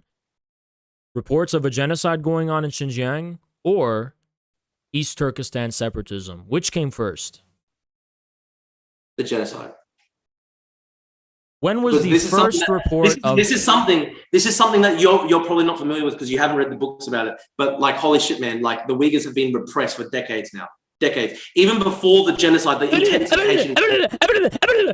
Give me in 2017 there was an intensification of the genocide. Drew, I'm trying to rope us back into something state. more concrete. I don't want to waffle around with vague claims. It was an apartheid state. From 1949 onwards, it's been an apartheid state. Okay, but my question we to you... as a second-class citizen. I'm a retard. Okay, Drew, if you think that's somehow a way to like discredit what you I'm want saying, to debate yourself? Can I debate, or you want to debate yourself? Bro, you just sound like a fucking 3-year-old. Okay. Do you want to debate yourself? Okay, Drew. When were the first reports available to Western viewers about a so-called Uyghur genocide? Can you name me the date at which? 2017. Okay, where did we start seeing reports of a Uyghur genocide? 2017, when the concentration camps became well known. That's not even true, by the way, because Uyghur separatists have been making that claim for a while. But I can guarantee to you, you will not find. That's when it became public consciousness. That's when it became known in the public consciousness. Can I finish what I was going to say, or do you not want me to finish my sentence? Say it. Okay. What I'm trying to get at you is that there has been an agenda and an endeavor of Uyghur separatism that long predates all of these hysterical claims you're getting. And those claims, it is not irrational to deduce, come from the institutional agenda that comes at least, let's just start with East Turkestan separatism before we talk about the NED, before we talk about the CIA, before we talk about any of that. Let's just start with the political agenda of East Turkestan separatism. That has been going on since the Sino-Soviet split, at the very least, when the Soviet Union was funding. The Uyghurs have wanted independence since the Chinese came in and occupied the country. Well, that's not true, because the only patron of Uyghur separatism were the Russians and the Soviets, okay? They were patrons of Uyghur separatism, and the ETIM, if you don't know this, started out as a Marxist-Leninist organization loyal to the Soviet Union. The ETIM barely functions. It barely exists today. It's a figment. It's a figment of. Well, there was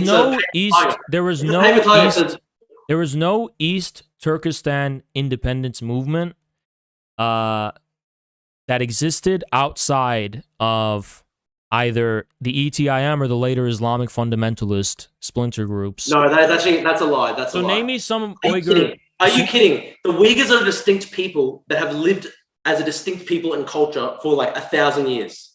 So, contrary to your stupid claim that they've always Uyghurs have never been deprived of the right to have a separate culture. They literally they're doing that. That's what the Chinese government's doing right now. I don't believe that. Okay, then why has every single Uyghur novelist been arrested and detained in concentration camps? Every single Uyghur what? Almost every single Uyghur prominent author, cultural leader has been taken to the camps. For example, I've got a very good example for you. Right? There's a really good book. I encourage you to read it. It's the first Uyghur novel translated into English. It's a novel by this guy called Perhat Tursun. Now, Perhat Tursun, it's very interesting. Aren't you Greek? Drew, are you Greek? Let me go on. No, Drew, stop. Perhat Tursun. Fuck, Harry, let me finish. Stop. Drew, I'm trying to help you. He clashed with the Islamic fundamentalist Uyghurs. So they hated this guy because he was a modernist. I'm going to have to mute you. I'm trying to explain a point. No, you're not. Because I'm going to hold you to your premises in a Socratic Greek way. Because you're supposed to be Greek. You're supposed to be good at this, right? So here's the thing, Drew. You just said that every single prominent cultural figure within Xinjiang has been detained. And you said, for example, and you want to name one guy. So you have to... It's a really good example. But the problem is, I can give you two really good examples. The problem, Drew, but for you to fulfill the premise and the proposition that every single publicist and novelist... I should have said 90% rather than every single. Even if it's a majority of them are being detained. I should have said the vast majority rather than every single one. Okay, but you can't say, here's an example, and then say one incident. You have to, if you want to give me an example of that extremely grand claim, you have to give me some kind of statistics or some kind of concrete data confirming that. You can't just say, here's a book by a guy who this happened to. I can give you the data, but I want to give you two really good examples first. So, I agree. I shouldn't have said every single one. I should have said the vast majority, because it is the vast majority. Because once I explain this story to you, you will understand. So firstly, there's this guy, Perhat Tursun. He's a modernist. He clashes with the Islamic fundamentalist Uyghurs all the time. They fucking hate him. I'm giving you an example. This guy has been detained by the Chinese authorities alongside the so-called terrorists and the Islamic extremists. This is their narrative. Alongside the guys that they arrest is this guy who's a modernist writer who the Islamic fundamentalist writers fucking hate, and he writes about gender in a way that they don't like. He writes about sexuality in a way that they don't like. This guy's like the furthest thing you could actually have from an Islamic fundamentalist. The actual Islamic fundamentalists inside East Turkestan, inside Xinjiang, hate this guy, and yet he's rounded up as well. Why is he rounded up? Because he's a prominent. The dog is barking because you're making an irrelevant point. Okay? Let me speak for the dog. Let me speak for the dog right now. Okay? The dog is barking because he knows you're speaking jibber jabber. I'll explain why. I'll explain why what you just said is jibber jabber. Okay, so, tell me. The reason today for the majority of Uyghur separatism is rooted in Islamic fundamentalism. But the reason the Chinese government is cracking down on it isn't necessarily because it's Islamic. Because for the majority of its existence, East Turkestan separatism was actually at least secular, but probably atheist, really, because it was Marxist-Leninist, funded by the Soviet Union. China doesn't care if separatists are Islamic fundamentalists, or if they're Marxist-Leninists, or if they're any religion, or if they're atheists. That's not what's material to the Chinese government. What's material to the Chinese government is whether or not they're separatists who want to violate the territorial sovereignty of the People's Republic of China. So why is it that the Chinese government rounds up the youngest, the kids? Why is it that they round up people in their 80s? I've got a Uyghur friend in Adelaide, for example. I don't believe that happens. It's fucking true. But I'm not convinced. The guy that I'm referencing to you. But I'm not convinced that happens, Drew. And if you tell me there's testimonies, if you're telling me that there's these people you've met, dude, Drew, if you're telling me that there's these people you've met who are part of a separatist organization, it's not really strong, credible evidence. I don't really believe that. I don't think it's credible evidence. I've met innocent people who are not separatists whatsoever. This guy Perhat Tursun, however, who they rounded up, he was known for writing love poetry, and the Islamic fundamentalists in the Uyghur community hated this guy because he wrote about sex and stuff like that. Hey, why is this guy detained? I don't care. I don't care. I'm giving you examples. I'm giving you live examples. Drew, you met innocent Uyghurs who are not part of the East Turkestan movement. Can you recall these stories for us, please? Yes. I had friends in my home city who, because they were protesting alongside me, their family members got contacted by the Chinese police. You know what's interesting is that it's pretty much standard practice in a communist country to get questioned when you have relatives involved in anti-state activities. But for a government that's engaging, for a government that's engaging in genocide, for a government that's rounding up children, for a government that's imprisoning... Well, his mum ended up getting rounded up. For a government that's imprisoning 90% or a vast majority of Uyghur writers and novelists, it's kind of interesting how the government is only questioning the relatives of actual active separatists who are attending separatist protests. They don't just question them. The guy ended up having more than 20 of his family members detained. What do you mean by detained? For questioning or what? No, like fucking disappear into the camps. Never heard the camps. So they're where are they now? In the camp somewhere, in the gulag. Some of them may not be alive. Do I have to believe that or? Sure, don't believe it. Don't believe it if you don't want to. But it's fucking sad. It's fucking sad, man. Because you're supposed to be Turkic, right? You're literally throwing your friends under. Where are these camps?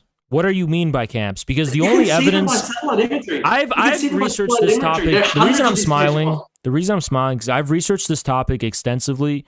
The only camps I've ever been pointed at were vocational training centers for jobs that are temporary, that don't last. But those don't last years. The people, yes, it lasts for years, and some of the people that get out. If you want to say they've just been imprisoned, say they went to prison. But when you say they went to the camps, what do you mean the camps? What do you mean? They go to the camps and then they're not heard from. Do you mean they go to vocational? Some of them are transported. Some of them are transported into forced labor. Some of them are taken to regular prisons. So some are allowed to go back to the community under really strict house arrest. So where's the forced labor happening? All across China. People, it's not necessarily in Xinjiang. There've been proven cases. All right. Well, what about the ones in Xinjiang? Because I can't. I mean, if this is how you're... some of these ones in Xinjiang, they actually build factories on the campgrounds. This is satellite imagery. So these are not just factories that have campus housing. These are not just vocational training centers. These are actual just forced concentration labor camps. Yes. Based on what evidence? There's satellite imagery of hundreds of these concentration camps. So I don't deny there's satellite imagery of schools, hospitals, prisons, vocational training centers. I don't deny those photos exist. I just deny that they're what you're saying they are. Harry, in Australia, we've got a very good vocational training system called TAFE. If I wanted to go down to TAFE and learn a trade, like, become a plumber, etc., why are there no fucking guard towers outside the vocational training centers? Why is there no fucking ring? Because it's probably not a prison. Prisons have guard towers, so there's probably satellite footage of either prisons or maybe military outposts. Satellite imagery shows like guard towers. You can see the shade, the shadows that cast on the ground. You see the guard towers. Okay, I'm not denying that you can find satellite images of guard towers in Xinjiang. I just think guard towers don't exclusively fulfill the function of being genocidal concentration camps. So these people in the vocational training centers, can they leave, Harry? Yes. Which ones? The vocational training centers. They can leave. There are they're not prominent anymore, but years ago, who told you they can leave? Well, there's different kinds. Some of them are strictly.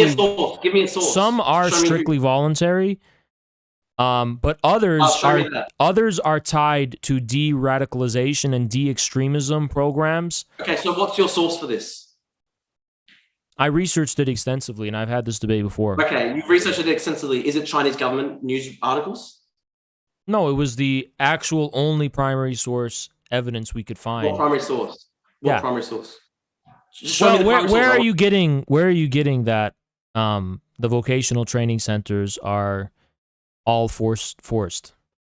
Like, I just typed in satellite imagery camps in Xinjiang. Okay, but the satellites are not telling us. Okay, I have to explain this to you. Another thing, okay? I don't know. Look, satellite. I don't want to do the ancient Greek thing, but satellite images, I have to explain to you logic. Satellite images don't tell us anything about who's forced and who's... All satellite images tell us is that this infrastructure for these buildings exist. What the function the buildings serve, first of all, is not even inherent in the image, let alone the relations of coercion and... how people are controlled. They're free to leave, man. They're free to leave. It's a vocational training center. There's just fucking barbed wire everywhere. So interesting, isn't it? You've got vocational training in Michigan, right? Can you show me that image again, please? So Harry, if you wanted to maybe stop being a streamer and become a plumber or learn a trade, they make a lot of money these days. If you go to the vocational training centers in Michigan, is it going to look like this? I don't know what that is. Just type in Camps Xinjiang guard towers, and there's hundreds of images. All right, Drew, I have a rebuttal to that. Yeah, what's the rebuttal? Your friend has told you something to say. Oh, no, I have a really good rebuttal. Ready? Yes. If what you're saying about the vocational training centers is true, why do they look like this? So funny. Fucking hell. Why do they look like it's this? Really funny to joke about like fucking genocide. Look at this, Drew. Look at this. Yeah, man, it's so funny. Look at this talking about concentration camps in which 1 million people are held. It's really funny, isn't it? Do you believe the Holocaust happened, Harry? Yes, I do. Not even something about to debate on YouTube, but I do believe it. But I don't know why you bring it up. You just asked the question, so right. Okay. I don't think why do you think China's carrying out a Holocaust? People are dying in the camps. People die in U.S. prisons as well. That a Holocaust? This actual image, which has become infamous, and that's an actual prison of people in prison for. No, but that was actually released by the Chinese government itself. That image. But it's a prison, Drew. It's a prison. But Drew, that's just a okay. You know what? Time to expose the American genocide. I'm doing it. You know what? There's an American genocide. What is this, Drew? Huh? What is this? What about America? This? America. What about this, Drew? Huh? What is this, Drew? What is it? Yeah, it's bad. It's bad. America has an. What is this, Drew? What is this? Show me. Tell me Harry, what this is. I don't know if you understand, Harry, but America's really bad over incarceration problem, which is racist. But no one's saying it's a genocide. It actually doesn't indemnify the Chinese government from perpetrating the same crimes. Not sure if that's you can disagree with China's prison system, because that, by the way, that image you showed me is completely irrelevant as far as China's de-extremism and de-radicalization programs. It's just an ordinary prison. Prisons have always existed in China. There's nothing. They've actually got 380 facilities logged. But not facilities that you just showed me, because that's just an ordinary prison in China that you showed me, and you said it's a concentration camp. It's not. No, that was the Uyghurs. They said this is a reading. Yeah, it's a prison in Xinjiang. But it's just a prison. No, it's just an ordinary prison. They said that's the vocational training. Okay, you know what? Show me where China said that image is a vocational training center. I will actually show you. I'll show that to you. Yeah, let's do it. Let's do it. I've done this before, Drew. I don't want you to embarrass yourself. So please be my guest. I'm getting it up for you right now. Because that's the thing. I'm not sure if you actually know that the Chinese government released that image. They're happy with what they're doing. They promote it. Yeah, because it's a fucking prison. Yeah, they said it's vocational education. Show me where they said that image is a vocational training center. I will.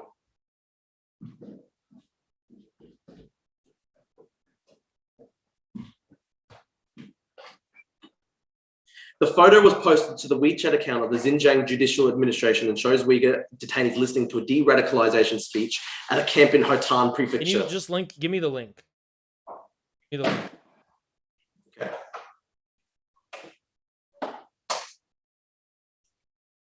Oh, yeah, that's really funny, isn't it? Look what the Americans are doing to the. Wow, that's funny. Look what's going on to America. Why don't you just go? If you hate America so much, why do you live in America? I'm saying it's a genocide, right? Yeah, you so support funny. this? Why do you? That's a good question, Harry. If you hate America so much, why don't? I don't hate America. I'm just asking if you support this. So funny. Is this bad or not? Yeah, very funny, man. Like, holy shit, man! Like, it is actually like one of the worst crimes against humanity today, and they're supposed to be your Muslim brothers and sisters. It's actually fucking really sad. I don't believe. Yeah, because the sources you're listening to are China government propaganda. So when you say to me, "Oh, what are your sources?" I can go, "Oh, that's all the NED. That's all the American government." I just haven't been confronted with any credible evidence. Yeah, but the evidence you're listening to is the Chinese government, which is just like, how can that be? I just don't have a reason to think they're lying about it. But what is this guard tower? Why? This guard tower? What, do you think if they were doing it, they would be happy to tell everyone around the entire world? This guard tower. Wow, so funny, man. Yeah. No, it's not. That's actually, Harry. That is actually fucking dumb, because that doesn't actually explain why there are guard towers outside vocational training centers in China. I don't understand. Well, you haven't demonstrated their vocational training center. Oh, I found it. Found the source. Beautiful. Right. This is literally the WeChat, the original WeChat. I'll send it to you over the Zoom. Okay.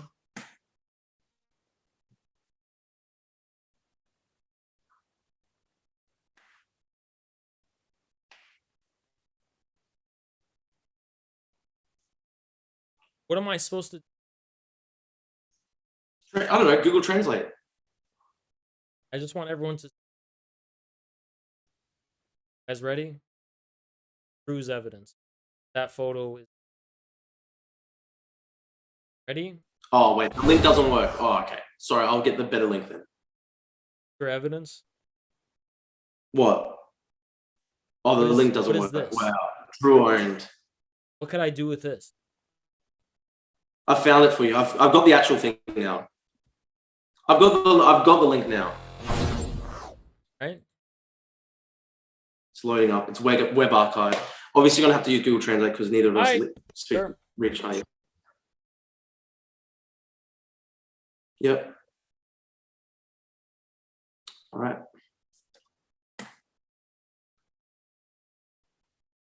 All right. It's literally everyone had come and came here to speak to wonderful speech of the de-radicalization propaganda group of the Judicial Department of the. Yeah, it's literally that's what it is. This is the original. Oh, let me see. That's where the images came from. Knock on door. Okay. What is this? Where is this from? This is the original WeChat post that they posted in 2017. That's where the world got the image. Well, this is media. Well, this is reposted on and archived. Well, the problem is that okay. Here's the problem. Okay, when I translate, his name is shitting information. Okay, but the actual text. Who's shitting information? Can you give me the primary source for the text? I'll get the screenshot of the. If you want, I'll get the screenshot of the WeChat for you.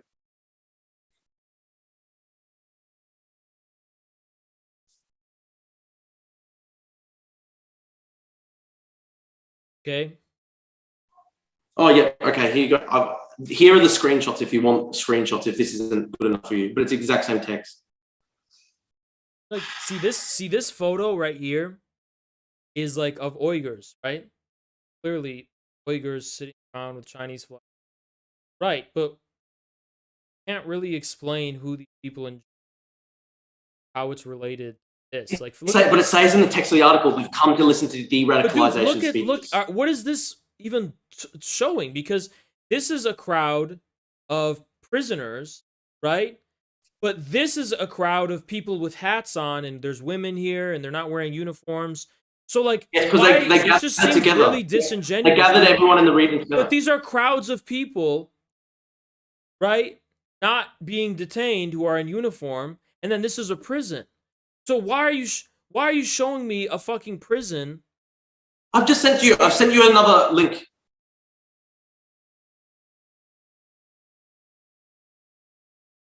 This Twitter, dude. So, well, the problem is you don't speak Chinese, but if you send it to one of your Chinese friends, like if you actually analyze like the Chinese, this is not a primary source.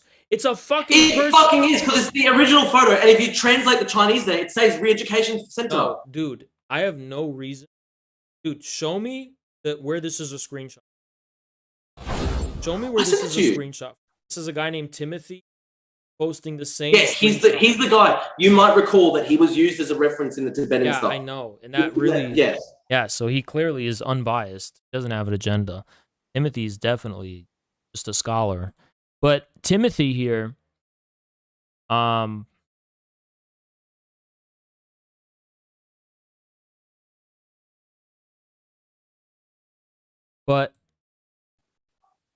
But where's the evidence? I don't understand the evidence. What is he? It's actually in the characters above the door. Okay, what do the characters say? That's what reads out Re-Education. So are we doing this now? What you said? What does it say? What does the character say above the door? It says Re-Education. Are you sure? This is what the article says. Read the article. I sent you the article. This is not standard for a rehabilitation center. I've sent you the article. The text of the article. Dude. Do you think a rehabilitation center is the same as a vocational training center?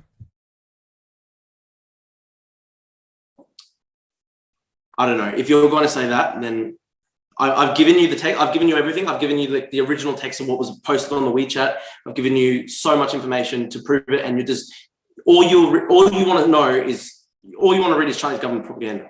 So what can I say or do?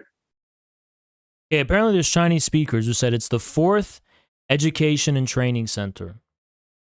Yes, see, it's an education and training center. So there's no re-education. education and training center, vocational training center. It doesn't say synonymous term. vocational. It says education and training center, according to a Chinese guy in my chat. Okay, but that actually proves it though, right? Because you've got all these guys in jumpsuits at an education training center, and there's fucking guards everywhere, and there's barbed wire, and there's guard towers. But the education and training center doesn't mean this is the same as the vocational training centers in Xinjiang. Bro, you're nitpicking so much. Like, I don't know what more you can have. The original photo is of people in basically a vocational / re-education camp facility. I'm gonna show you some. And there's guard towers everywhere, and there's guards with dogs, and there's fucking. I'm gonna show you something. Ready?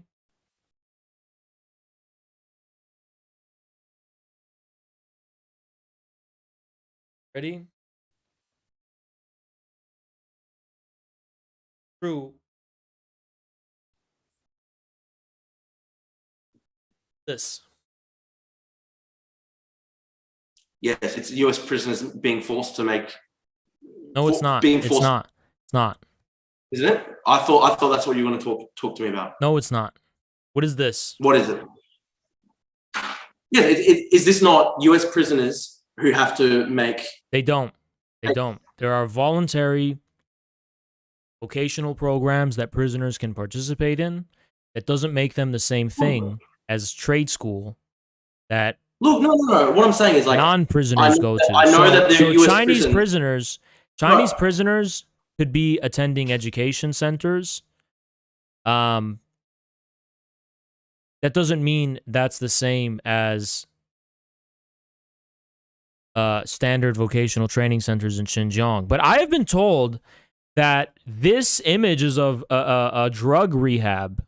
This is from a drug rehab. That's a fucking lie. That is a fucking lie. It's a re-education facility. Well, and what I was going to say earlier, of course, there are US prisons that actually basically force the inmates into forced labor, and they get like 60 cents an hour. That's also fucking horrible. And the existence of terrible stuff occurring in the United States doesn't mean that the Chinese government isn't doing terrible stuff against Uyghurs. And I don't understand. No, that's not what I'm saying. I'm not saying anything terrible. I'm just saying that it's not out of the ordinary for prisoners to be offered education and training, and that doesn't. You can't use examples of prisoners. But Harry, why don't you like what? Give me a source that disproves the Chinese. Just give me a source that's not the Chinese government that shows that it's not genocide. That shows that these people are all actually. That shows all these people who've been rounded up, like 1 million or more. They're all guilty. Like, show me. Give me a good source on this. That's not the fucking Chinese government. How can I prove a negative? But like you say, you've done all this research that disproves the genocide, disproves the terrible stuff that's happening. Yeah, I'm saying, like for example, what could you give me? You'd only be able to give me like the gray zone or the fucking Chinese government. No, there are various talking points that people who try to spread this narrative make that turn out to not be sustainable. Like I'm asking you, like you said, you've done research that disproves everything I'm saying. I'm saying, like, okay, give me something, like give me a good source where I can read about it that proves what I'm saying is wrong, and just make sure it's not a Chinese government source. You can't prove a negative, but if you make a specific claim, I probably am familiar. But you're making a claim that like the Uyghurs are not being mistreated. You're making a claim that there is no like you're basically saying I'm actually not making any claims. I'm just rejecting that the credibility of the ones that you're making. There's a big difference. Like, okay, like is there not? Okay, you would disagree with my claim that there's persecution of the Uyghurs, correct? That's a very vague word. I don't know what you mean. Okay, okay, just explain to me then. Give me your narrative. Like, what is happening to the Uyghurs? Explain what's happening. I think China, about half a decade ago, or even a decade ago, was extremely concerned about Uyghur separatism, extremism, and terrorism. And so a lot of harsh security measures were implemented in Xinjiang. A lot of surveillance was implemented to crack down on it. And this lasted for a few years, at which point the harshness of the security measures have been extremely laxed as of now, because they pretty much succeeded. Can you respond to these claims then? Which if claims? if it is just an effort to control like Uyghur radicalism, Uyghur separatism, can you explain to me why like Uyghur cultural sites have demonstrably been bulldozed? Like, why do they do that if it's not an which effort ones? to crack down on Uyghur culture? Which ones? So many. I can give you a list right now, like mosques that have been bulldozed, cultural sites that have been bulldozed. Like, I can give you so much right now. Show me. Okay, I'll get them up now.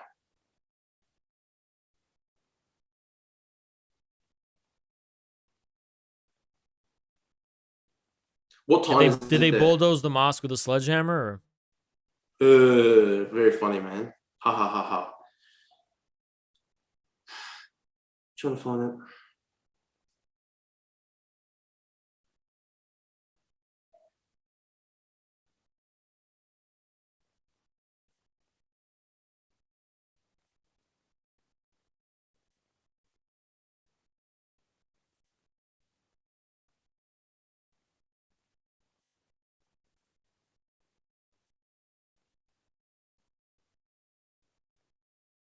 Remember, you have to show me it was a mosque,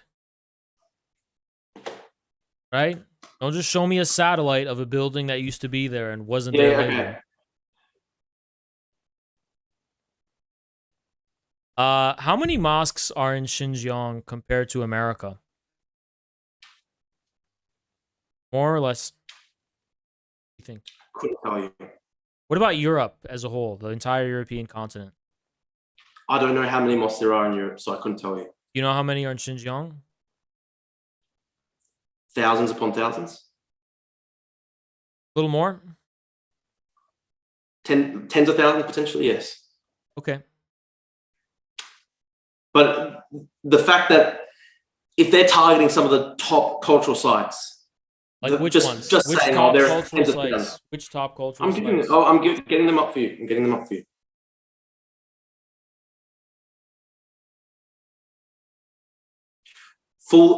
The head of the head of the Ethnic and Religious Affairs Committee in Kashgar said that 70% of the mosques in the city had been demolished. Some were unnecessary, they say. So I'm getting these up for you.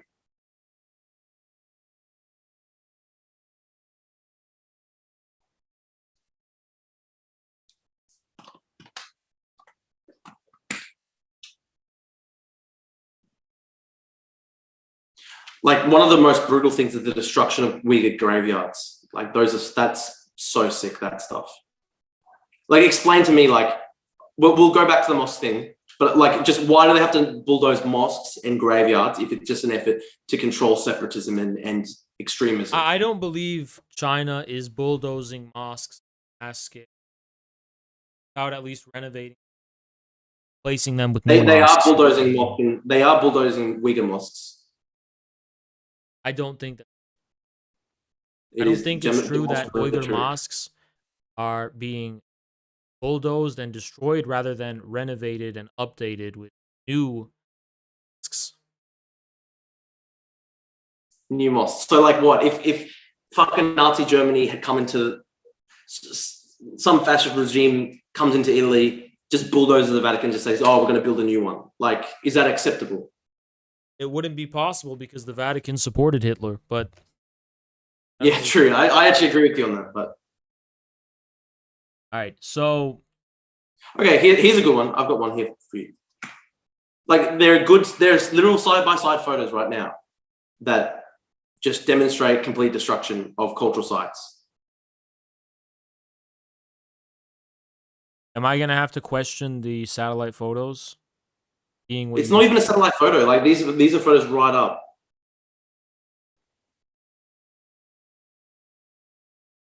All right, let's go.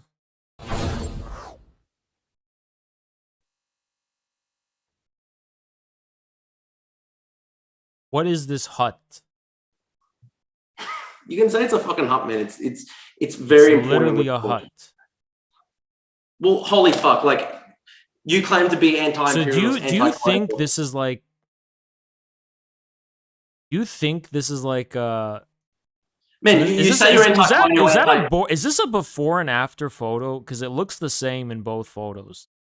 It's a worn down. I won't call it a hut. I'll call it a worn down build. Someone said it's basically the Vatican.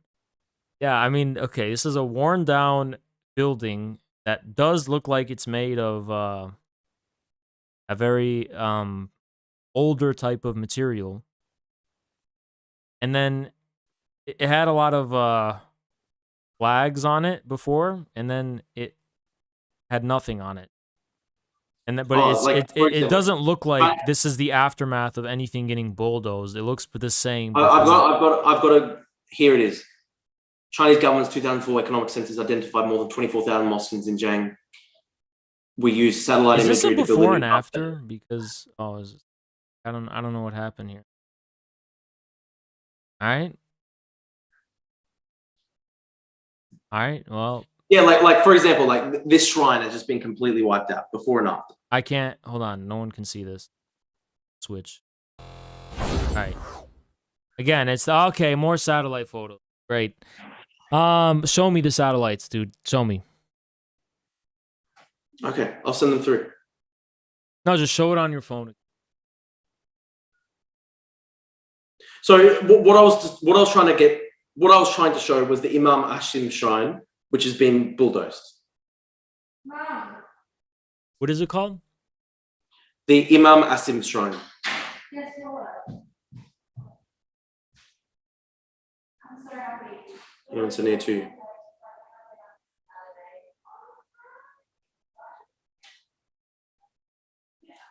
Sent it over Twitter.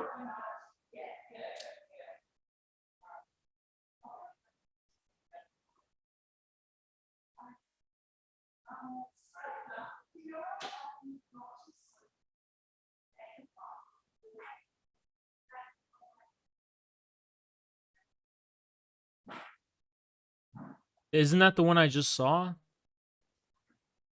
No, I sent you more. This is the Imam Asim shrine, right? Yeah, and this imagery is better imagery of it.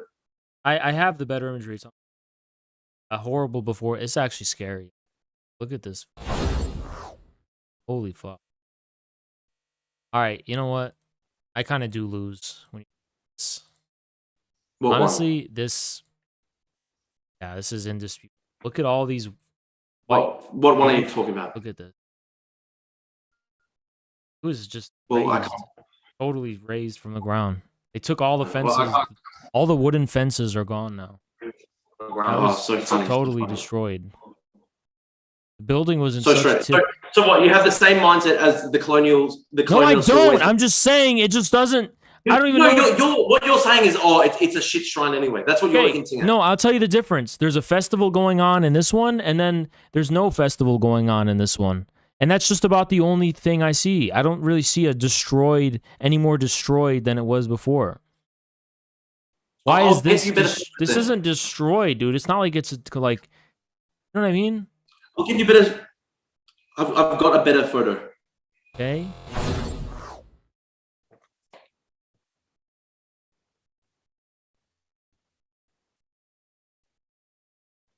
Yeah. Mosque. So you're deliberately finding like a shit photo, and then I've got a better photo. I'll show you. First fucking result. What the fuck?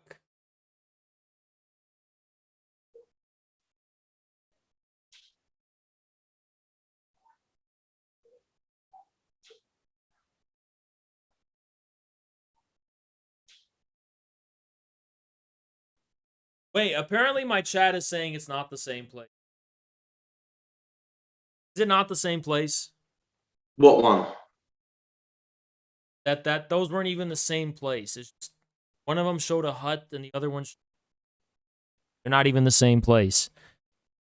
Dude, I don't this is so ambiguous. Like, we should actually debate about something we can debate about, not these vague photos. I've got fucking evidence right here. I'll literally send you through the photos. I'll send you through the photos now. Right, send me the want to debate MAGA communism? We'll debate MAGA communism soon, but I will just quickly send through better photos.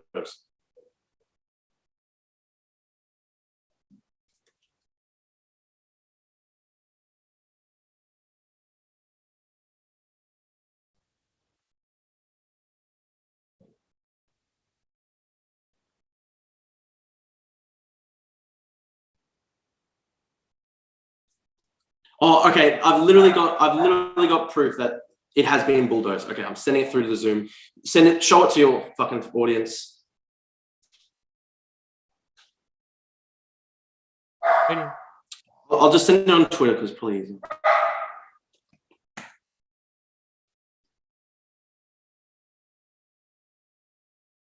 How many people are still watching at this point? Waiting. Nope, I'm putting it up.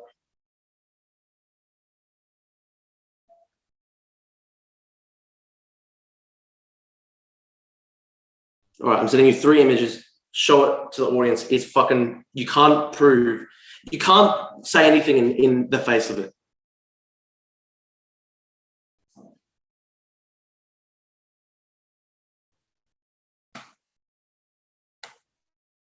Okay, this one shows the shrine bulldozed.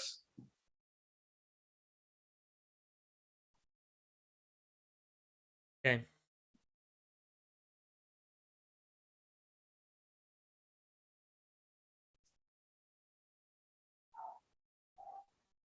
Which one? You don't have an exit. Well, the one with the flags, obviously. Dude, you're sending me a lot of stuff. Can I know. Okay. What are the sources? Okay, the flags one that demonstrates the fucking destruction. All right, let me see. Doesn't look like.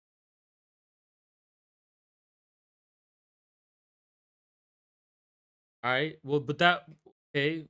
Why didn't you? I don't know what this is or what I'm looking. I don't know what. It's bulldozed. It is like fucking undeniable that it's been bulldozed by the Chinese government. So why is that? It's one of their top I'm not gonna lie to cultural you. I'm not an expert on architecture. It just looks like this is a pile of sand.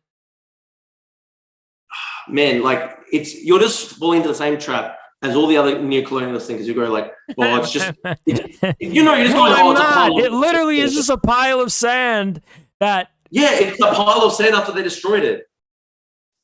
Dude, the wind could destroy this, all right? I don't know what this is. I don't even know what I'm looking at here. Like this is your argument? It was like an ancient pilgrimage site. Dude, what is this? This is your argument? They just fucking destroyed one of the top Uyghur shrines for no reason.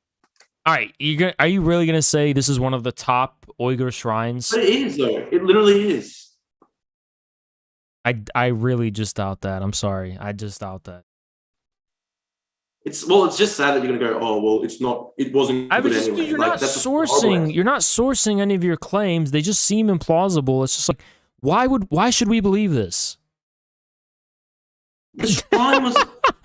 Why should we believe this is their #1 shrine, dude? Why should we believe that? I didn't say it's the #1 shrine, but you said it's one of their main ones. Important. I don't know. Yeah, it is. That is a fact. It's important in Uyghur culture, and then they destroyed it to like punish the Uyghurs. Yeah, well, why should we believe why should we believe your narrative is anyway? Why should we believe your narrative is true, dude? For at least 450 years, the site had drawn pilgrims from across the expanse of Al-Tishahar, the southern half of what is now known variously as Xinjiang. These photos are like. Do you think in court this would hold up? I don't even know if this is the same place. This is literally. How do I know this is the same place? How do I know this isn't just erosion? How do I know this wasn't just something natural that happened? I don't know anything. This means nothing. This means nothing. The shrine is supposed to be the tomb to the Uyghur figure in history who brought Islam to Xinjiang. Well, his tomb is not being well protected enough, clearly, if this is all the... Well, they fucking bulldozed it. Dude, the wind could blow... rain could fucking bulldoze this, dude. Like, what are you saying? That is such bullshit. Like, you're just going, oh, well, it's a pile of rocks, so I just don't believe you, all right? I'm sorry. People went on pilgrimage to see it. Yeah, I don't know what I'm looking at. This is not evidence of anything being bulldozed. Type it in. It come up. I just googled Imam Asim Mazar. It's even on. You're gonna have to like show me the CCP, construction fucking vehicles deliberately bulldozing this. Because if I don't see video evidence of CCP, bulldozers taking this. So in 2011, it's intact. This big behemoth of a building down. Like holy shit! Like it's maintained for 450 years. Did they bulldoze this with shovels? Very funny, man. Wow, it's a bunch of No, rocks. no, so no. who Okay, cares? no, Drew. I want you to be honest right This now. is literally these are the same arguments that were made by the Australian colonialists who fucking destroyed indigenous No, culture. It Drew, was be honest disaster. right now. If a person had a spoon, could they bulldoze this if they did it for like 2 days straight? Like that, that's No, fucking be bullshit. honest. Be honest. Be honest. If you came to Be honest. Australia, Answer my with the question. exact No, same answer arguments my made, question. exact Answer my same question. arguments made Answer my by the question. far-right If conservative one guy no reason came, to respond. Drew, answer my question. If one guy came with a spoon, and he 2 straight days of just getting, going at it, could they bulldoze it like this? This is actually fucking disgusting, man. Because No, these are the same I'm asking arguments you. made by the colonialists. Dude, just answer the it's same a arguments made by the fucking, colonialists it's a who- natural, logical question. Bro, when the It's British a physiological colonialists came to question. Australia, when the British colonialists came to Australia, they would see indigenous cultural sites and they go, "Oh, it's a bunch of rocks," and then just destroy it. And what? You're going to defend that? No, I don't think it's comparable, actually. But it was important to the Uyghurs. They had this cultural shrine for hundreds of years, and then the Chinese government just decided to bulldoze it. Let me show you the Uyghurs' actual... Because you're just kind of insulting Uyghurs right now. I want to show you what I'm not. Uyghurs... Here's a quote.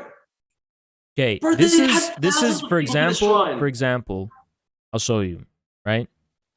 For example, let me see let me select one of their historical mosques. For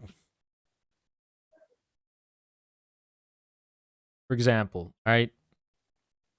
This is a historical Uyghur mosque. It's not a The hut. mosque at the site has been leveled. Okay, but this is not. This is a historical site, and it is not a hut. You can't take this down with a spoon. It's actually built, with stone, and there's wood. Exact same arguments made by like the colonists of Australia. No, I'm saying you are underestimating the Uyghur people's ability to build. In Australia, You're just underestimating. You're just underestimating the Uyghurs' ability to build things. All right. For fuck's sake, stop for a second. In Australia, a couple years ago, a fucking mining company, Rio Tinto, blasted this gorge that had 45,000-year-old indigenous artwork. And you know what all the cursed, right-wing colonial, imperialists in Australia said? Oh, well, it was just rocks. Who cares? That's what they said. That was their argument. You're making the same argument right now. Show me the artwork. Show it to me. With the indigenous, you're just right laughing here at in this photo. Show me this hill. What one are you talking about? Where's the artwork on the hill? It's just that it's elevated? Are you talking... Bro, I don't think you fucking understand. It's of course, yes, I get that it's a mud brick tomb, but it was fucking important to the Uyghurs. It was important to them. It was a shrine that they came to 450 years. Listen to yourself. You're saying this was Uyghur artwork, and it's just an elevated hill. No, I'm not. I'm saying How is this art? How is this? this art? How is this art? I'm not saying it's artwork. I'm saying it's a pilgrimage site, and it's roughly equivalent to destroying indigenous artwork in Australia. Dude, because they're both cultural sites that are important. Let me ask you a better question. Do you think it's possible for this to erode naturally? No, because it was maintained for 450 years. It's just bullshit, man. You're actually laughing. What do you mean no? You're laughing at the fact that they. What do you mean no? You're saying this can't. You're saying this can't erode naturally. Is that what you're saying? Explain to me the demolition of Uyghur graveyards. Okay, that's a separate thing. I don't. You know, in Armenia, the Armenia-Azerbaijani conflict, and you should be supporting Armenia because they're protected by Russia or whatever. But you know what the Azeris did when they took over Armenian ancient towns? They destroyed this priceless. What do you say? Let's talk about China, okay? Look. I'm just saying. That's another example of ancient priceless heritage. They destroyed the Armenian. Yeah, I know it happens. That's happened before. I don't I don't think that's what's happening in Xinjiang. Okay, China destroyed a 1,000-year-old cemetery here. You can just look at the satellite imagery. It's just going. They just bulldoze it. I don't know what I'm looking at, Drew. I don't know what that is. It's a cemetery. It's a 1,000-year-old cemetery. How do I know what's going on in that fucking GIF? You can see the cemetery being destroyed, for fuck's sake. Drew, just because you have images that are attached to narratives doesn't mean Dude, this would not hold up in court. You're just showing me images. Yes, it would. If it's a fucking satellite imagery. Yeah, if another it's satellite photo imagery devoid of of a graveyard, context. and then I suddenly don't know, it's dude. bulldozed Another, overnight. you know what this is, Drew? This is pornographic warfare. This is like showing me photos, attaching them with narrative. Oh, look at the photo. Look at the photo. Drew, there's nothing in the photo. Just like in porn, there's not any real sex happening in real time. I guess unless it's live, but even that's not real time. But Drew, it's not like something actually happening. You've got what? Do you think the Chinese government's going to have photos of the bulldozers? Well, there's no evidence. Okay, but you don't have evidence. I've sent you. All right, you know look what? at the article I just sent you, and then show it to your followers. There's literally like six separate graveyards that are documented here that have been destroyed by the Chinese government. So it's clearly a policy that they're implementing. All right, well, you have to address my evidence. Holy shit! Drew, look. No, look. So funny, man. What are you? Funny. Look what's going on. Funny. Look at the Hong Kong protesters are doing. Look what they're doing. Yeah, Harry, it's really funny. Hey, when the Chinese government they're dancing on someone's grave. This is a democracy protester in Hong Kong who's dancing on a man's grave. He's literally dancing on his grave. Look at it. So true. It's really funny when governments. Oh, you're denying the evidence. Oh, you're denying the evidence. Look at it, Drew. Lolook at it. Would you say, hey, it's a Hong Kong protester dancing on a communist grave? When the colonists of America. Look at him. Look at him, Drew. Harry, fucking listen Hard to me. evidence. Drew, the evidence speaks for itself. Drew, explain this. Okay, Drew, literally look at it. Explain it. Look at it, dude. Just explain it. Explain it. Acting like a fucking 3-year-old. Dude, explain it. No, explain this. Drew, explain this, Drew. Drew, explain this right now. Ha ha ha ha. Can you explain this?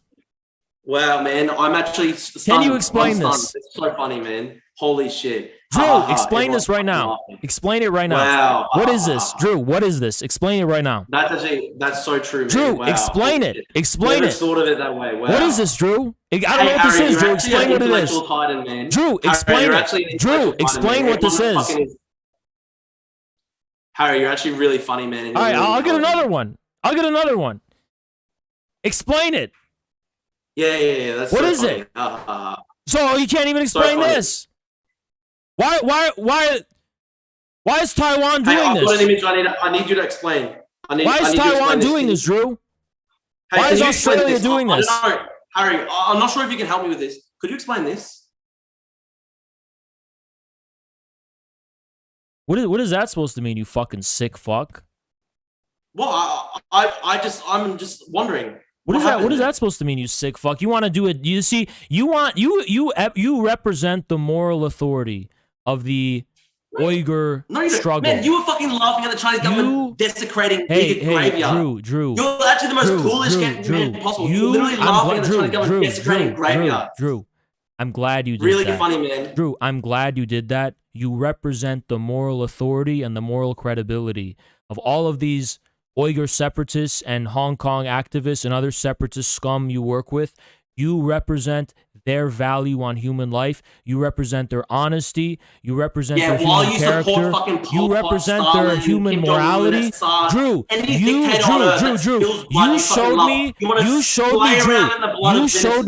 you showed me a dirt hill. You can't find a massacre in the globe that you don't fucking support. Scumbag. You showed me you scumbag. Hey, scum. You showed me a dirt hill being demolished, and I laughed. You showed me a man's daughter. You showed me a man's daughter, a 30-year-old woman, innocent civilian, who was brutally murdered. You represent the moral authority of the anti-China movement. You don't care about human life. You don't care about human life. You don't care about human rights. You don't care about any of the things you pretend to care about. Drew, fat ass. Hey, fat bitch. Hey, fat bitch. Hey, fat bitch. You don't care about any of the things you claim to. You're not against China because of alleged violations of human rights. If you gave a fuck about human rights, you would have fucking mocked the murder of a philosopher's daughter. If you gave a fuck about human life, you wouldn't make it so lightly. I never mocked anyone's death in this entire fucking call. I didn't mock one person's death in this entire fucking call. If you gave a fuck about human rights, you would not have just done that right now, Drew. You're You're a liar. You hate China because China is subverting your empire. They're subverting the Anglo-Saxon Empire. They're subverting the American unipolar empire. They're subverting the globalist empire. You hate China because you see, you hate it, Drew. You hate it. Hey, Drew, you hate it when Asians stand up for themselves and are sovereign. That's why you fucking hate them. You love Japan. You love Japan. You love South Korea. You love Japan. You love South Korea. You love Taiwan. You love all of the Asian countries that are slaves of America. You hate North Korea. You hate China. You hate all of the ones that are independent. Why? Because you're a bitch of American imperialism. You're a bitch of American imperialism. You're an Australian fat fuck. You're a dog of American imperialism. You hate all of the peoples of the world who stand up for themselves and try to defy the unipolar American empire. You have no moral authority whatsoever. Fascism, Hitler, Nazism. You are Hitler. You're a fascist. You're Hitler. The first sovereign Asian state in history, maybe besides Japan, which is the Soviet Union, which stood up to the West. That's what Hitler attacked. Hitler had his eyes on the Soviet Union because the Soviets. It doesn't matter as long as they slaughter innocents. You fucking love them. Hitler targeted the Soviets because they were the first to stand up to the European colonialists and to the European imperialists. That's why Hitler invaded them, just like you have China in your crosshairs, because the Chinese people have stood up to the unipolar American system. The Chinese people have stood up to the colonialists. They've stood up to the imperialists. They've stood up to the fat Pillsbury Doughboy people like you. They've stood up, and that's why you want to beat them back down, you fat bitch. Every single Chinese person deserves human rights, deserves the same human dignity. No, unless they're like Daria. Unless they're like Daria and they get out of line. Every Chinese person, according to you, every Chinese person, according to you, has human rights unless they stand up for their people like Daria did for hers, in which case they're a fascist and you mock and condone their murder. Ukrainians every single day. Daria was supporting genocide. No, she wasn't. There is not a single shred of evidence that Daria supported the killing of a single Ukrainian civilian. Not a single one. There's not a single shred of evidence for that fact. You're a fucking coward. You've revealed you are devoid of morals. You have the morals of a wild fucking animal. You have no morals whatsoever. You support genocide. No, I don't cry tears over a hill that you show me out of context, but you directly mocked someone whose life was taken and murdered. You mocked the Uyghur graveyards being desecrated and bulldozed. No, I mocked the pretense. I mocked the pretense that you flashing a fucking GIF at the camera fulfills any standard of evidence whatsoever to support the claim. Desecrated Uyghur graveyards. You actually support the Chinese government spitting on the graves of... You have to establish that's true in the first place, you fat bitch. Daria actually was killed. You know she was killed, and you supported it. I don't know if the claims you're making are correct. They don't seem credible, but it is indisputable that that is an international crime. It is an international crime. It's a fucking war crime, and you support it. I just know it breaks something inside your brain, and the roid rage comes out. You are a fat bitch and a fucking coward. You are the fattest bitch in Australia. That's fucking saying something. Why the fuck are you even in Australia? Dearborn, Michigan, my friend. Dearborn, Michigan. What about Dearborn, Michigan, huh? Let's talk about Cyprus. Let's talk about the ultra-right, fascistic, Hitlerite grandmother you had in Cyprus who wanted to massacre and engage in genocide against the Turks in Cyprus. That's a fucking lie. Oh, that's a lie? That's a fucking joke. To what organization did she belong? My grandmother's brother joined the first iteration of Yoka that fought against the British colonial authorities. He was not involved in Yoka B, which carried out massacres against Turkish civilians. Oh, okay. Yeah, sure. Sure. Why about you stop getting personal, Drew? Who cares where I fucking live? Yeah, I live in Michigan. I'm proud to fucking live in Michigan because I'm a fucking American, Drew. Drew, I'm the actual American. Drew, I'm the actual American. I'm not the bitch of any empire. You're the bitch of the empire built on my people's backs. You're the bitch of the empire that's built on the backs of my American people. You live in fucking Australia. The CIA overthrew the government of Australia. The CIA overthrew the government of Australia. Drew, the CIA overthrew the government of Australia.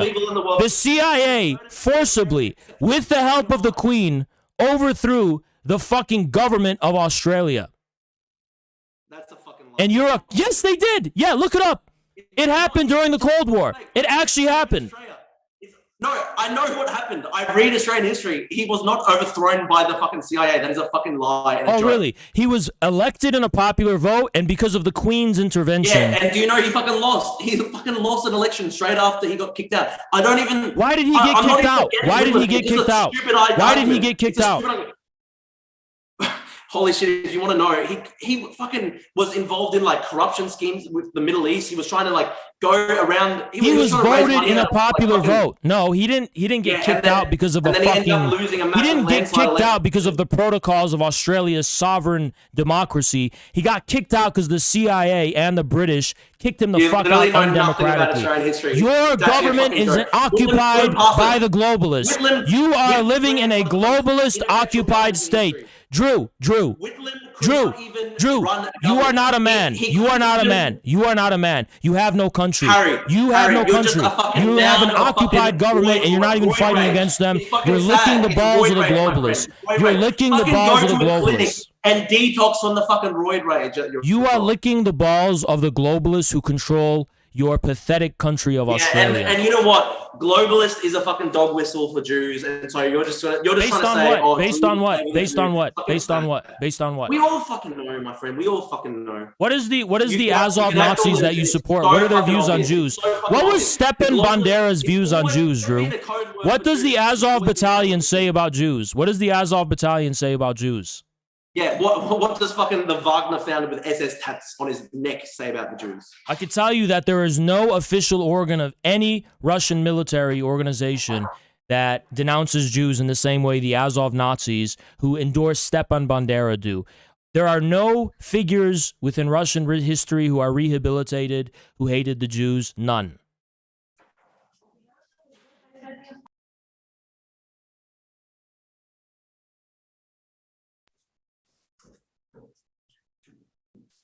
While Russia slaughters Ukrainian civilians and has deported 3 million Ukrainians. Well, why are you bringing up Jews when you are supporting the Azov Nazis who hate the Jews?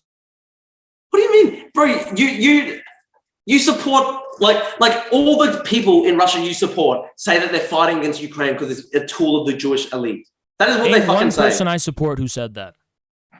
All the top propagandists in Russia right now. Name one person I support who said that. Saying that Zelensky, because Zelensky's Jewish, they're saying that Ukraine is a puppet of the Jewish globalist order. This is the name one person I support who said that. Globalism has always been a code name. Go ahead and name one person I support who said that. Globalism has always been a code word for Jew. Drew, one person. Drew, one person.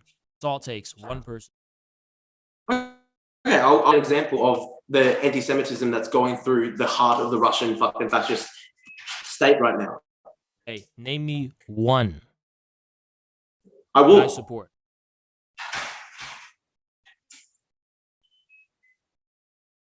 I have nothing, Drew. Got destroyed on every topic you wanted to go to. Let's do MAGA communism now, because you don't have any other. Let's do MAGA communism. We will. I just want to first say though, Lavrov has been extremely anti-Semitic. He's a key element of the Putin regime. Lavrov said the biggest anti-Semites are the Jews themselves. Hitler had Jewish blood. These are the people that you're supporting. Where's the anti-Semitic claim by Lavrov? That was Putin had to apologize to Israel for it. Okay. Well, saying that it's not, were there Jewish collaborators with the Nazis? Were there capos in the camps? Yes, there were. So yeah, you can be Jewish like Zelensky and collaborate with anti-Semites who hate Jews. That's what his point. Oh, so true. So you can find a justification for it. So fucking true. That was not really an anti-Semitic single day. statement. Every single day, you look at the Russian Telegram channels. I look at this stuff, and they're all going, Ukraine's a tool of the Jewish puppets. Ukraine is a tool of the Antichrist gay agenda. You're just making vague allusions. This is what your side. This is the propaganda of your side. You're making We've all vague seen allusions to Telegram channels. You have no argument. Period. Anti-Semitic. Everyone knows. Everyone knows. Just like everyone knows. Yes. Everyone knows. Yes. Everyone knows. Yes. Like, I will get the quote for you. I will get the quote for you. By Lavrov. I don't deny he said that about Hitler, that may have had a drop of Jewish blood. But I think Lavrov's point is it doesn't matter because Hitler was still a violent anti-Semite who killed 6 million Jews. So his point is that just because you have Jewish ancestry doesn't mean you're not culpable in Nazism. That is a fucking grotesque thing to say. Were there Jewish collaborators? You're saying Zelensky's a new Hitler. Holy shit. No, I think Zelensky's an actor and he's serving the next Hitler, yeah. What's the next Hitler? Probably like Greta or some shit. I don't know. So MAGA communism. You've had a lot to say about that. MAGA communism. 1 second. I want to find one of these articles, but yes, MAGA communism. We'll discuss it. You explain to me what you think MAGA communism is. Well, you read my Substack, right? I've read it. So you already know. So you're here to debate it, right? Yeah, I've read through portions of it. I mean, it's pretty horrible prose. It's pretty boring. 60 minutes long. So you say that MAGA communism is stupid is going to be easy to dispel. So have a go at it.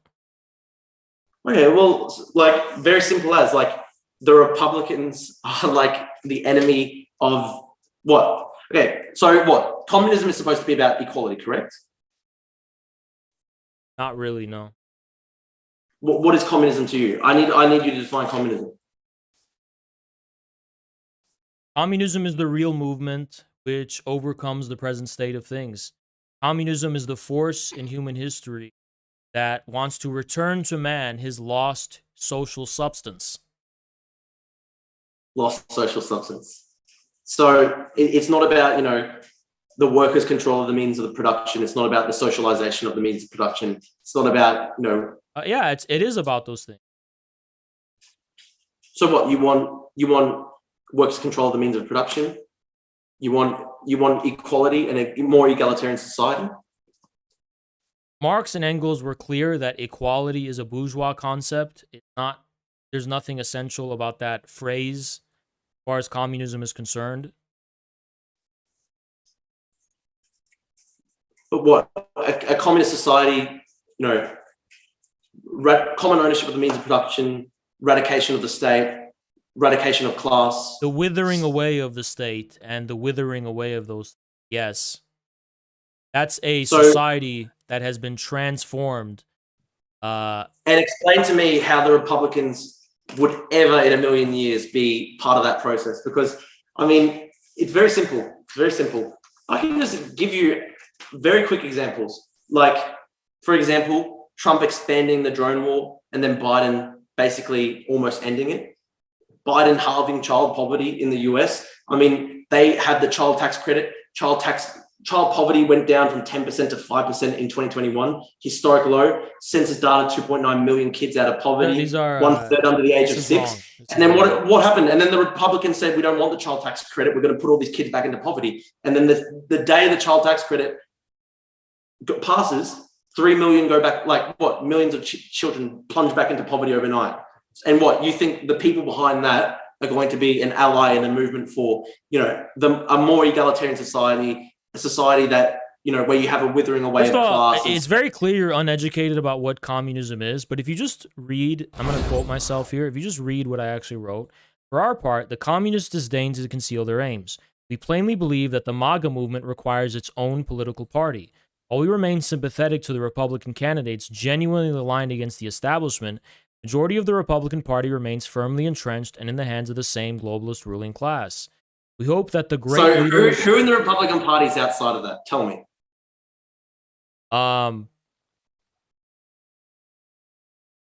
Outside Just of tell what? me. Outside, like the globalist ruling class. For one, Trump was, right? So Trump's outside the globalist ruling class. I mean, he's the one who started the MAGA movement. If you want to talk about people in Congress, But it's just fucking dumb because like inequality expanded massively under Trump. Like he was responsible for one of the biggest upwards redistributions. If you're of wealth asking in Congress, history. then Thomas Massey probably, right? But there's others. It's not Thomas really Massey. clear where their alignments are right now. Well, But like Matt Gaetz, Laura Boebert are supposed to be like for a communist society. They would fucking hate you. okay, Drew, I want to explain to you something because you don't know what communism is. I'm not claiming that there are any prominent figureheads in the MAGA movement who are communists. I am the MAGA communism who thinks communism is useful for the actual real aims of what makes MAGA attractive to its constituency.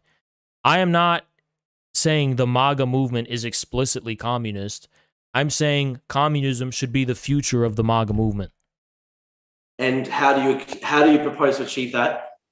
I mean, By basically explaining to the working class demographic that comprises MAGA that communism is in their interests and is necessary for them to defeat the establishment. it's literally just, it's been tried, my friend. Strasserism. And what happened? Hitler gave Strasser a bullet. What? Well, it's been attempted. Like, oh, we're gonna fuse fucking like fascism with communism, Strasserism, and then what happened to Strasserism? Massive purge by the Nazis. All right, what is Strasserist, or better yet, what is third way syncreticist about the MAGA communist idea? I mean, it's just the same cope that was attempted by people like Strasser, like, oh, what if we combine nationalism and socialism, blah, blah, blah. And then how did that happen? I mean, look at how it worked out in the Third Reich, my friend. Like, just bloodshed across the earth. So you're saying MAGA communism is the same thing as the way in which Strasser combined nationalism and socialism. Do I have you correct? Yes, it's very similar. It's very similar. Can you name some of those similarities? Like, just the idea that you can combine somehow this fusion of reactionary social politics with economically, with politics that would traditionally be associated with the economic left. You think it's never worked in history. Do you think reactionary social politics is also something that characterized the Soviet Union as well? Yes. So why don't you just call me a Stalinist? Why do you have to call me a Strasserist? It's interesting. I mean, there are very strong commonalities between Strasserism and what is a reactionary form of social politics, by the way? I mean, just you don't like transgender people, right? You don't like gay people. You don't like. I've never said that. I've never said that. And you don't like social liberals. You think they're degenerate, etc., etc. So promoting family values and being against porn. And I like family values myself. I like family promoting values, traditional family values and being against pornography and being for, I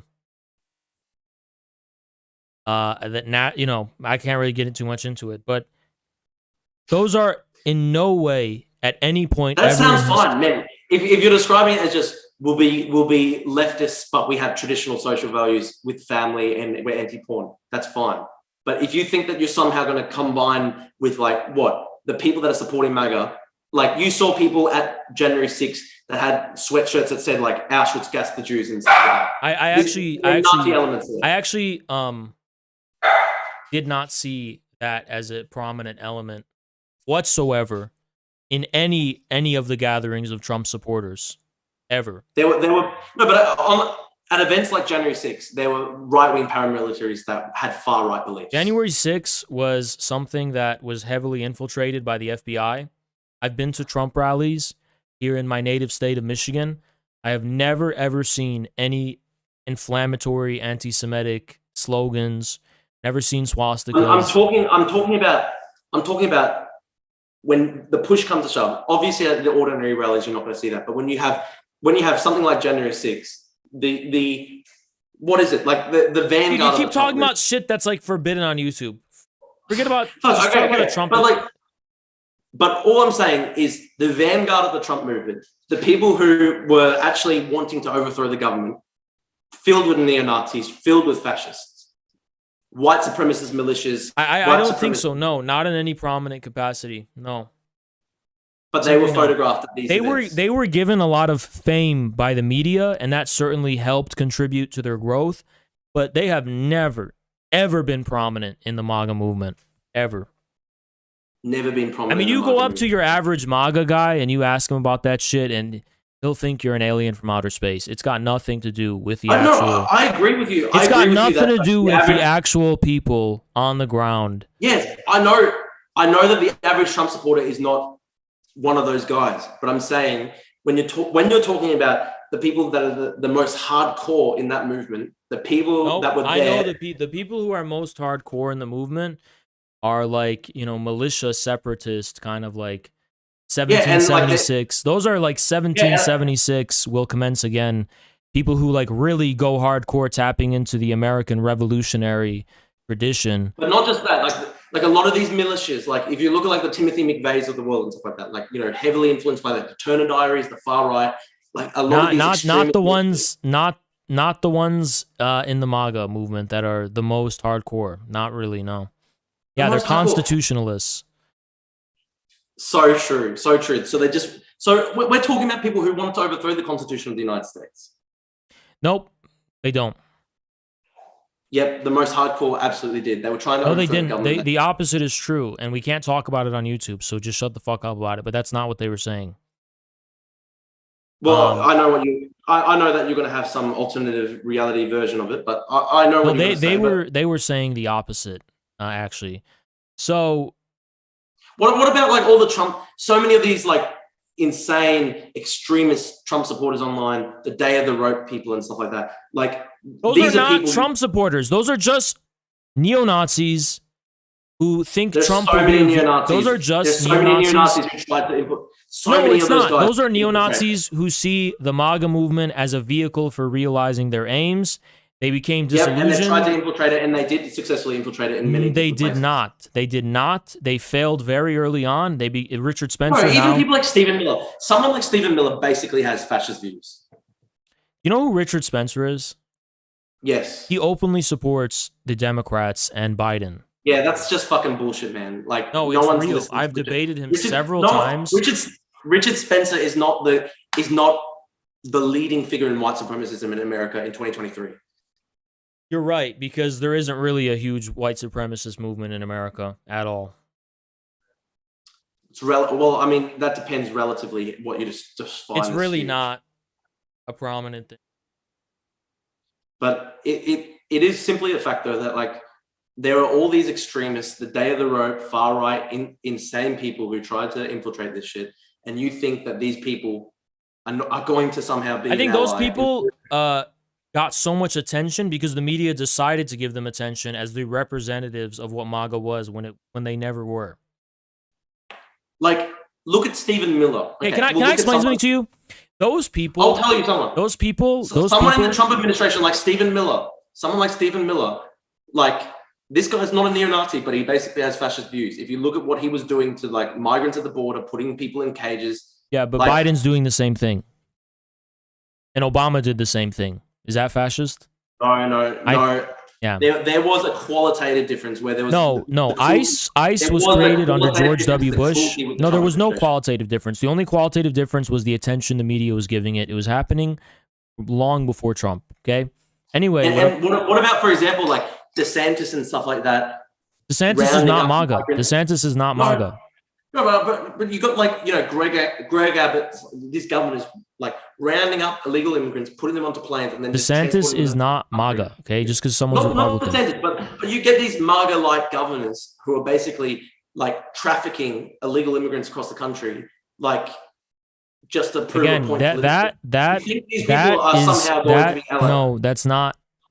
No, MAGA is the one where QAnon came from, something we can't endorse. Of course I wouldn't, but they were the ones who were pointing out that human trafficking was taking place at the border and child trafficking. They're the ones who went down that rabbit hole. That was their claim. So no, they weren't supporting that.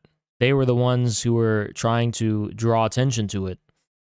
By the way, yeah, they're not for trafficking illegal immigrants, quite the opposite. But regardless, it's just like, you're trying to basically say that MAGA communism is a form of syncretism similar to National Socialism or Strasserism. But the problem is that Hitler's National Socialism, by national, he meant the existing institutions of the German imperial state, the imperialist state. He wanted to mobilize those institutions and turbocharge them for war. War is the crucial element. MAGA communism is not about taking the existing, apparatus of the imperialist American state and using it for communist aims, because MAGA communism is basically anti-government, pretty much. We are against the overgrowth of the imperialist bureaucracy. We're against the institutions of the CIA and the FBI. We're against the overgrowth of the military-industrial complex. We're against the overreach of the big government. We want to refound the institution of statehood in a workers' party, in a workers' dictatorship. So that's a very clear... You want a workers' dictatorship in America? A dictatorship of the workers, of the people, yes. So... You need a dictatorship of the people So no to more serve... elections in America, censor the press, this is what you want. No, not necessarily. A dictatorship of the workers in America means safeguarding our constitutional republic against the intrigues of the British Empire, the deep state, the globalists, and NATO and Canada. Joke, man. This is a fucking joke. You think that somehow a workers' dictatorship safeguards the Constitution? Hitler said it does. That only a workers' dictatorship. Only a workers' dictatorship can defend the rights of the people. Yes, that's basic Marxism. Hitler said that his emergency decrees, his state of emergency. We don't want an emergency. We don't want a state of emergency. We don't want a state of emergency to give impunity to the corrupt state we have now. That's what Hitler did. I can guarantee. We are against the imperial bureaucry. We are against the state machine. Drew, MAGA communists want to smash... In like 3-4 years, we'll check back in. Okay, I'll explain something to you. The reason MAGA communism is not National Socialism, because MAGA communists want to smash the state machine, where National Socialists, that was an opportunist phrase. It was National Socialism, which means socialism loyal to the imperialist state machine. They wanted to turbocharge and empower the imperialist state machine. We want to smash it. It's that simple. Yeah, well, and you think your allies in the MAGA movement are going to agree to disband the military? To disband the big government? Yes. I'll tell you what, my friend. Trump was responsible for the largest redistribution of wealth upwards in human history during the pandemic. It was the policies of that's the result of the Federal Reserve System and the outrageous rapid printing of money, unsecured debts. It was his government. It was the Commerce Secretary, Trump is just his Commerce Secretary. Dude, the presidency doesn't matter in America. It doesn't. It's just that Trump was a funny guy who was the symbol of this movement that was all people saying, fuck the status quo, fuck the government. Okay. Tell me how tax cuts on billionaires, the tax cuts that Trump brought in 2017. Tell me how I want the IRS disbanded, and I want no taxes. Genius. So how do you have a society? How do you pay for roads? How do you pay for bridges? How do you pay for hospitals? You unleash the forces of production by building new institutions of people's power. So we'll have the good things without the bad things. It's just but we won't vague. have the overgrown imperialist Wall Street bureaucracy that robs. How is this distinguishable? How is this distinguishable from the mad dreams of the ANCAPs who say, like, you know, Peter Thiel, for example, who says, let's have seasteading, let's get rid of the government. Because I still believe in a commonwealth. I still believe in a commonwealth. I just believe in a workers' dictatorship, a simple one that does infrastructure, nationalizes the energy, the mines, the main industries, and then gives Americans the freedom to build themselves up according to their. But how's it going to nationalize these industries and you know, how is it going to achieve that when it's not going to be this government that's going to nationalize it. It's going to be a new government formed from scratch, back to our constitutional principles, rooted in the people, that's going to be nationalizing it. It's going to smash the state machine, and it's going to build a new workers' state. So true. Just, we'll have all the good things without the bad things. That's your policy. We're going to disband the state, but it'll also be a dictatorship. And there'll be no tax, but we'll also somehow be able to nationalize all these different industries, and we'll somehow be able to ward off anyone trying to overturn the revolution. Like how does it work? It doesn't work. It's insane. It works through struggle. Yeah, Hitler said he worked through struggle, my friend. My struggle. Soviet struggled against the foreign invaders. I'm sure if a MAGA communist revolution happened, I'm not saying it will in any time soon, but if that hypothetically happened, Canada would come, the NATO would come, the British would come, AUKUS would come. They'd all come to stop it. And yeah, the Americans would have to defend. This is like actual schizo, like. Well, the American people will defend their republic against all invaders in the event. But you're saying you want to disband the military, have no military, saying you don't want taxation. I want the military. I want to win the support of soldiers who defect to patriotic causes, just like the sailors of the October Revolution. I don't know what you're trying to say. Like, disband the military? I mean, I'm sure a lot of the military. I just don't understand. So you eliminate the IRS, you eliminate tax. There's going to be a disintegration of the government. And then somehow there's also going to be this nationalization process. There's also going to be. It doesn't make sense. It doesn't make sense. How? Because you could say I want fucking green eggs and ham. It doesn't make sense. So in Russia, they disbanded the provisional government. They formed a new Soviet government, and they nationalized the major institutions of the society. The major industries. I'm not saying it'd be one for one the same economic policy. How are you going to pay the soldiers to carry out these nationalizations when you're eliminating all? When you control the means of production, especially in a wartime era, money becomes less important as who controls the resources in the first place. But how are you going to? How are you going to mobilize anyone to control the means of production when you can't pay them? When you can't, like what? How is this supposed to work? You're saying on one hand we should eliminate all state capacity, yet on the other hand we should build up this massive state that can nationalize everything. Not everything, no, just the monopolies, like the oil monopolies. But it doesn't make sense. How can you nationalize these major industries while also simultaneously destroying state capacity by eliminating taxation? Because you build a new state in the rubble of the old. Based on what? What do you mean based on what? Like what's going to be the social basis of this new regime? Like that usually emerges organically. Like the Soviet system was based on the system of Soviets that predated the Soviet state. So probably during the American Revolution, you had probably some the first thing the Soviets did was get rid of the independent workers' councils. There's no such thing as independent Soviets. That's stupid. But the first thing they did was crack down on the workers' councils.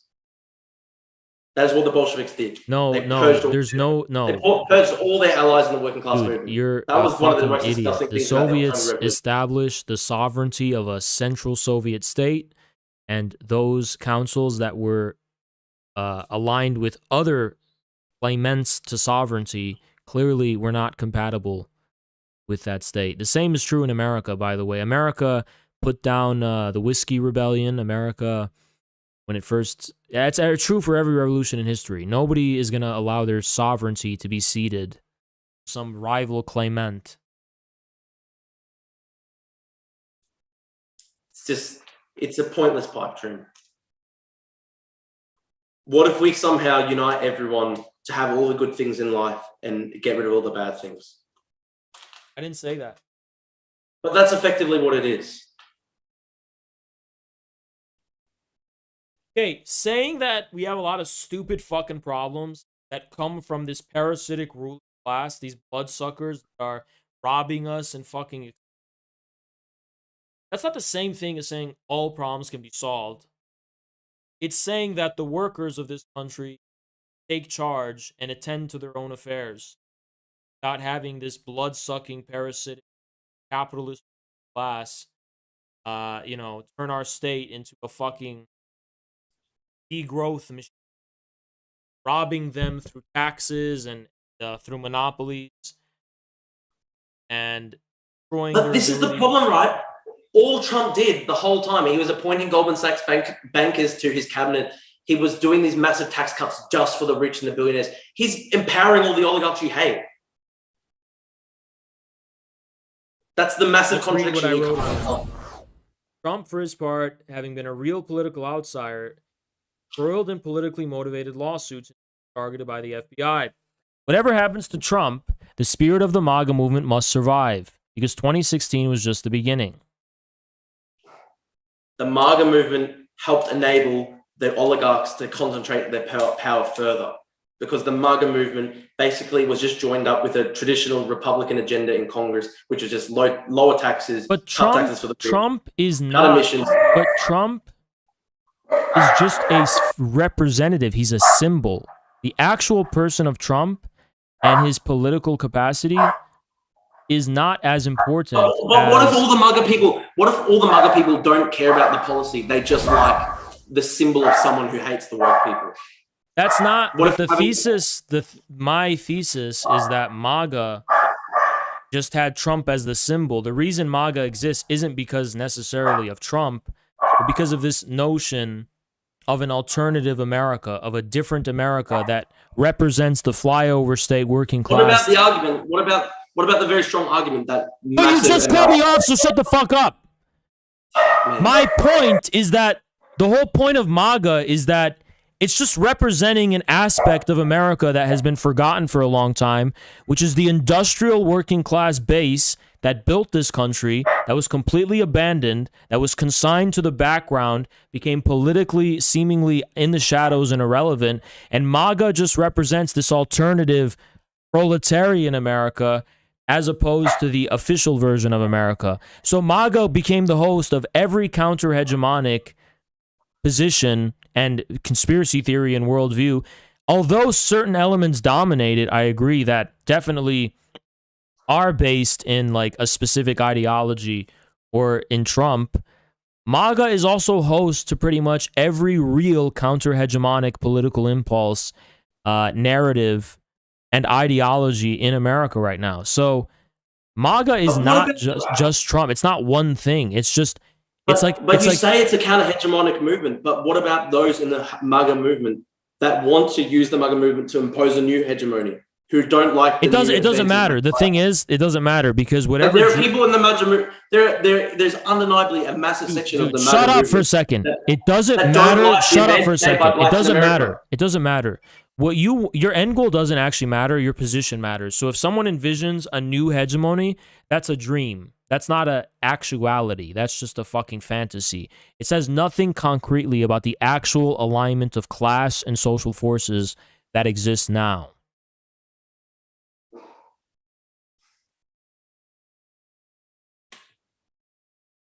Like, I don't understand how the MAGA movement could... MAGA movement is just...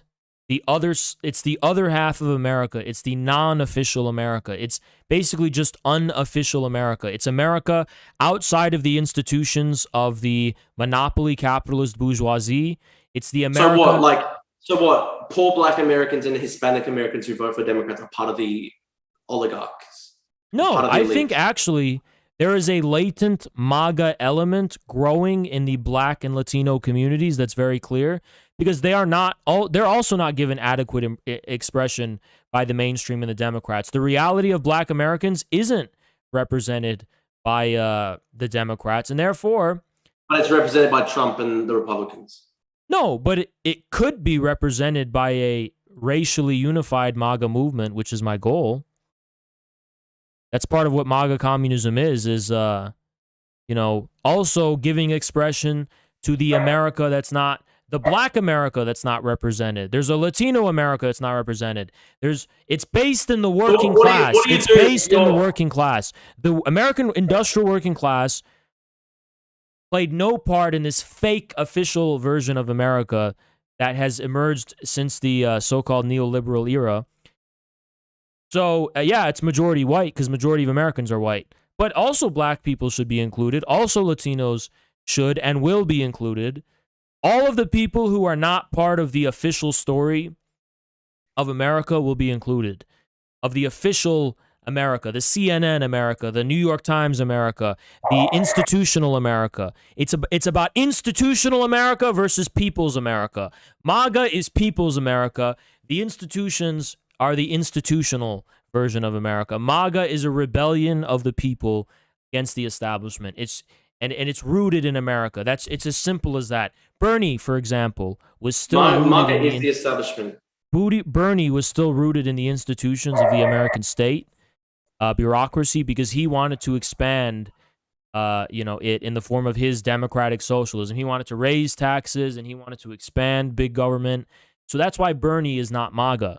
MAGA is going in deep America, real America, versus the government institutional represented one. In 3 years, I can guarantee in 3 years you're just going to end up being only MAGA and you'll drop all the communist ideology. I've been a communist for about 13 years. And you're on a trajectory where you're very close to dropping it. It's very obvious. Well, just look at interwar Europe. There were so many communists who ended up being if you were a betting man, you would lose all your money. No. Like if you look at interwar Europe, so many communists in the end ended up being sympathetic to the fascists. There were so many communists who I do think something like that's going to happen. I think a lot of these leftists will drop the pretense of being democratic socialists and communists and will just straight up become... It's already happened with like Red Scare and stuff. No, I think most American leftists will drop the veneer and pretense of being communists or leftists and will, as long as AOC is endorsing it, they'll join along the war effort against China to decolonize Tibet and decolonize Xinjiang and decolonize the indigenous Russians. As long as they coach it in this language and they, sell it, it's for the environment, for ecology. Yeah, I think we're going to have a green fascism that most leftists are going to be sympathetic to. I think DeSantis is probably going to be a prominent figure who's going to have a war hawk agenda that most leftists will capitulate to if AOC is his, is conciliatory with him. So AOC already supports the State Department agenda. She supports the war agenda. There's no such thing as fascism without war. There's never been any fascism without war. It's all about war. Fascism is not when someone's mean to you. Fascism is not when someone hurts your feelings. Fascism is not when you call obese women fat. Fascism is not when you hurt people's feelings. Fascism is not when you're aggressive and you're tough. Fascism is when the entire state machine in a period of crisis is turbocharged for the purpose of war to save themselves from the economic crisis. Which is literally Russia right now, which you support. No, it's not. But it is. No, it's not. They started a war.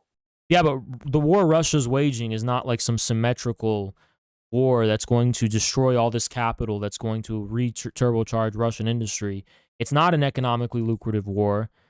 It's a geopolitical, patriotic war, actually. I would call it an anti-imperialist, anti-monopoly war, whose social significance within Russia is anti-oligarchical and based in Putin's popular mandate among the people.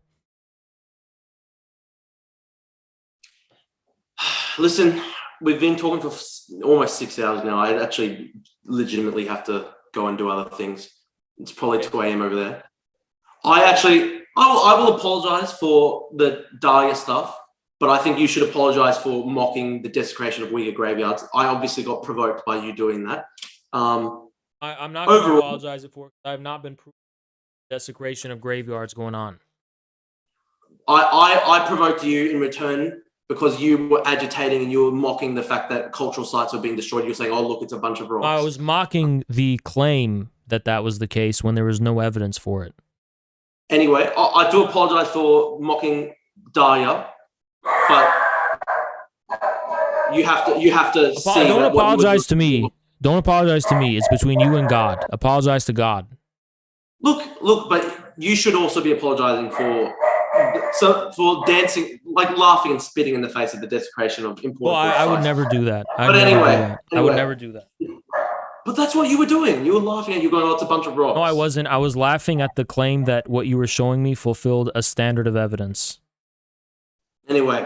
Yeah, no, you were just going, oh, look at the meme on my phone and ha ha ha. Anyway, we've talked for 6 hours. I consent to fucking doing a debate on Rumble where you can show your real side and you can say the things that you think you're being. Apparently the shrine in question was rebuilt. Well, I've seen no evidence for that. Yeah, it's this article called Art of Life. So these are these shrines, and they are not permanent structures, okay? They get built for the occasion. They're not necessarily permanent. And well, this one was 450 years old, but anyway. Right, but they are not permanent structures. And it got rebuilt. Yeah. Anyway, look, we've talked for 6 hours. Got to do other things, but okay. I am happy to talk on Rumble if you feel that you've been censored and you can't say all the things that you want. We'll talk on Rumble. All right. Okay. Harry, signing off. Viciously oppose everything you stand for, but I believe that all human beings deserve dignity, and so I believe that what you stand for is between you and God, and one day I hope that I'll pray for your soul. All good. Okay. Thank you, everyone.